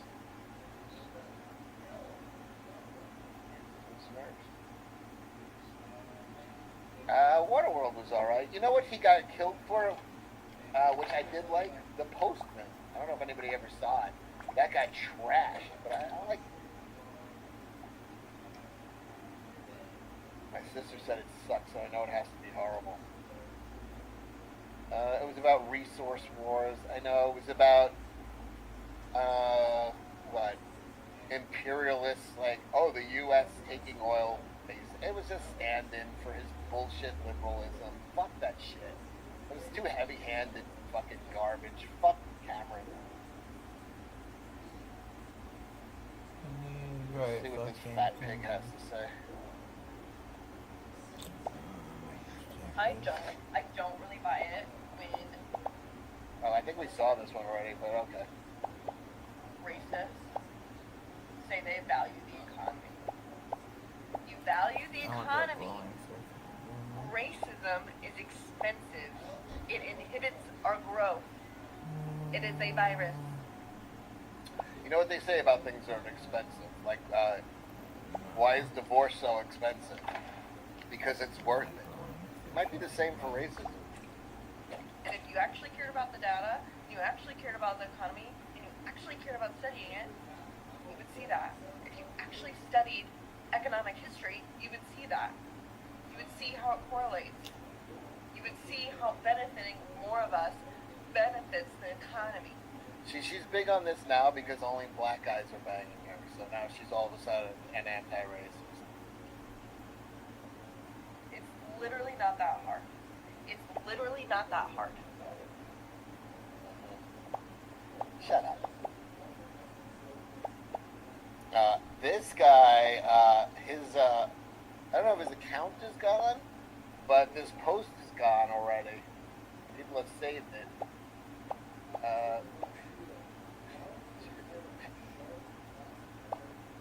She thinks she's smart. I know, that girl's annoying.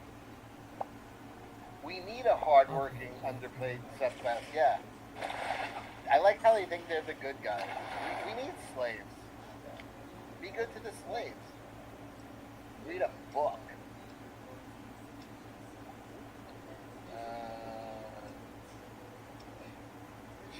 Actually, the meme.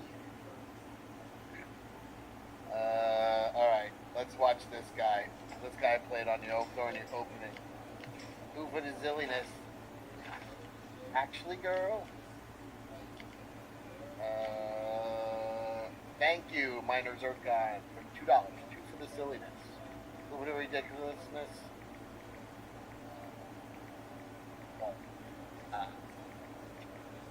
So, rumor is, if you throw rocks. I love guys like this who've never been in like a fight. These like the cosplay revolutionaries.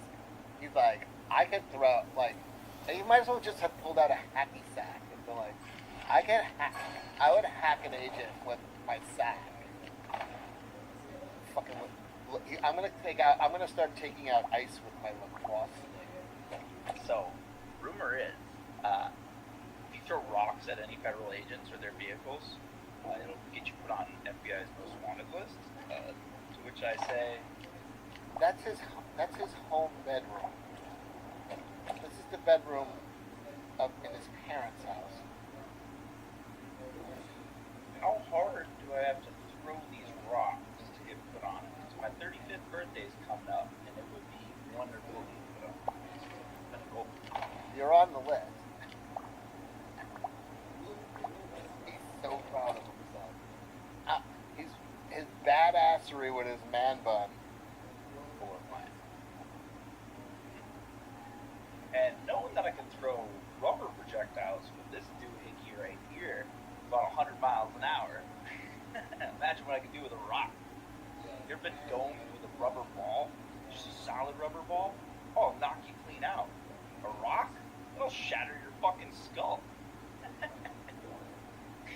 The indigenous peoples call this game Getaway. Oh.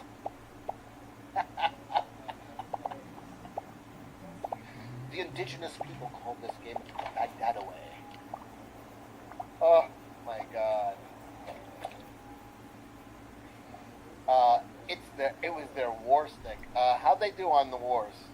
How'd those war sticks work out for them? Many other names. One of them was Little Brother of War. Yeah. This stick could be used for war.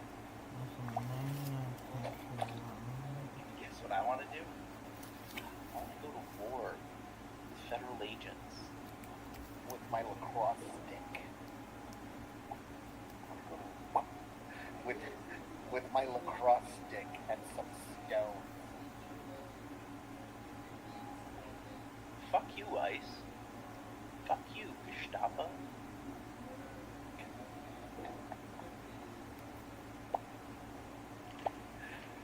The post is gone. He has. Indians didn't even know what horses could be used for. I know. Ice is good. Look out for a badass with a lacrosse stick. It's the little brother of war stick that he has. Tough talking limp retard. Oh my god. Yeah, I have a feeling he is. He'll cross the line.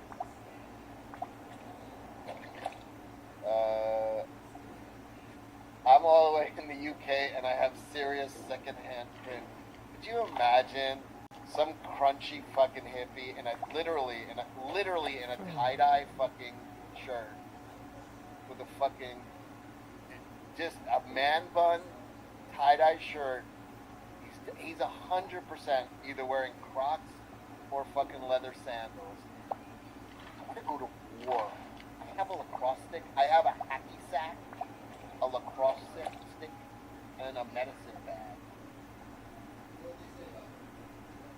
Projectiles with this doohickey right here.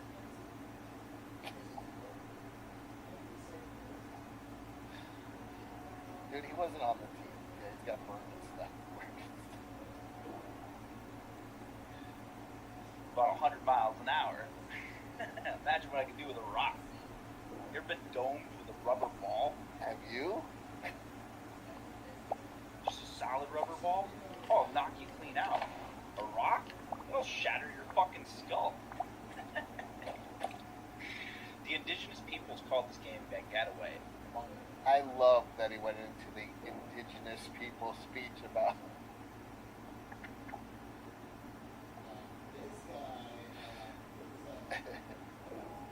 other names. One of them was Little Brother of War. Guess what I want to do? I want to go to war with federal agents. Fuck you, ICE. Fuck you, Gestapo. Getting the same vibe from this guy. I have questions. This is pretty much how his war will go as well, except he'd be holding a cross stick. For the secretary, because the fact of the matter is, a half a dozen unacceptable that you're locating on your hands off.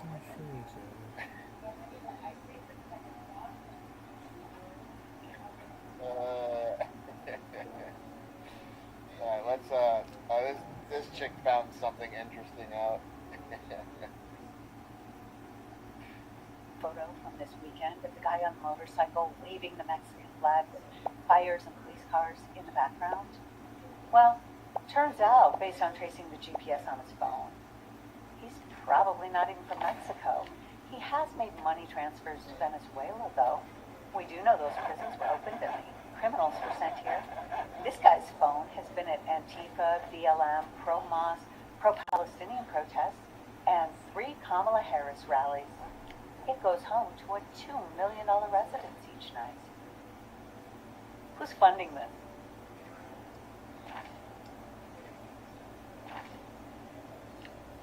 Yeah, these guys track the GPS movements of people.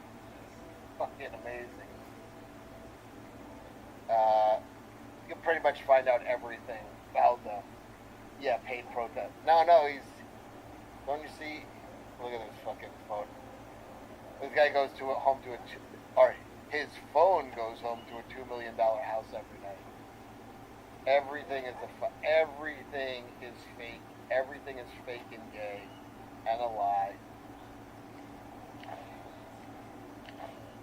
Holy shit. We saw this guy, he doesn't understand why everybody isn't standing with him. I don't know, maybe not everybody is for illegal aliens. A lot of people didn't stand with George Floyd either. No, it's crazy. We have the BLM protest.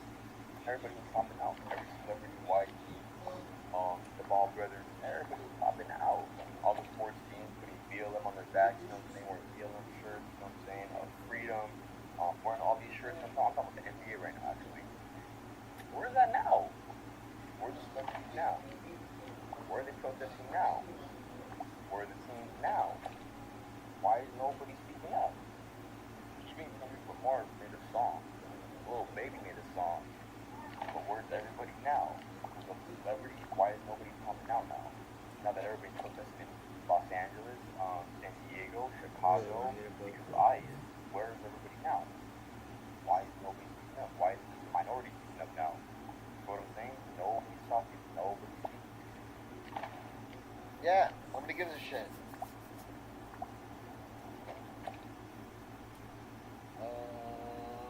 Galaxy.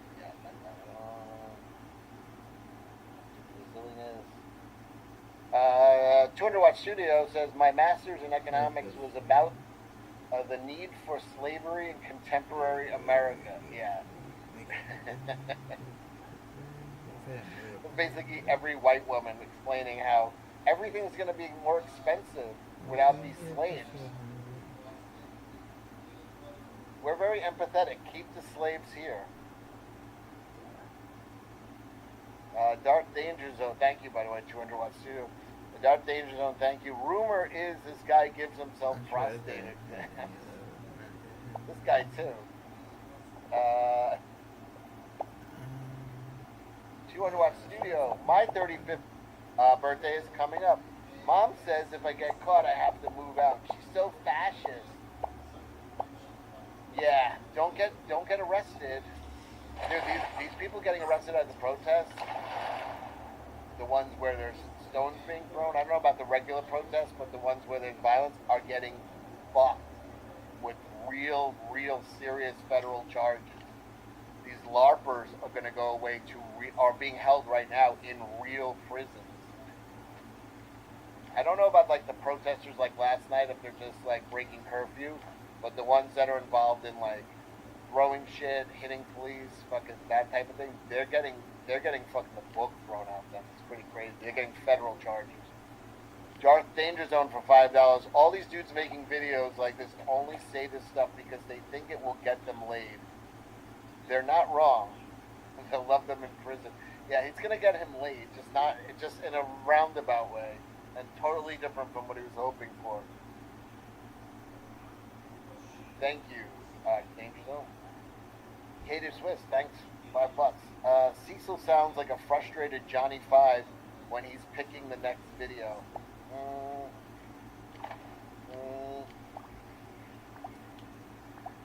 Darth Danger Zone for $10. I just found out my buddy's wife is going to be protesting at the No Kings rally in Jersey. When I joked with him about bailing her out of jail if she gets arrested, he says she's on her own. Beautiful. You leave your phone lose your phone that day. Fucking retard. When is that? Saturday, okay. Runs with Phantom says, I'm sporting a Major Woody. I am sporting a Major Woody. What is that reference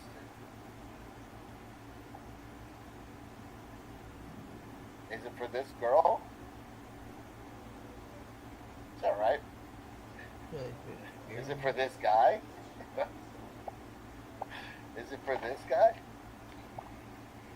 Thank you, Darth Danger Zone. Thank you, Runs from Panthers. Let's hear what this quiff has to say. You can't be MAGA and Christian. Folks, some of you, I've got news for you. You can't be MAGA and a Christian. It's got to be one or the other. Jesus preached against people like MAGA, even warned that there'd be a false prophet with something red on their forehead, like a red cap. I'd repent if I were you. Also, if there's a heaven, conservative Christians, I don't think you're going. Whoa. Shit, man. I hope a lot of you are rethinking your life. This guy doesn't think you're getting to heaven. Well, Biden, you ain't black. You can't support pride and be a Christian.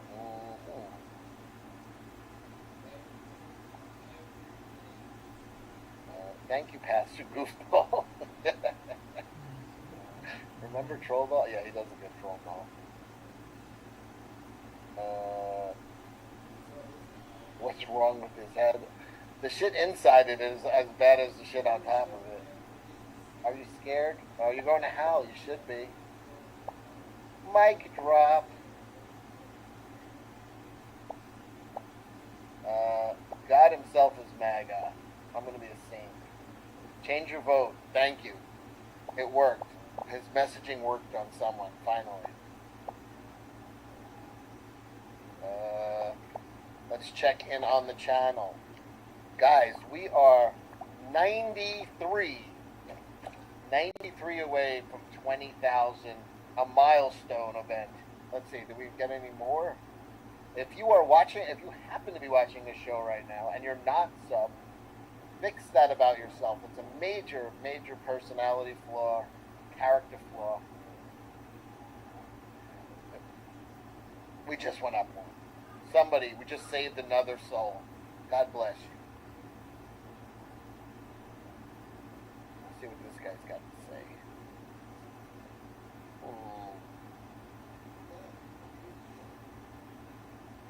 This is your reminder that Republicans did not free the slaves. The slaves freed the slaves. Like, the people who were enslaved, who fought for their goddamn freedom, are the ones who freed themselves.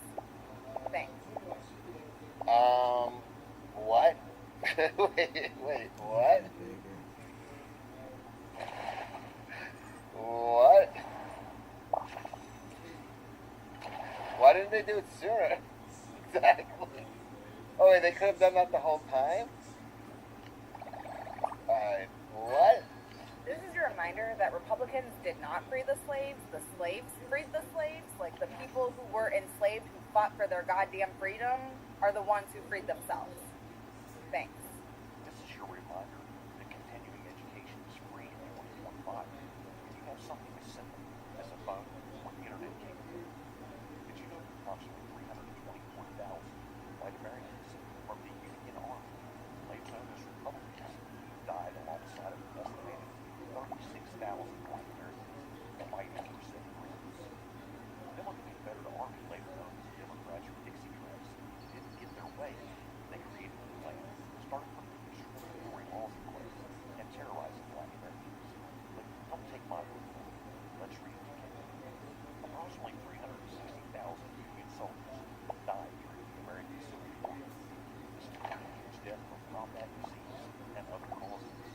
The vast majority of Union soldiers were white, as only 180,000 African American soldiers served in the Union Army, with roughly 36,000 of them dying during the war. Thus, an estimated 324,000 white Union soldiers died, though exact numbers are challenging to pinpoint due to incomplete records and varying causes of death. But yeah, go ahead and tell me how long you think 180,000 black Americans would have lasted by themselves against the Confederate army.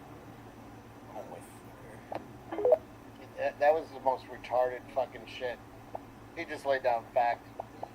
This is your reminder that Republicans did not free the slaves freed the slaves. Like the people who were enslaved, who fought for their goddamn freedom, are the ones who freed themselves. Thanks. Thank you. He's whispering because he has black neighbors and they don't want to hear. The road to 20,000. I believe we can hit 910 in our lifetime. Let's see. I just lost one. God damn it. Who are you out there fucking with me? They're going down. It's a numbers game. My fishing success rate. Shit. What are you laughing at?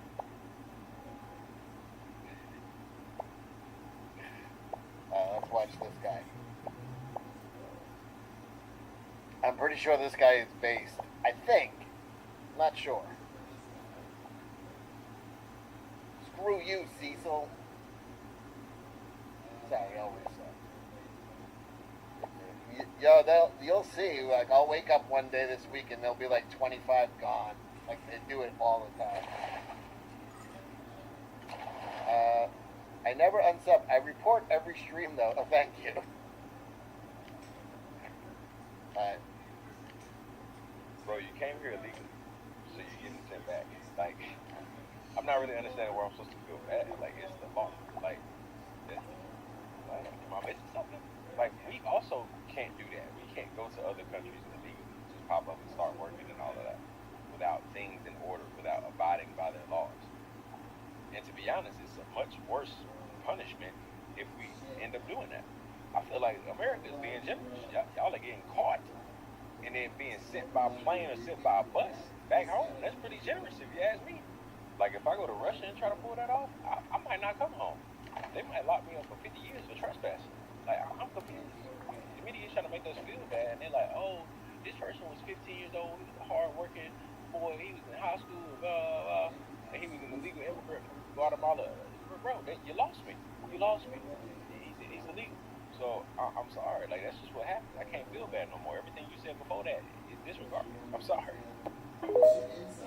That's it. That's it. Like, what are we fucking arguing about? Sometimes you just gotta be like, call it out for what it is. It's fucking retarded. What are we arguing about? They didn't really break the law. They didn't really. It's like what was that? The new upload or download is fucking. It's like jaywalking. That's all. Which is. Uh-oh, guys, we're fucking done. done now. You want to talk about LARPers? There's no fucking bigger group of LARPers than these idiot chicks who think they're fucking they have witch powers. They were all around during the election. They were using all their witchcraft powers to make Kamala win. And I guess they took a 6-month hiatus so that we'd forget that their LARP powers don't actually work.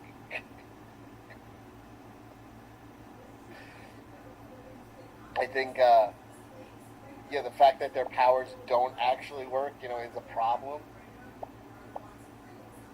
But they think 6 months, people forgot. So witches, let's use our power. LA needs our help, witches. Yeah. LA needs your help. Witches. It's time to do what we do best. What is this all? Everybody doing this lately? Social protection for LA's way.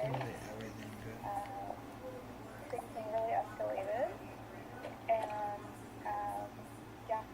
it's time again. It's that time again. So, let's get to it. If you do need a spell, I do have one pinned to the top of my page called Protect the Vulnerable. So make sure you're cleansing, you're protecting, you're casting your circle, you're calling on. Learn Klingon, learn all the Elven languages from Tolkien, learn lots of nonsense that doesn't do anything for anyone. Whoever it is that texts you and boosts your magic, and it's time. It's time, guys. No more holding back, witches. It's time. We've been holding back our superpowers for too long. No more holding back our superpowers to bend reality to our will. Yeah, it didn't work for Kamala, but it'll work this time. Oh no, you accidentally used a deportation spell. Lightning bolt. Griff. Drown the witches. It's time, slaves. Stop being slaves. Yeah. Lightning bolt. It's such a sheltered simpleton. All witches. I've met girls like this. I've suffered through it a couple times, and then finally I just started telling them, like, please stop talking like that. I don't have enough time in my life to hear witchcraft shit. You're boring. You're doing this instead of getting a personality. Witches. Let's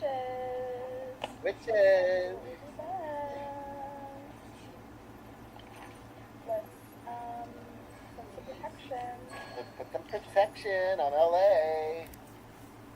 Whoa.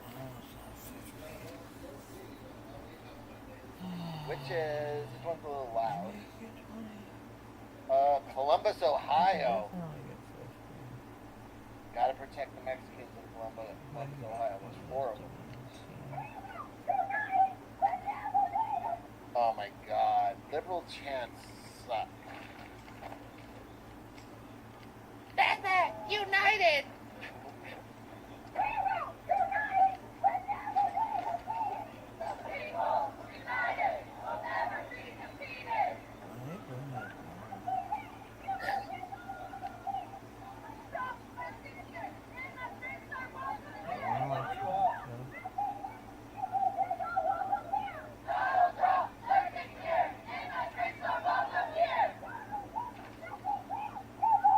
It's just what I said. It's all white kids, and I don't know if it was the fact that they homeschooled with their fucking Zoom cameras for fucking 3 or 4 years. They all have social skills. They have no friends. This is just losers on parade. I'm going out to do something. Hopefully, I'll make a friend. That's all this is. This is the loser. Like this chick's a loser.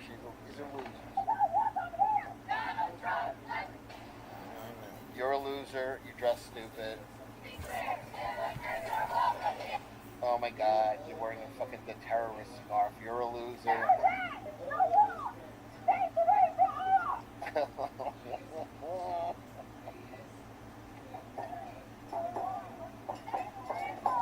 Ay, ay, ay. It's just the fucking march.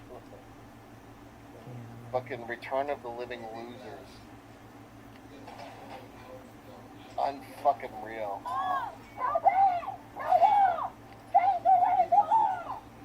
Fuck Ice and Trump. I wanna belong. This one's in a goddamn fucking Handmaid's Tale.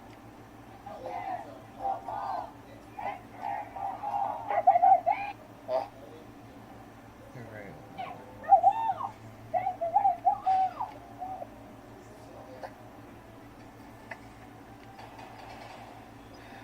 They don't know. They don't understand that.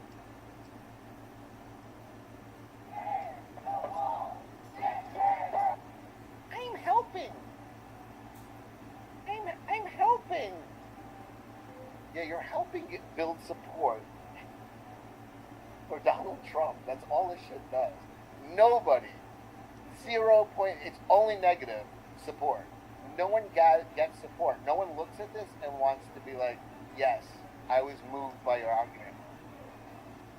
Instead, they're just disgusted that you're fucking up traffic. People can't get to work. People can't pick up their children. People can't get to the hospital. That's all that people see. This is a net loss. The longer this goes on, it's a loser for the Democrats.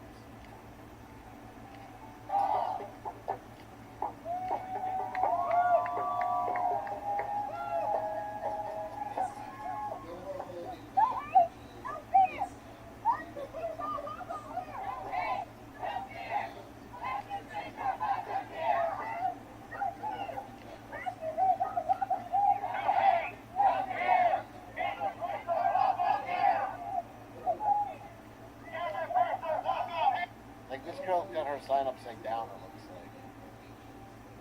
Yeah, she's like,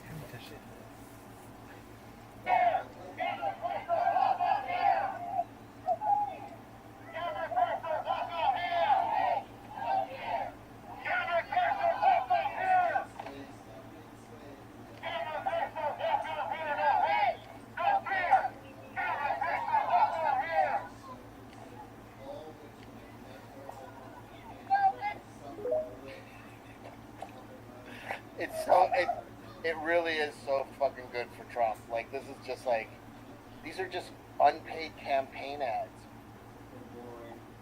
These are just unpaid campaign ads. That's all these are for Republicans.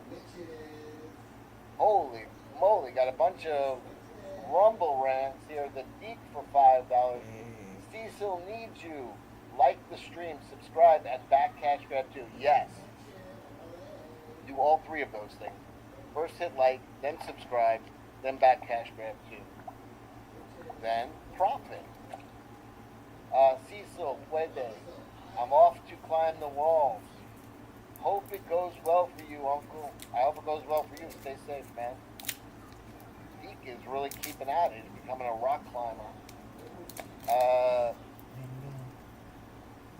Kalergi. Says, it's actually not that hard. The motto of every Dunning-Kruger sufferer throughout all of time is, look, I'm drawing a comic book. It's actually not that hard. The drawings are all stickmen. Kalergi again for $5 says, I sent Jeremy from the quartering 4 Rumble rants and he didn't read a single one. I am resentful. Sure, Cecil sometimes forgets his base Rumble rant viewers exist, but he always remembers us eventually. That is true. Kalergi again for another 2. Thanks, man. Make sure to cover the Air India crash story so I can re-rant some of the witty comments I made on the topic that Jeremy ignored. I didn't even know about that. I'm sorry, I have not been following world news. Was there a crash? I don't have it pulled for tonight.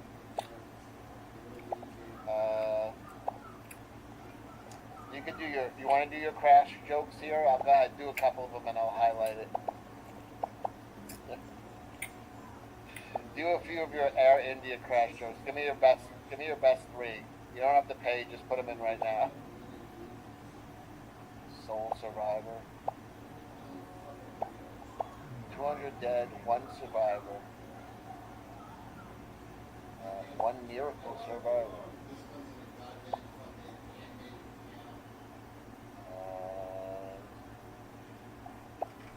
I have no super chat money. I mailed Cecil some rice and beans. That's nice.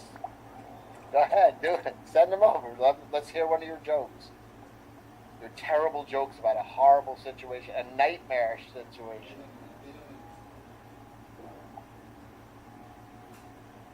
Worst way to die. And you know why planes are the worst way to die?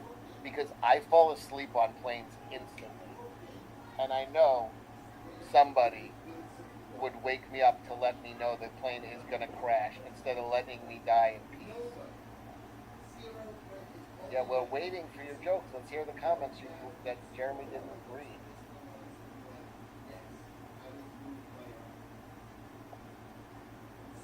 No, I will have one tomorrow.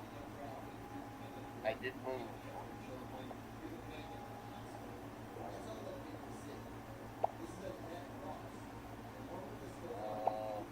Okay, plot twist.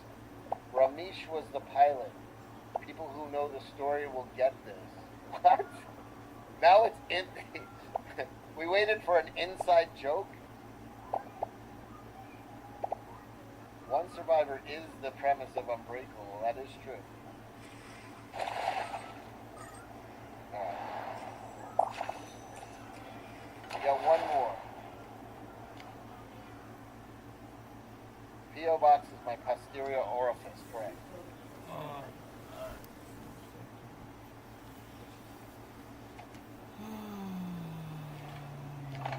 Son of a... Holy shit, he might be unbreakable. Unless he's like burnt to a crisp. See some air in your... I'm not watching crash footage. Amir, you are breaking the plane. Bloody, bloody, bloody, you bloody. Was that them arguing with the tower? Fuck you, bloody. Next Coke, please? Okay. No calorie, okay.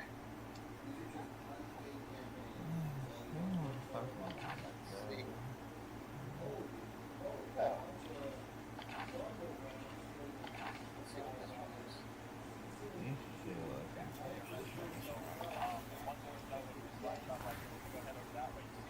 Oh, we saw this one already.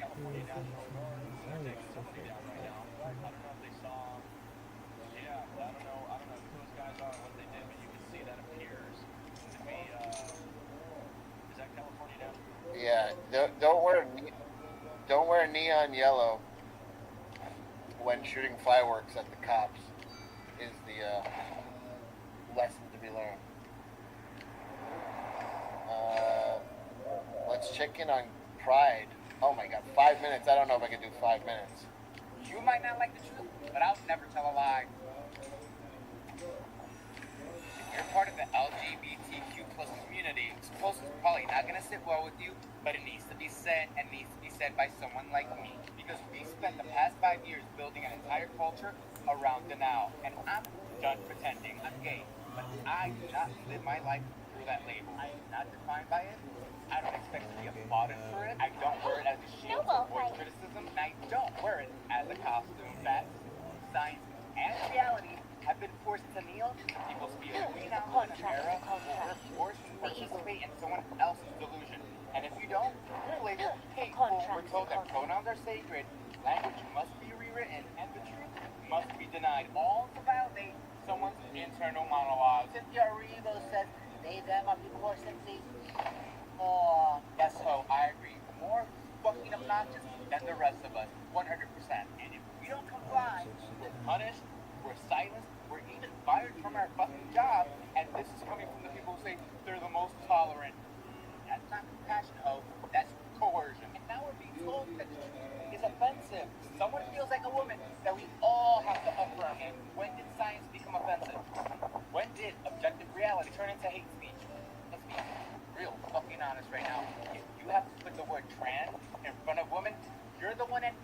that it's not the same thing. If you have to take synthetic hormones and get surgeries done to appropriate opposite sex, oh, you're not transitioning, you're imitating. I know the truth. My feelings.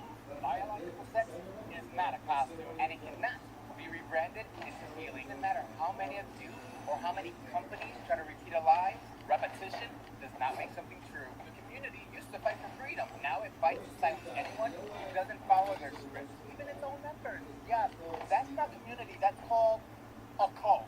Oh yes, bitch. They're trying to tell us that this movement is about inclusion. However, it's coming at the expense of biological women. Real women. Not that cis bullshit that you try to shove down our throats. Women. Period. Girls are being forced to compete against biological boys. Little gay boys running around thinking that they're girls. These sports that girls have been trained their whole lives, right, to compete in. And then these little gay boys just, I'm a girl now, so I'm gonna compete. These girls are getting their scholarships taken away. They're getting their futures taken away and their titles. We're told that we're supposed to clap for this bullshit. That we're supposed to cheer this on, and they're trying to tell us that this is progress. No, bitch. This is not progress. You know what it is? Pathetic. It actually does make sense, doesn't it, right? The Democratic Party can't even define what a woman is. Isn't it so funny? They call themselves feminists, yet the women they're defending are men. Oh, things with this party just get more disturbing. Now we're telling children that are probably confused, anxious. Yeah, he is part of the LGBT. In fact, they're freaking out because Trump took the T off of everything. He only calls it the LGB. He only calls it LGB. He won't. And all the White House websites have LGB. That's it. Probably just little gay boys and little gay girls that they're trapped in the wrong body. Trying to give it a cute little name like gender affirming care. What is gender affirming care? Puberty blockers, synthetic hormones, double mastectomies on 15-year-old girls, castration and genital mutilation on little boys. This is not healthcare. No. This is homophobic. Oh, yes it is. But y'all are too fucking dumb and have your head so far up your ass that you can't see it. Instead of guiding these little kids to reality, we're tricking them into thinking that they're in the wrong body so that they can put on all this bullshit, and then the medical field has a customer for life. Not to mention the fact that they've already sterilized an entire generation. That shit sink in. Again, they have sterilized an entire generation. Yep, if anybody speaks up, whether you're a scientist, a doctor, or a gay man like me, oh, you're a bigot, you're a transphobe. Well, guess what, bitch? That shit don't work with me. No. You can't cancel me. You can't cancel the motherfucking truth. You can't. I motherfucking check the LGBTQ mafia does not pay my motherfucking bills. No, it doesn't. This has become less about who you are and more about staying on script. If you don't chant their slogan, if you don't use their pronouns, if you dare to ask questions, you're out. That's not community, bitch. That's called control. Sure, reality check, okay? You can change your name, you can change your clothes, you can even change your pronoun. Never be able to change your chromosomes. 20 seconds. No. You will never be able to overwrite biology, and you will never be greater than God. And if that truth offends you, the problem isn't with the truth. The problem is with the lie that you built your life around. Hate to break it to you. But now I want to hear from you guys. If you found a lie in this post, please let me know down below. And as always, love you guys. Peace. Alright. It's Sassy Cecil. There's a couple super chats.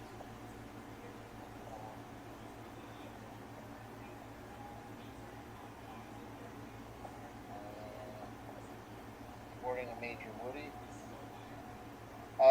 Russell Hall. So Democrats used to be the good guys. Got it.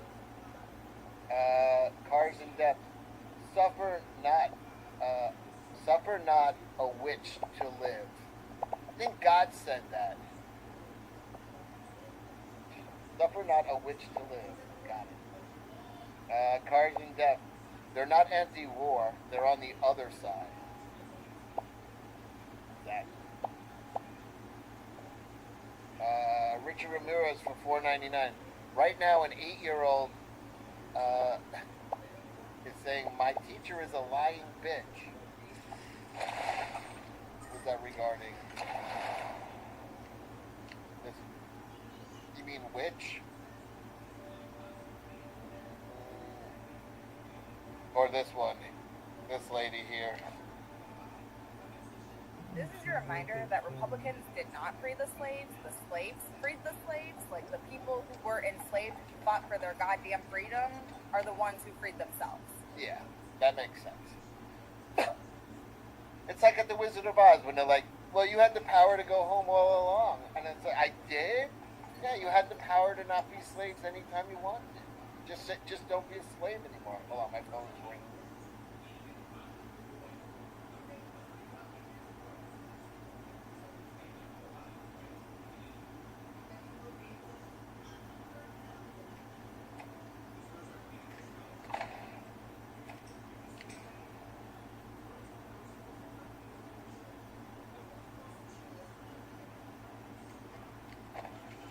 Hello. Sorry. Forgot to turn my ringer off. Just want to say that I stand with people in LA. I'm from California. I'm from Southern California. My God. As always, Mexican illegal aliens being returned to Mexico. White women hit hardest, without a doubt. Gotta run to the internet to do your video to show how it affected you. Must let people know. Everybody in your circle's got to know how this affected you. Katie the Swiss for $5 says the toothbrush was invented in the South because if it was invented anywhere else, it would have been called the teeth brush. Because they only got one tooth in the South. I like your joke. That's a dad joke, and I will steal it from you.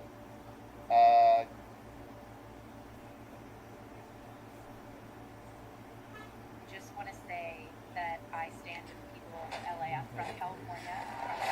I love that she's holding her heart. Guys, you know this is affecting her really bad. She used to live in California, so it really hurts her the most. People of LA. I'm from California. I'm from Southern California. I stand with the people of LA. I am so proud of you standing your ground. I'm proud of the governor, which, I mean, obviously he's been problematic for certain reasons, but in this circumstance, I stand with Gavin Newsom on this one. Families being stripped from each other and torn apart and deported to another country. To their home country, you dunce. And everybody gets taken away from their kids when they get arrested. What the fuck? Whenever anybody gets arrested, they don't send the kids into the prison with them. Is literally history repeating itself. Oh my God. I thought first. It's like Nazi from Germany. each other and torn apart and deported to another country. Is literally history repeating itself. I thought when we said never again, it would never happen again. But look at Palestine. Look at what's happening in Gaza. Look. Oh my God.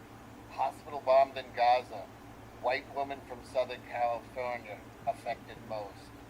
It's what's happening to those poor people. History is repeating itself there, but it's also repeating itself here, and it's absolutely disgusting.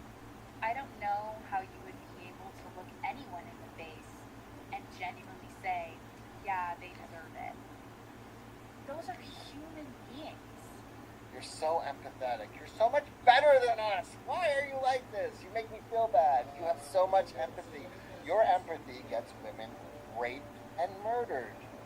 You're so empathetic. Let them all in. And then when people get killed in drunk driving accidents and fucking murders and rapes and home invasions, and they go, why were these people even in the country in the first place? It's so this lady could feel good. That's why. Because she's super empathetic. Super empathetic. She's such a good person. Let them in. And let the fucking reign of terror and crime wave that occurs, well, you know.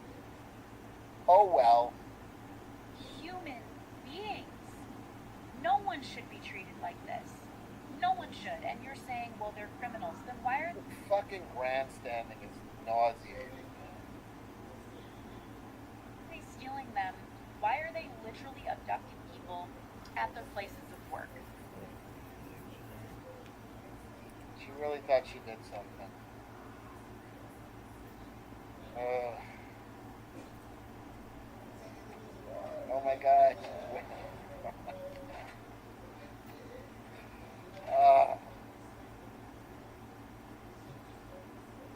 Cecil is when I look at the chat and think there's no way I can do it. Apathy, yeah, learn about apathy. Make it a part of your life. Alright, let me read super chat. Okay, here we go. How did they know the Indian plane pilot had dandruff? Because they found his head and shoulders in the wreckage. Nostalgic says, deportations were all show. Trump is doing amnesty. Trump is doing amnesty now? Sure. No deportations.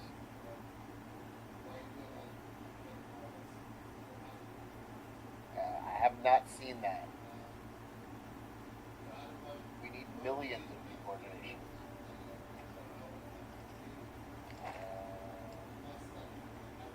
The companies hiring them should be sued as well. Yeah, absolutely.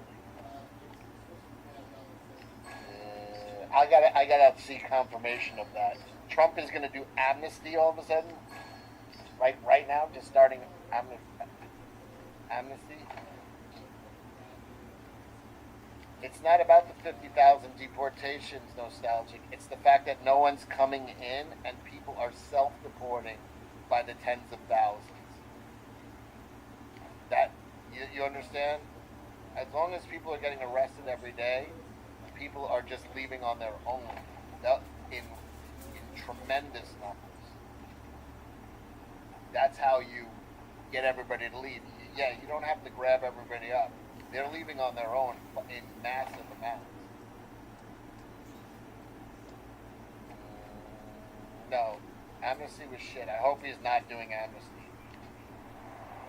Okay, I hope he's not doing it, but I mean, I've just heard it from you now. I'm not going to run with it. Sorry, no offense.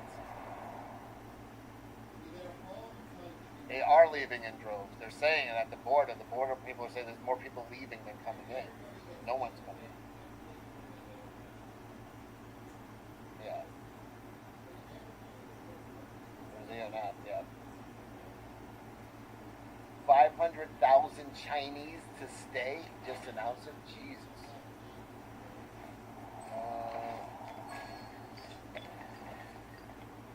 That's some 500,000 Chinese?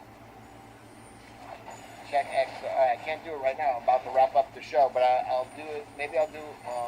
I got Jack later. I'll do a show during the day tomorrow. Let's see this guy. Oh God, another Kamala's gonna take the office guy. What? This has been going around like crazy. Get ready for Kamala Harris to take the presidency. You will see a woman be the leader. And I know a lot of Trumpies out here don't want to believe that he didn't rig the election. As more and more news come out, it's showing that he had. And Elon Musk is calling him out as well, saying he helped him with the election.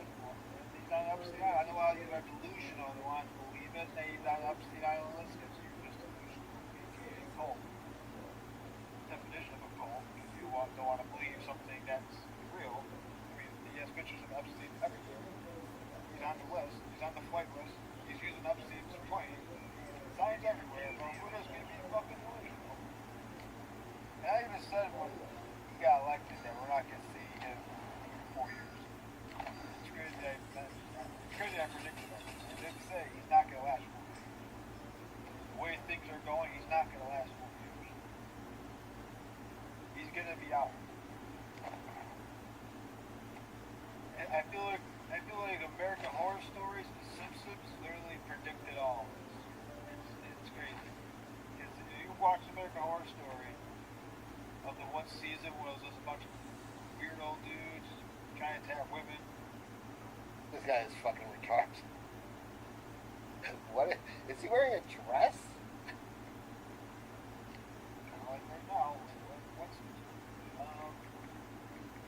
then, you know who saved the world? Women. Women saved the world. What a coincidence that things are how this is going on right now. That's what the series goes. Holy shit! What do you think the IQ is on this? What the fuck? He talking about? Oh, apocalypse. I know a lot of Trumpy snowflakes are gonna get triggered. That's what I'm saying, but Trump's gonna be out at some point. Yeah. Just watch.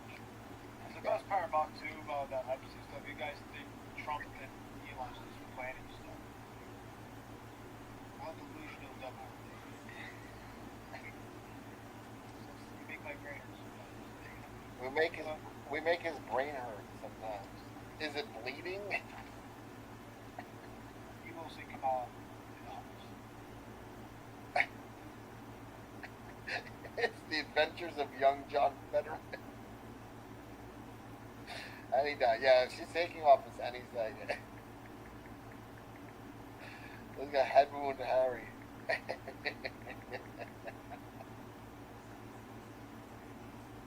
Alright, everybody. I'm going to see you in 45 minutes. I got to take a break. We will be back with Big Fat Schlock. Juju will be here. We're going to be reviewing 2 movies at 8 o'clock, maybe 8:15. Maybe I'll give myself an hour. Around 8. Let me check Super Chat. Just wanted to do a quick stream. Too slow. Trump is doing amnesty.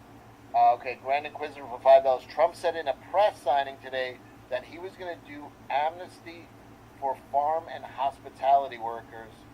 Also check Rumble. Okay? Gonna check Rumble. Gonna, but not just because you told me to.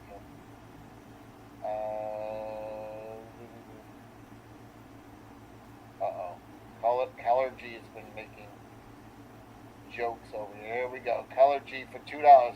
How many Indians does it take to crash a plane? None. Just the guy who lets an Indian pilot. What type of fuel do Air India planes run on? Bal curry. Got it. This is funny because ball reads as fall. Got it. The worst jokes I've ever read, but you're paying $2, so I'm reading them. I couldn't actually remember the witty jokes that I sent to Jeremy, so I came up with these just now. I actually think they're better because I'm so resentful of the court. These are the good ones. Thank you for saving the best ones for Coke Files. Thank you. Grand Inquisitor, good evening, Cecil and Chat. I am enjoying a meal, a succulent Chinese meal of house lo mein, egg rolls, and fried dumplings. Now who is waiting to receive my limp penis? How dare you? Color G again. Letter opened by Ramesh tomorrow morning. Congratulations on surviving yesterday's tragic incident. You have won 2 free flights on Air India to any destination of your choice. That's going to be his reward for surviving, free plane tickets. Buster Voodoo for $1. Cecil, this guy should be your co-host. Who, this guy right here? Or Keller. Alright, we're all caught up on Super Chats. We're all caught up on Rumble Rants. To celebrate your succulent Chinese meal. Let me just double check. That's what will play us out. A meal? Eating a meal? Alright, bye everybody. See you in about 45 minutes to an hour. Bye.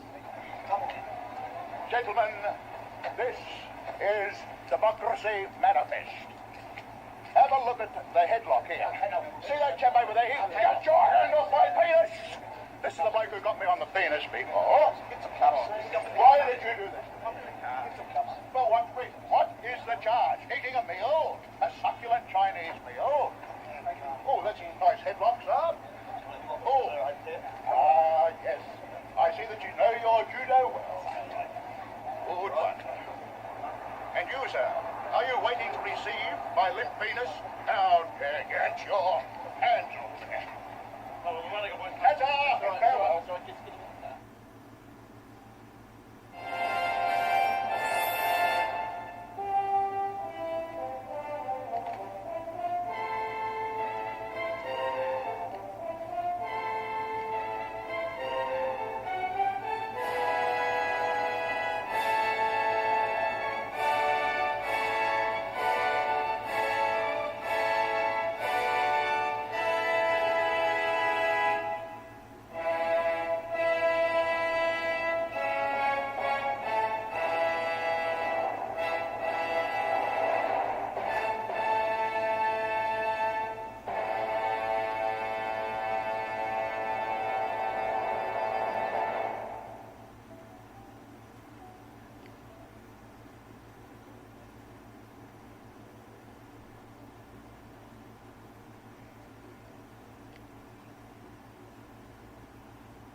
Whenever Katy Perry wades into politics, you're guaranteed to hear one of the most moronic hot takes in human history. Reacting to rioters waving Mexican flags in LA, she posted that Los Angeles was founded by Mexican settlers in 1781, and that this was once Mexican land, and the people being targeted today are the descendants of those who have lived here for generations, or who came seeking safety, work, and dignity.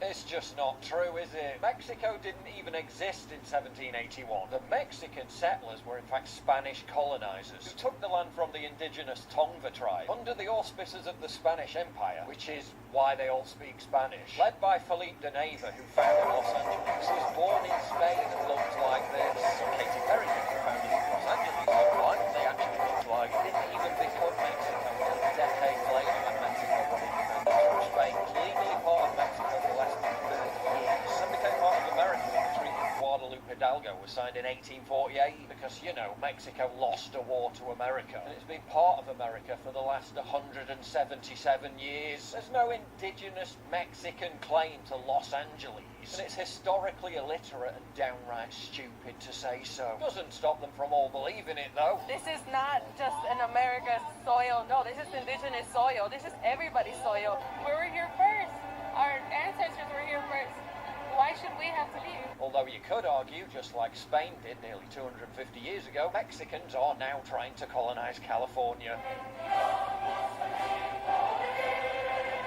But despite all the flag waving and their passionate professed love of their homeland, they certainly seem to prefer LA to Mexico. So I'm Mexican first, so deportation's not so bad. It's not so bad, and we just go on vacation.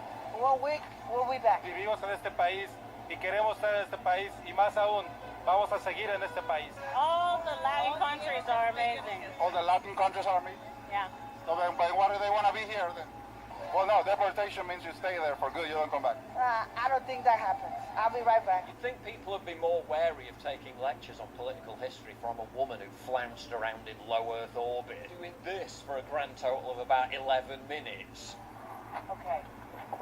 And then claimed it made her an astronaut. It is the highest high. But when it comes to responding to news events with brainlet hot takes, Perry's got previous. After an Islamist suicide bomber blew himself up at the Manchester Arena, having exploited open borders by coming to the UK from Libya as an asylum seeker, Perry reacted by calling for more open borders. The greatest thing we can do is just unite and love on each other, and like no barriers, no borders. Like we all need to just coexist. She made this impassioned plea for open borders while living inside a $15 million Montecito mansion, supposedly on stolen land that belongs to Mexico, protected by an army of security in a secluded location within a gated community. No borders. Borders for me, but not for thee. Ever feel you're stuck in a bad habit you don't even think about? Maybe it's something you reach for during stressful moments, while hanging out with friends or just out of boredom. I've been there. That's why I was excited to try Fume, the award-winning flavoured air device. And honestly, it's been a game changer. Fume, the sponsor of today's video, isn't another e-cig, vape or nicotine product. It's something totally different. A simple, satisfying way to replace bad habits without inhaling anything harmful. No smoke, no vapor, no nicotine. Just natural flavoured air that gives you something to reach for without the chemicals. Sometimes breaking a bad habit isn't just about willpower. It's about having something better to reach for instead. Fume gives you that alternative. Fume has a magnetic, fidget-friendly design that keeps your hands busy and your mind engaged. No cables, nothing to charge, and you can use it anywhere. And all at a fraction of the cost of smoking or vaping. The flavours are also really good. I'm still loving that spearmint ice.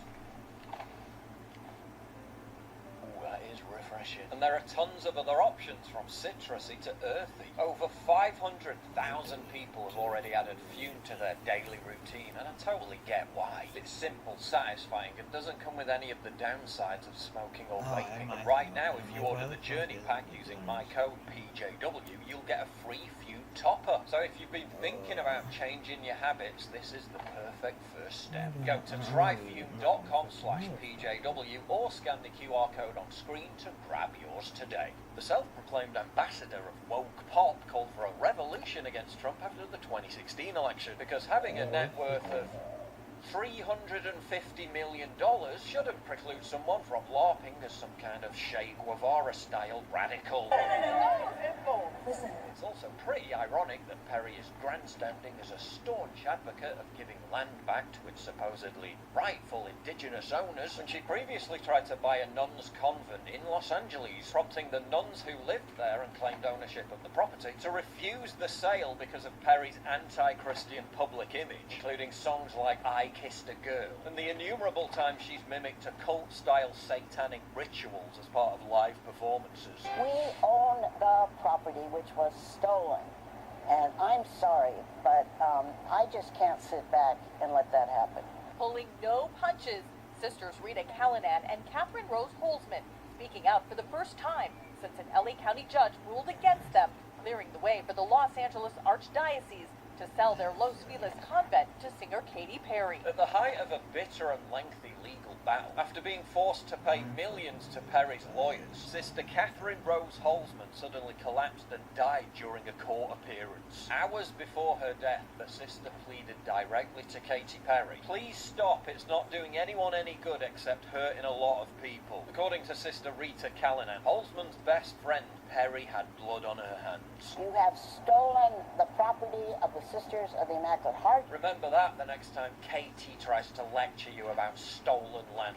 But there's more. That $15 mansion I mentioned earlier. In 2023, a judge sided with Perry in ousting a disabled veteran from the home. The vet tried to back out of the sale after claiming he initially agreed to it while suffering from degenerative brain disease and symptoms of dementia. Not only did Perry get the house, and she could have left it there, but then decided to pile on the misery by suing the bedbound 85-year-old for $6 million to cover back rent and alleged damages, because apparently that $350 million net worth just isn't enough. The son of the disabled vet slammed Perry for proclaiming her newfound empathy. And then you're feeling the love when you come down, for sure. While treating ordinary people like dirt and having zero sympathy for his father, who's basically on his deathbed. Yeah, nice woman, isn't she?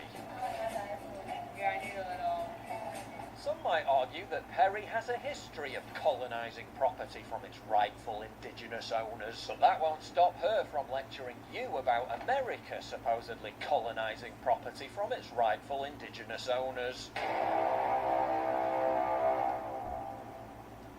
If you value what I do and you want to help support me, please visit pauljosephwatson.locals.com and either pledge a one-time donation or subscribe to join my community, get early access videos, and message me directly. And exclusive live streams coming soon too. Promise. Check out the Locals link down in the description. And don't forget to take a look at the brand new website, modernity.news. That's where you'll find all my content, including exclusive articles. That's modernity.news.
Today on Matt Walsh Show, the immigrant riots across the country provide yet more evidence that despite what we've been told, diversity is not actually our strength.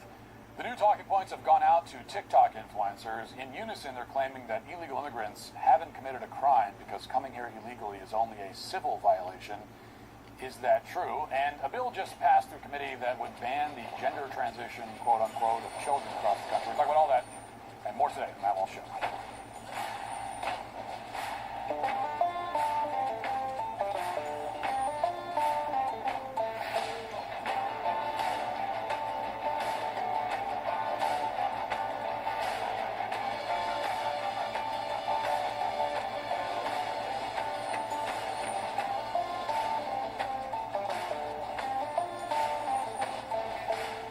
Truth, courage, sanity, just a few things your dad passed down. Return the favor this Father's Day with 40% off a new Daily Wire Plus annual membership at dailywire.com/gift with code DAD40. Do you find yourself tossing and turning all night, constantly flipping your pillow to find the cool side? Well, if you are a hot sleeper, summer nights can become a battle between exhaustion and overheating. That restless cycle of too hot, too cold, never quite right can leave you longing cool, comfortable sleep you deserve. With Boll & Branch's best-selling Percale sheets, you'll finally get the cool sleep that you've been craving. These aren't just any ordinary sheets. They're crafted with special cooling weaves, which use the finest 100% organic cotton that feels crisp and breathable against your skin. Even if you're the sweatiest sleeper in the house, gross, you'll stay comfortably cool all night long. And here's the best part.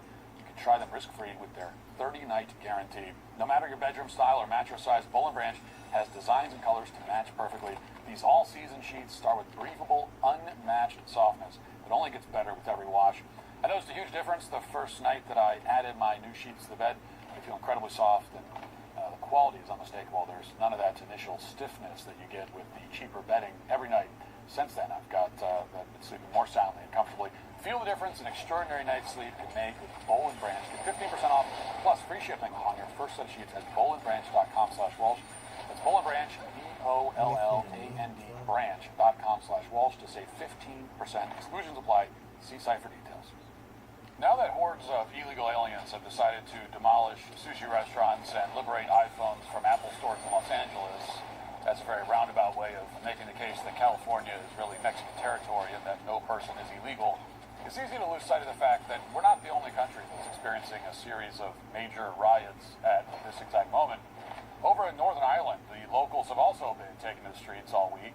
In the small town of Ballymena, a population of roughly 31,000, hundreds of rioters have been throwing Molotov cocktails, launching fireworks, smashing store windows with bricks, and these riots have also spread to places like Belfast. Now, some cars have also been destroyed, trash cans were set on fire, more than a dozen people, including police officers, have been injured. And even as the police use water cannons to try to disperse the rioters, they keep coming back. On the surface, the mayhem might seem similar to what's happening in Los Angeles. In fact, the non-combatants are using similar tactics. In LA, some people are hanging Mexican flags outside their stores in the hopes of deterring rioters from attacking. And in Northern Ireland, they are hanging British flags. But there's at least one very big difference between these two riots, and you can probably guess the difference based on the flags I just mentioned. In Northern Ireland, they're not rioting to demand open borders. They're not angry that the federal government is enforcing immigration law. On the contrary, they are rioting precisely because the government is not enforcing immigration law. They're tired of the fact that foreign nationals have been allowed into their country with essentially no limitation whatsoever. And their cause gained new urgency over the weekend when two 14-year-old migrant children allegedly attacked a teenage girl in town and sexually assaulted her. This is just the latest in a string of attacks by so-called, quote-unquote, asylum seekers in Ireland in recent months. And the Irish have had enough. So what exactly can we learn from these two events, which coincidentally are happening at the same time in two very different places? Well, it's easy to condemn violence, but condemning violence doesn't prevent violence from happening in the future. You have to address the underlying cause. And what's happening in Northern Ireland and Los Angeles right now give us a pretty good idea what that underlying cause is. It turns out that when you flood native populations with foreigners, you get violence and dysfunction. one way or another. Either the foreign nationals will wage an explicit war of secession, as they're doing in California, or the foreign nationals will commit so many violent acts of terrorism, including acts of terrorism that destroy the lives of children, that the natives simply can't tolerate it anymore, and then they lash out. In both cases, we're witnessing the inevitable failure of the cult of diversity. In every case, reality disproves the claim that we hear so often, that diversity is our strength. At the moment, Democrats are trying to portray the riots in Los Angeles as anti-ICE protests, but that's not remotely accurate, of course. No sane person believes that it's some great tragedy that ICE is rounding up murderers and sexual abusers. The goal of the riots in LA, very clearly, is to establish the supremacy of one ethnic group over another. That's generally what happens when very different ethnic groups with very different conceptions of acceptable human behavior are forced to live on top of one another.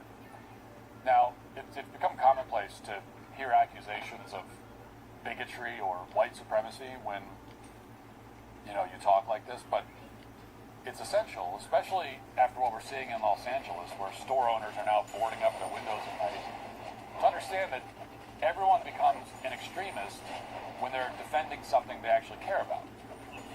Why do you think the left is suddenly claiming that Mexico actually owns California? What happened to all the Indian tribes who used to live in California? The ones we've been told are the true owners of all the land in the continent. They got there before the Mexicans, but all of a sudden, the Indians' claim to the land doesn't matter. Instead, the president of Mexico's Senate just came out and threatened to seize land from the United States. Now, he's not speaking English, so I'll read from the translation. Quote, "Names don't lie. The most spoken language in Los Angeles is Spanish. The United States government has the right to implement whatever immigration measures it deems appropriate, but they have no right to violate the dignity of immigrants. They have no right to separate families." The politician also said that that he told Trump that Mexico would, quote, "build the wall and pay for it, but we'll do it according to the 1830 map of Mexico." So now they're celebrating colonialism suddenly. They're saying that because the Spanish colonized Los Angeles and called it part of New Spain back hundreds of years ago and dished out some Spanish names, somehow that's evidence that California currently belongs to Mexico. Never mind the fact that Mexico didn't do anything with California when they briefly owned it independently for around 25 years, as we discussed the other day. Never mind the fact that Americans brought civilization and prosperity to that territory over a period of more than 150 years.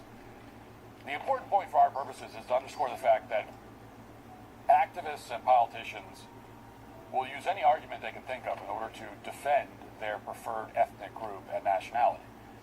They don't care if it's hypocritical. They don't care if it's unfair. They'll do it anyway. And that's why multiculturalism in every context is failing.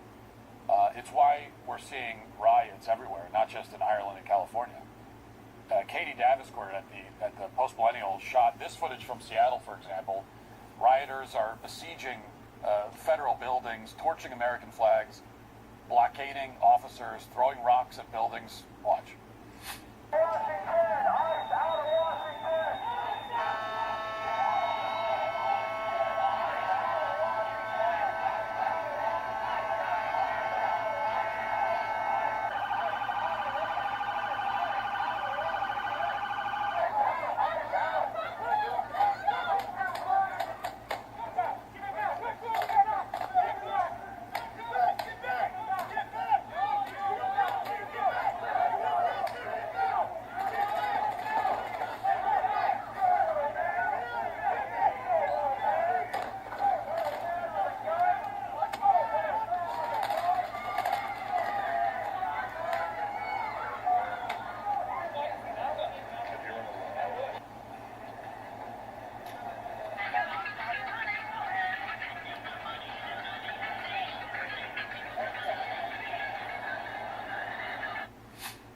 As the day went on, the rioters in Seattle shot fireworks directly at officers outside of a federal building, leading to a brawl, which you can see here.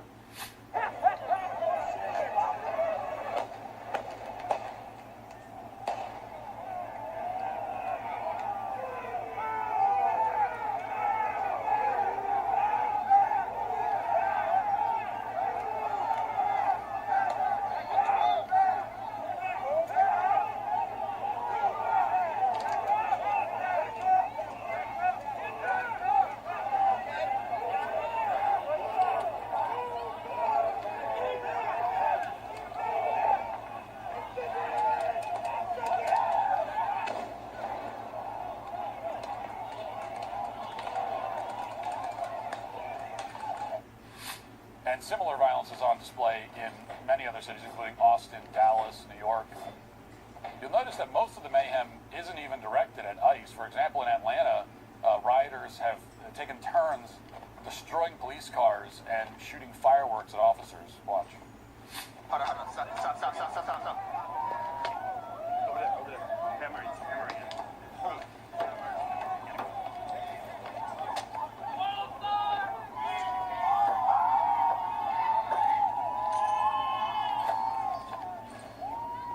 This is well practiced. This is a cone that they smoke grenades in here. They're putting, it's a perfect, you have context here. You gotta be careful because of all the smoke grenades. Yeah, they're starting to go. But they're putting cones, the protesters are putting cones on the smoke grenades.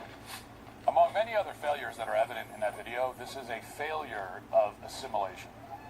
One culture that doesn't respect the rule of law is clashing with another culture that does. And by the way, the implications of this culture clash are a lot more pervasive than you might realize. For example, around 15 years ago, the government in the UK ran a study to see if the race of jurors had an impact on the outcome of criminal trials. And here's what they found after conducting a mock trial. Now, it's a really extraordinary chart. As you can see, 39% of white jurors wanted to find the white defendant guilty after hearing all the evidence. But 73% of black and ethnic minority members of the jury wanted to find the white defendant guilty. Now think about that. It's evidence that black jurors are overwhelmingly more likely to convict a white defendant on the same facts. By contrast, when the defendant was black or minority ethnic, the numbers were much closer. You had 32% of white members of the jury who wanted to convict, while 24% of black and minority members of the jury wanted to convict. Now, to my knowledge, no one in any government in the UK or in this country or any other country has followed up on this data. And I only saw it because it was flagged recently by Jonathan Pallison, a social science researcher. But you think there'd be a lot of interest in this particular topic? I mean, if this data is accurate, it suggests that jury systems simply don't function in multicultural societies. They function more like racial tribunals instead. And we've seen signs of that, of course, most famously in the OJ trial. More recent signs of it, Derek Chauvin. But it could be a lot worse than anyone even realizes. Certainly the situation in America's schools has decayed dramatically due to the alleged blessings of diversity. One of the best illustrations of the dangers of the religion of multiculturalism came to us this week from Andrew Cuomo. Now, of course, he wasn't trying to show why multiculturalism is dangerous. He wasn't trying to expose the cult of diversity, but he did unintentionally. So here's Andrew Cuomo, who wants to become the next mayor of New York, celebrating the fact that 180 different languages are now spoken in the New York school system. And naturally, of course, he says all this while decked out in ethnic garb. So listen to this. The city of New York. We are the capital of diversity.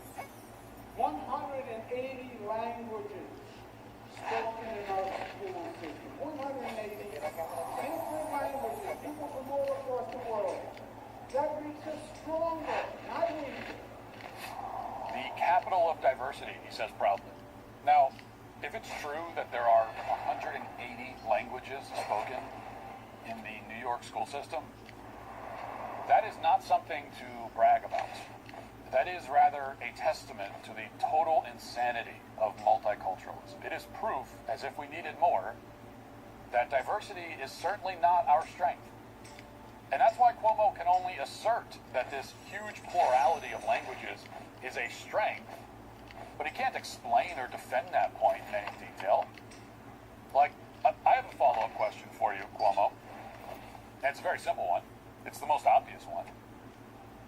What exactly is the benefit of having a system where people cannot speak to each other or understand one another?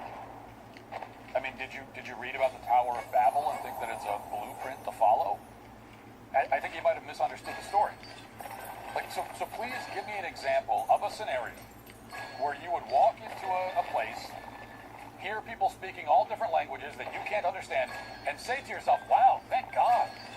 I have no idea what the hell anyone is saying. I can't communicate with anyone. This is great. Why would you ever say that? In what exact scenario? Here's a better question. When have you ever encountered a task that would be best performed by people who cannot communicate with each other? Well, you've never encountered such a task because making things more confused and unintelligible is never the best way to accomplish any task. Least of all, is it the best way to accomplish the task of building and maintaining a country. There are a few things that are fundamentally necessary in order for a nation to continue existing or to exist in the first place. A shared language is one of those things. A shared culture is another one, which is built on top of your shared language. If you have a country with hundreds of languages and hundreds of cultures, you don't have a country. You have a geographic area where a bunch of people live, but you don't have a nation. You don't have a people. Now, this nation is called the United States of America. United is right there in the title. We must be united around something. By something. Something more than just mere geographical proximity. But when you see these riots breaking out across the country, what you're looking at is the fruits of diversity. These are people we have nothing in common with, people with whom we are not united and can never be united in any meaningful way whatsoever. Again, a nation regresses when it begins to worship the idol of multiculturalism. In Australia, their politicians will come right out and admit it. So here's a remarkable clip from a premiere in Australia from just a few weeks ago. Listen to this. There's been some that have been agitating in the parliament to nullify the laws, to remove them off the statute books. Think about what kind of toxic message that would send to the New South Wales community. And I think the advocates for those changes need to explain, what do they want people to have the right to say? What kind of racist abuse do they want to see or be able to lawfully see on the streets of Sydney? I recognise, and I've fully said from the beginning, that we don't have the same freedom of speech laws that they have in the United States. And the reason for that is that we want to hold together our multicultural community and have people live in peace, free from the kind of vilification and hatred that we do see around the world. So he says, quote, Australians don't have the same freedom of speech laws that they have in the United States. And the reason for that is that we want to hold together a multicultural cultural community. Well, at least they're honest about it. Meanwhile, in the UK, Nigel Farage, the leader of the Reform Party, has just announced that if you've lived in Wales for a few years, then you're Welsh. And you're no different from people who've lived there for generations. Watch. You say that you would like to give priority to people from Wales for housing. How would you define a Welsh person? Well, it's a very fair question from your channel. We haven't proposed the Welsh language test. Look, it's got to be somebody who's lived and is settled in Wales, has paid taxes and obeyed the law. And if someone's done that for a 5 or 10 year period, then I think they've every right to say that they're fully part of the Welsh community. Now, if the former leader of the Brexit campaign is talking like this, then you know it's pretty bad. But at least they're being honest overseas. In this country, we don't have many politicians or public figures who are willing to acknowledge what they're doing. They won't admit that multiculturalism inevitably means the decline of the West and everything we value. We have to sit back and watch our civilization decay in real time. Now, one of the few commentators who did see this coming was Pat Buchanan many years ago. Listen. When whites are a minority in this country in 2041, and Hispanics are 150 million, what is going to hold us together when we don't have a common religion, we don't have common beliefs about right and wrong and morality as we used to? We are at war over whether or not equality means equality of rights or equality of rewards. That footage is from around 14 years ago. The question that Pat Buchanan asked, what will hold us together? Very good question. Has now been definitively answered. And it's nothing. Nothing will hold us until together. the end. All over the world, countries that bought into the lie that diversity makes us stronger are rapidly becoming unrecognizable. And in many cases, the people didn't vote for this. It was forced on them by their leaders. And until this disastrous experiment is reversed, which should be the Trump administration's top priority, the violence and dysfunction will only continue and get worse. We can either reject the cult of multiculturalism and diversity, or one large-scale riot at a time, we can allow it to destroy the United States. And if that happens, we'll be listening to our politicians tell us that the First Amendment is suspended in order to promote diversity, just like they do in Australia. And by that point, as in Australia and many other European nations, including the UK, it will be far too late to rebuild what we once had. Now let's get to our 5 headlines.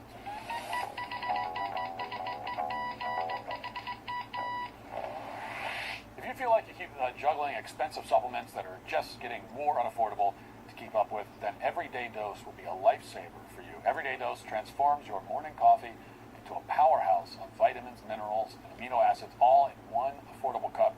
Just 30 seconds to prepare, and you're getting your caffeine fix plus all the nutrients your body needs. One delicious cup, one simple solution. Everyday Dose isn't just coffee, it's coffee plus benefits. They've infused their 100% Arabica beans with lion's mane, chaga, collagen protein, and brain-boosting nootropics for clean, sustained energy without the crash or jitters. You can choose between their mild Coffee Plus, which is light, smooth, and gentle on sensitive stomachs, or Coffee Plus Bold, which is a rich, full-bodied, medium roast with an extra energy kick. Both deliver the same functional benefits and undergo rigorous third-party testing to ensure you're getting the best quality.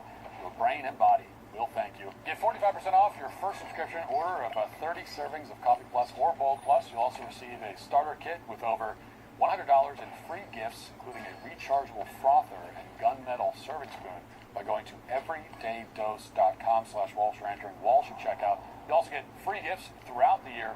That's everydaydose.com/Walsh for 45% off your first order. I just saw this before we started recording, so I wanted to touch on it because I find it to be extremely disturbing. Trump on Truth Social this, or truthed it out, or whatever the verb is that we're supposed to use. This is what he posted. Let's just say posted. He said, "Our great farmers and people in the hotel and leisure business have been stating that our very aggressive policy on immigration is taking very good, long-time workers away from them, with those jobs being almost impossible to replace. In many cases, the criminals allowed into our country by the very stupid Biden open borders policy are applying for those jobs. This is not good. We must protect our farmers, but get the criminals out of the USA. Changes are coming."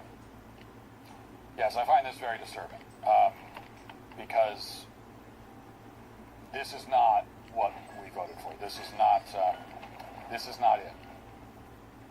Okay, because what he's talking about here is, what he's indicating is a pullback, at least, if not a full-scale, if not full-scale abandoning, at least pulling back from immigration enforcement, because farmers have complained and people in the hotel and leisure business have complained that they're losing their workers and that they can't find Americans who are willing to do the job. It's just that same old canard we've heard so many times. And this we cannot tolerate.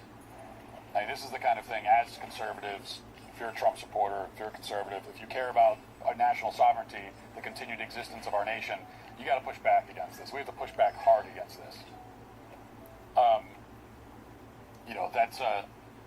That employers who knowingly rely on illegal immigrant labor, that we should be catering to them, that we should not enforce our borders and our immigration laws, and not try to restore our national sovereignty for the sake of their cheap labor. Absolutely not. Okay, I've got a better idea. If you have employers who are, again, knowingly relying on illegal immigrant labor,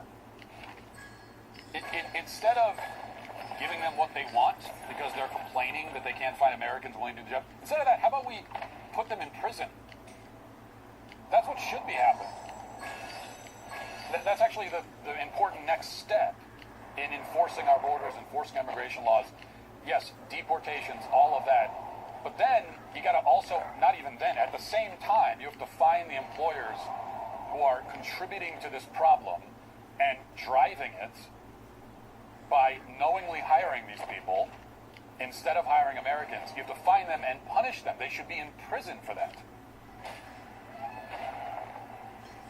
Backing off of immigration enforcement for their sake is a no-go. Absolutely not. It's an outrageous suggestion. And it's no different from what we've heard from establishment Republicans. It's no different from the establishment Republican talking points for decades and decades. It's exactly what put us in this position in the first place. And by the way, I don't buy this nonsense about, oh, Americans won't do these jobs. That's bull. Okay, I'm sorry. That's total bull. No, there are plenty of what Americans won't work in the hotel industry. Like the Mexican illegal immigrant that's cleaning out your hotel room. That's it. She's irreplaceable. If she's deported, well, we can't find anyone who could do it. How can we possibly clean these hotel rooms? But picking crops, cleaning hotel rooms, really? There's no, in a country of 300 million plus actual citizens, you can't find anyone who's willing to do those jobs? Really? I don't buy that. That's just not true. You know what it is? This is what it is. There are plenty of Americans perfectly capable of doing those jobs, obviously. Plenty of Americans perfectly willing to do them. But they're not going to be your slave labor. That's the issue here. You have to pay them a fair wage, is what you have to do. There are plenty of Americans able and willing to work on a farm or work in a hotel. They're just not going to do it for 50 cents an hour or whatever you're paying your army of illegals who can't speak English. Yeah, those people you bring in, and they're not legally here, they're not on the books, and they're not going to complain, because if they do, they get shipped back to the country where they don't want to go. And so, yeah, you can pay them whatever you want. And of course, that's why all these great farmers, our great people in the hotel business, as Trump calls them. Well, the quote-unquote great farmers who are complaining about immigration enforcement, not so great, because what they're complaining about is that they're being deprived of their slave labor. And so the response from the president should be, okay, too bad. Oh, is that hard for you to actually pay like a real wage to American citizens who live in this country and are actual legal citizens? Is that difficult? Oh, you'd rather pay Juan over there 75 cents an hour? Oh, is that tough? Okay, well, how about do it anyway, hire Americans, or you'll be in prison. How about that? We'll shut down your farm, we'll put you in prison. That's the other option. Why is that not the negotiation here? I have no sympathy for it whatsoever. Like, how can anyone have any sympathy for it at this point? Do we want to have a country or not? Okay, if we want a country, the hotel business is just going to have to deal with it. Oh, what if some hotels shut down? Well, I guess they shut down then. I guess that's what happens. You know, if it's true, like you really can't. If you open a hotel, and the only way that you can possibly keep it open is with illegal immigrant slave labor, well then I guess your hotel shouldn't exist. Okay? I guess it just shouldn't exist anymore. If you have a farm, and the only way you can keep your farm open is with illegal immigrant labor, then I guess you shouldn't have a farm anymore. I guess you're not a very good farmer, actually, turns out. You can't figure out how to keep your farm going by hiring American citizens in this country. So you want to be an American farmer and you don't want to hire Americans? Well, you're not a very good farmer then, so your farm should just be shut down at that point. I don't know what to tell you. I got no sympathy for this whatsoever. This kind of thing, we just can't, there are people in the comments that are saying, oh, no, I don't think he really meant that. I think what he's actually saying, he said what he said, okay? It's plain, this is plain English. We can read it. It's very clear what's being, now, whether Trump will actually act on that and pull back from immigration enforcement for the sake of the farmers and the hotel business, that remains to be seen. But he said what he said. And if we don't want him to pull back from immigration enforcement, then we need to push back against this and push back hard and say, no. You want to totally destroy your legacy as president, this is a good way to do it. this you've got to not only would it be continuing to undermine American sovereignty and destroying our national identity. It's bad. That's bad enough. But also at this point, if you don't follow through and start and deport these people, if you cave to the farmers and the hotel business and the leisure business, then on top of everything else, you're also giving these rioters exactly what they want. And you're letting them win. And you're emboldening them. Okay, and then what happens? It means we get more of it. That means the next time they're upset about it, what are they going to do? They're going to go burn down some city blocks again, and then they get what they want, which is a pattern that we've seen over the years. So this just cannot be. This is not acceptable. It's just not. All right. Let's see. What else do we have here? The journalist, so we're on the subject of immigration, I'll also hit this. The journalist Colin Rugg has compiled a montage of TikTok influencers who have all at the same time glommed onto the same talking point. And they've all very suddenly at the same time become fond of claiming that entering the country illegally is just a civil violation, like jaywalking. And it's funny when they all just pick up on the exact same talking point at the exact same time. But watch this. Being in a country that you're in illegally is a civil offense, not a criminal one. You know what else is a civil offense? Jaywalking. And being undocumented is not a criminal offense. It's a civil one. And if you've ever jaywalked, congratulations, because you've also committed a civil offense. Have you ever sped over the speed limit? Have you ever drank or smoked underage? Have you ever drank and then driven a car? What about jaywalking? Being undocumented in America is a civil offense. It's not a criminal one. It's the same caliber of crime as a traffic offense. Just a reminder, in case anyone forgot, being undocumented is a civil offense, not a criminal one. If you've so much as littered on public property, I never want to hear, oh, but they broke a law, as a justification for your hate. Now this talking point, it's all over X as well. I've seen a million tweets making this claim. Maybe not a million, like dozens, so close enough. But anyway, a couple of things about this. First of all, it's not true. Entering the country illegally is a criminal offense, okay? Entering a second time illegally is not only a criminal offense. Coming back after you've been deported once is not only a criminal offense, but it's actually a felony. But yes, it is a criminal offense. The first time is also a criminal offense. It is absolutely a criminal offense. And now the people who are making this claim may be relying on a few technicalities.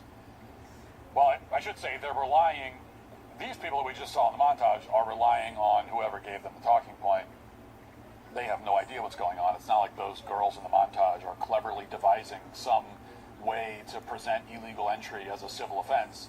They just have no clue what they're talking about. They have the collective IQ of a spatula, no offense to them. But the talking point itself is based on some technicalities, like the fact that, as far as I understand it, if you're in the country illegally because you overstayed a visa, as opposed to sneaking in across the border, then that is a civil offense.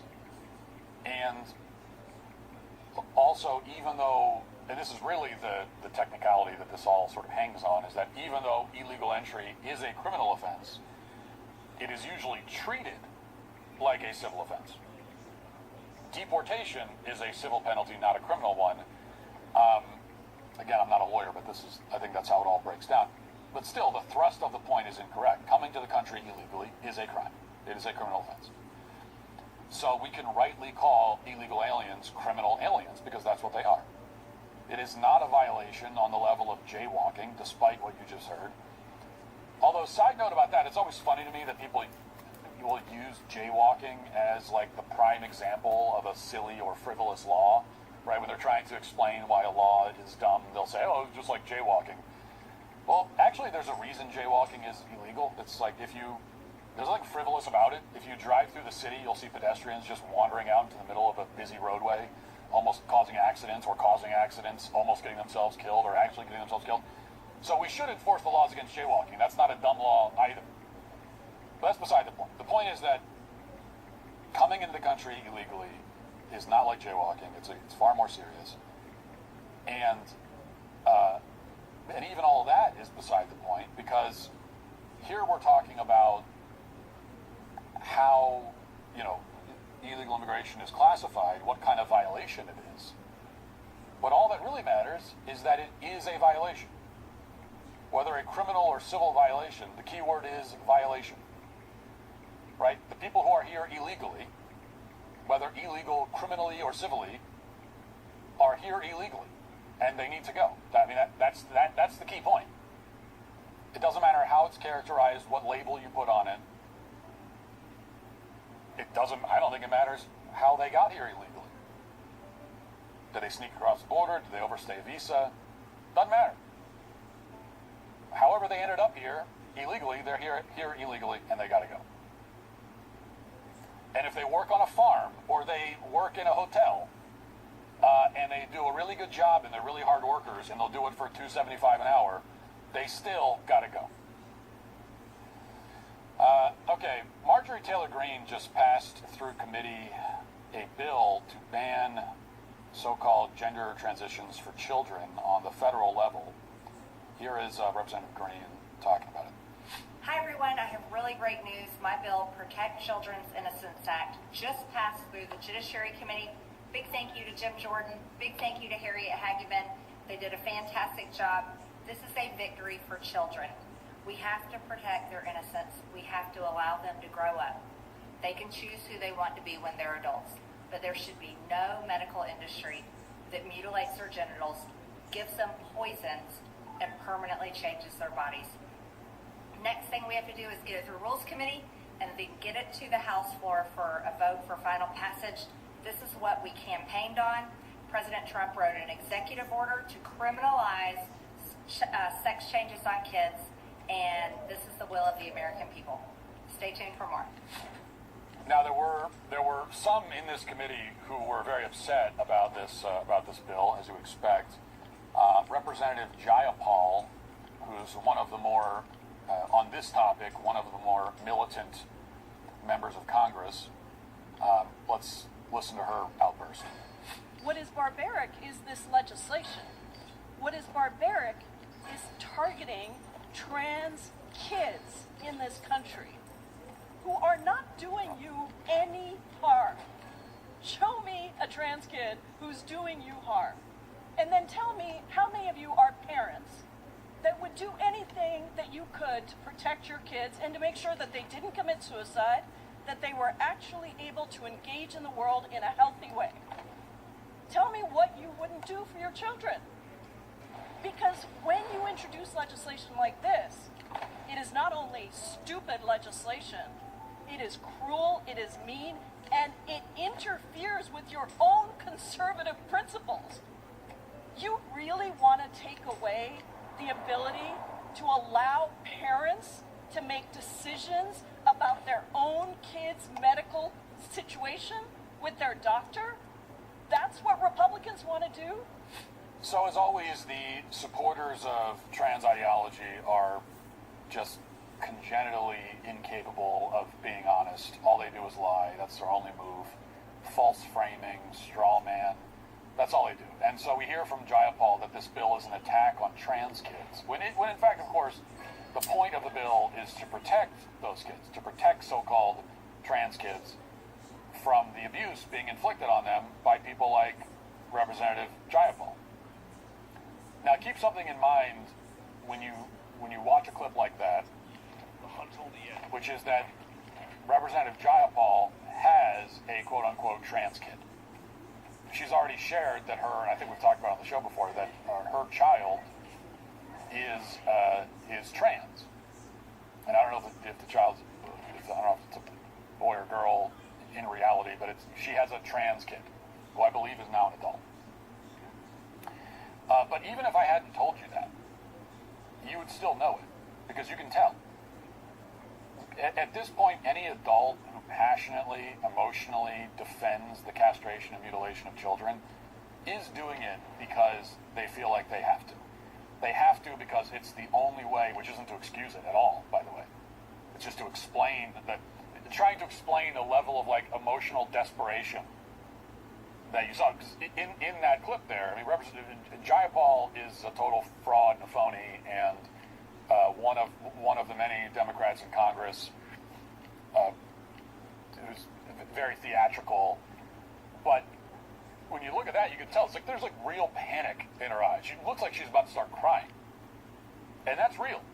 Now, what she's saying is false. What she's saying is a lie, but the emotions are real because she has to defend the transing of kids because that's the only way that she can look at herself in the mirror or sleep at night.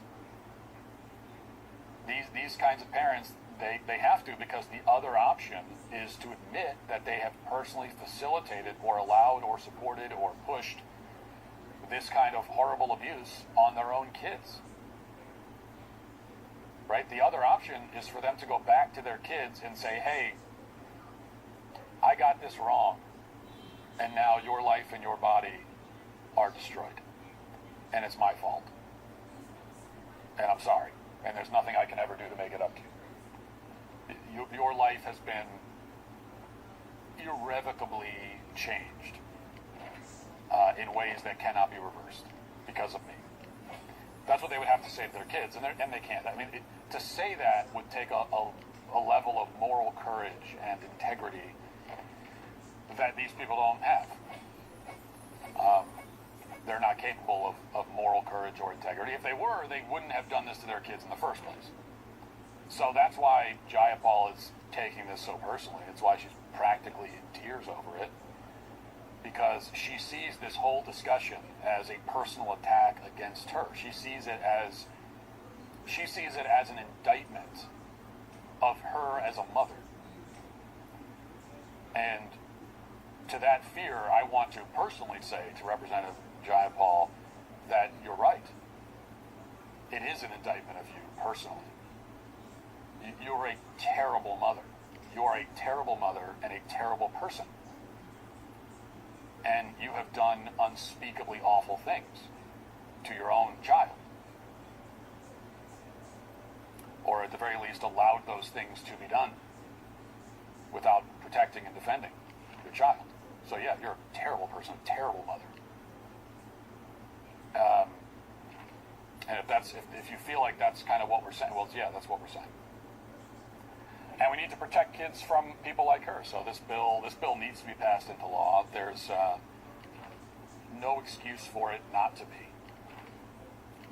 It needs to make it, it needs to get a full vote, and it needs to.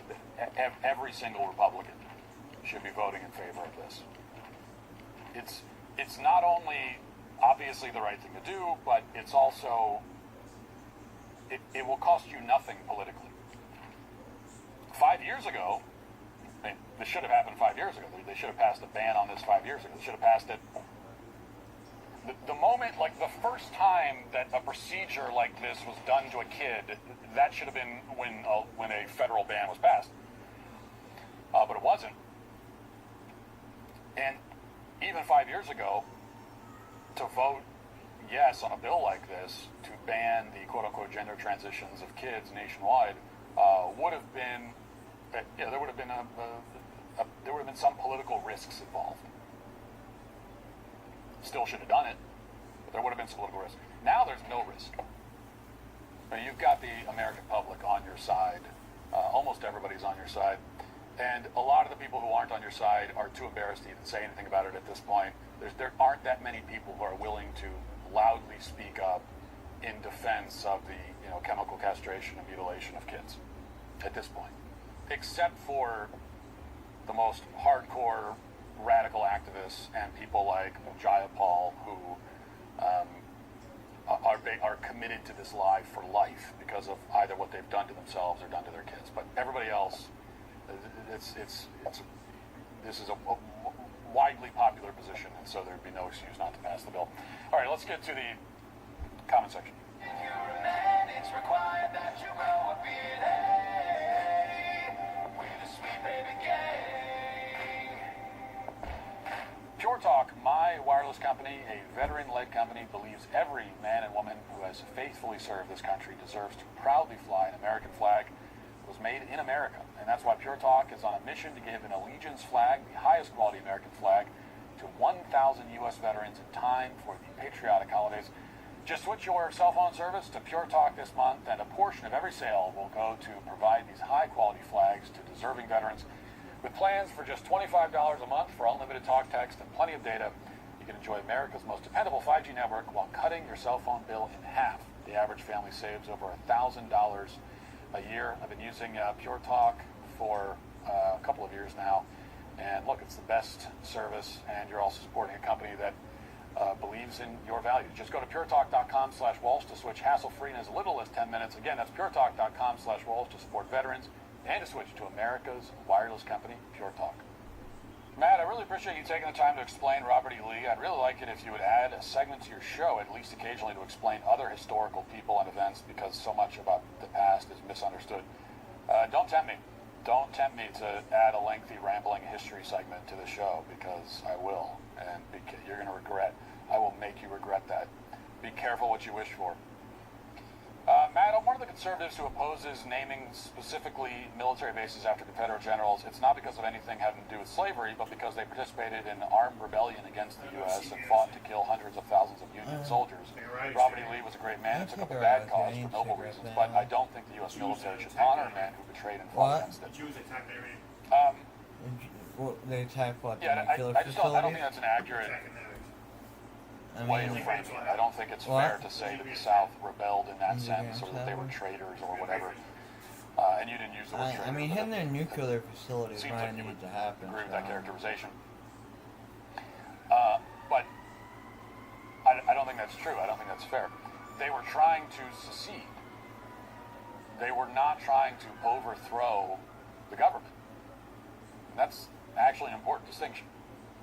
They were not marching into Washington to stage a coup and take control of the government.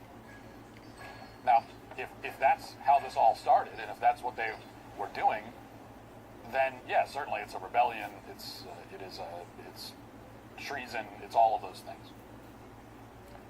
But that's not what they did. In fact, they very specifically chose not to do that, not to go on the offensive until much later into the war. I mean, after the Confederacy's victory at Bull Run, they maybe could have gone on the attack, right? Even marched on Washington.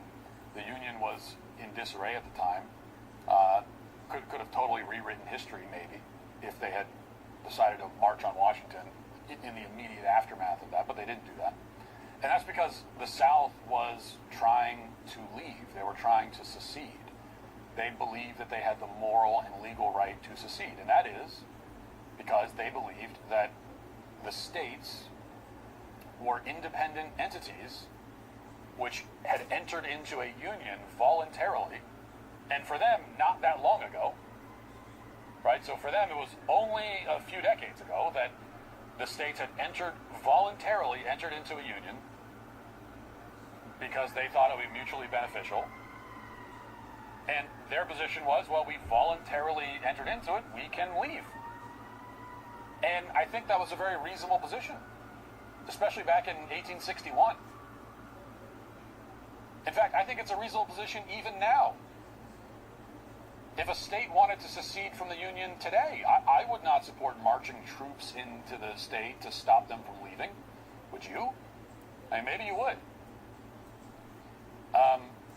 The way people talk about the Civil War, it seems like a lot of people would, but if Texas decided that they wanted to leave the Union, let's say, I wouldn't want them to leave. I would be one of the voices trying to convince them not to. There are certain states that if they tried to leave, maybe I wouldn't plead with them quite so much. But if Texas tried to leave, I wouldn't want them to leave.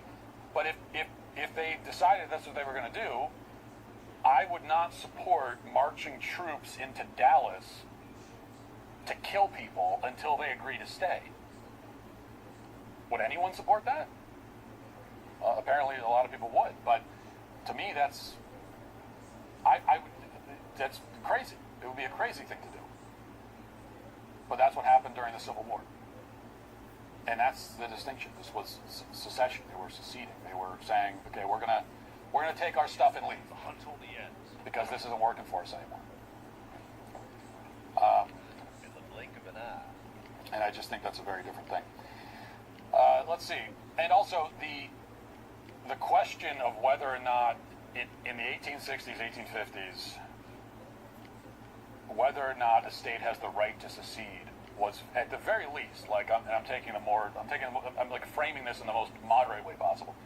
But at the very least, in the mid and early 19th century, the question of whether or not a state had to secede was a live question. It was a real question. And now, today, you could say, well, that question's been settled. You don't. But if the question was quote-unquote settled, which I don't acknowledge that it was, but if it was settled by the Civil War. It was settled by the federal government using force and saying, no, if you try to leave, we're going to kill you. We're going to bring in troops in, and we're going to kill you. And if that's not enough, we're going to start burning down your homes and farms until you stay. So if it's settled at all, it was settled by that. But that just means that at the start of the conflict, it had not been settled yet. So I think that's the way you have to look at it. Walsh, the reason why you can't pay your lemonade stand employees $3 an hour is because such an agreement is void as per public policy. It's inhumane to pay a pauper's wage to someone in 2025, whether it's their career or not. That's irrelevant. Void as against public policy is one of the first things you learn in law school. Ask Ben about it. Well, I think that's ridiculous. I mean, look, we just talked about Trump's, the Trump tweet, or Truth Social post, about the farms and the hotel industry that they can't find Americans who will do this job. And it's like, well, no, because they want slave labor. You got to pay people a fair wage. So I believe that you yeah, we're gonna walk there, or we're gonna. I totally believe in that. What? But the way to handle that is not by having this totally arbitrary concept of a minimum wage, especially not one imposed by the federal government. That's not the way you handle it. And like I said about the minimum wage, we're talking about in many of these jobs, in many cases, these are kids.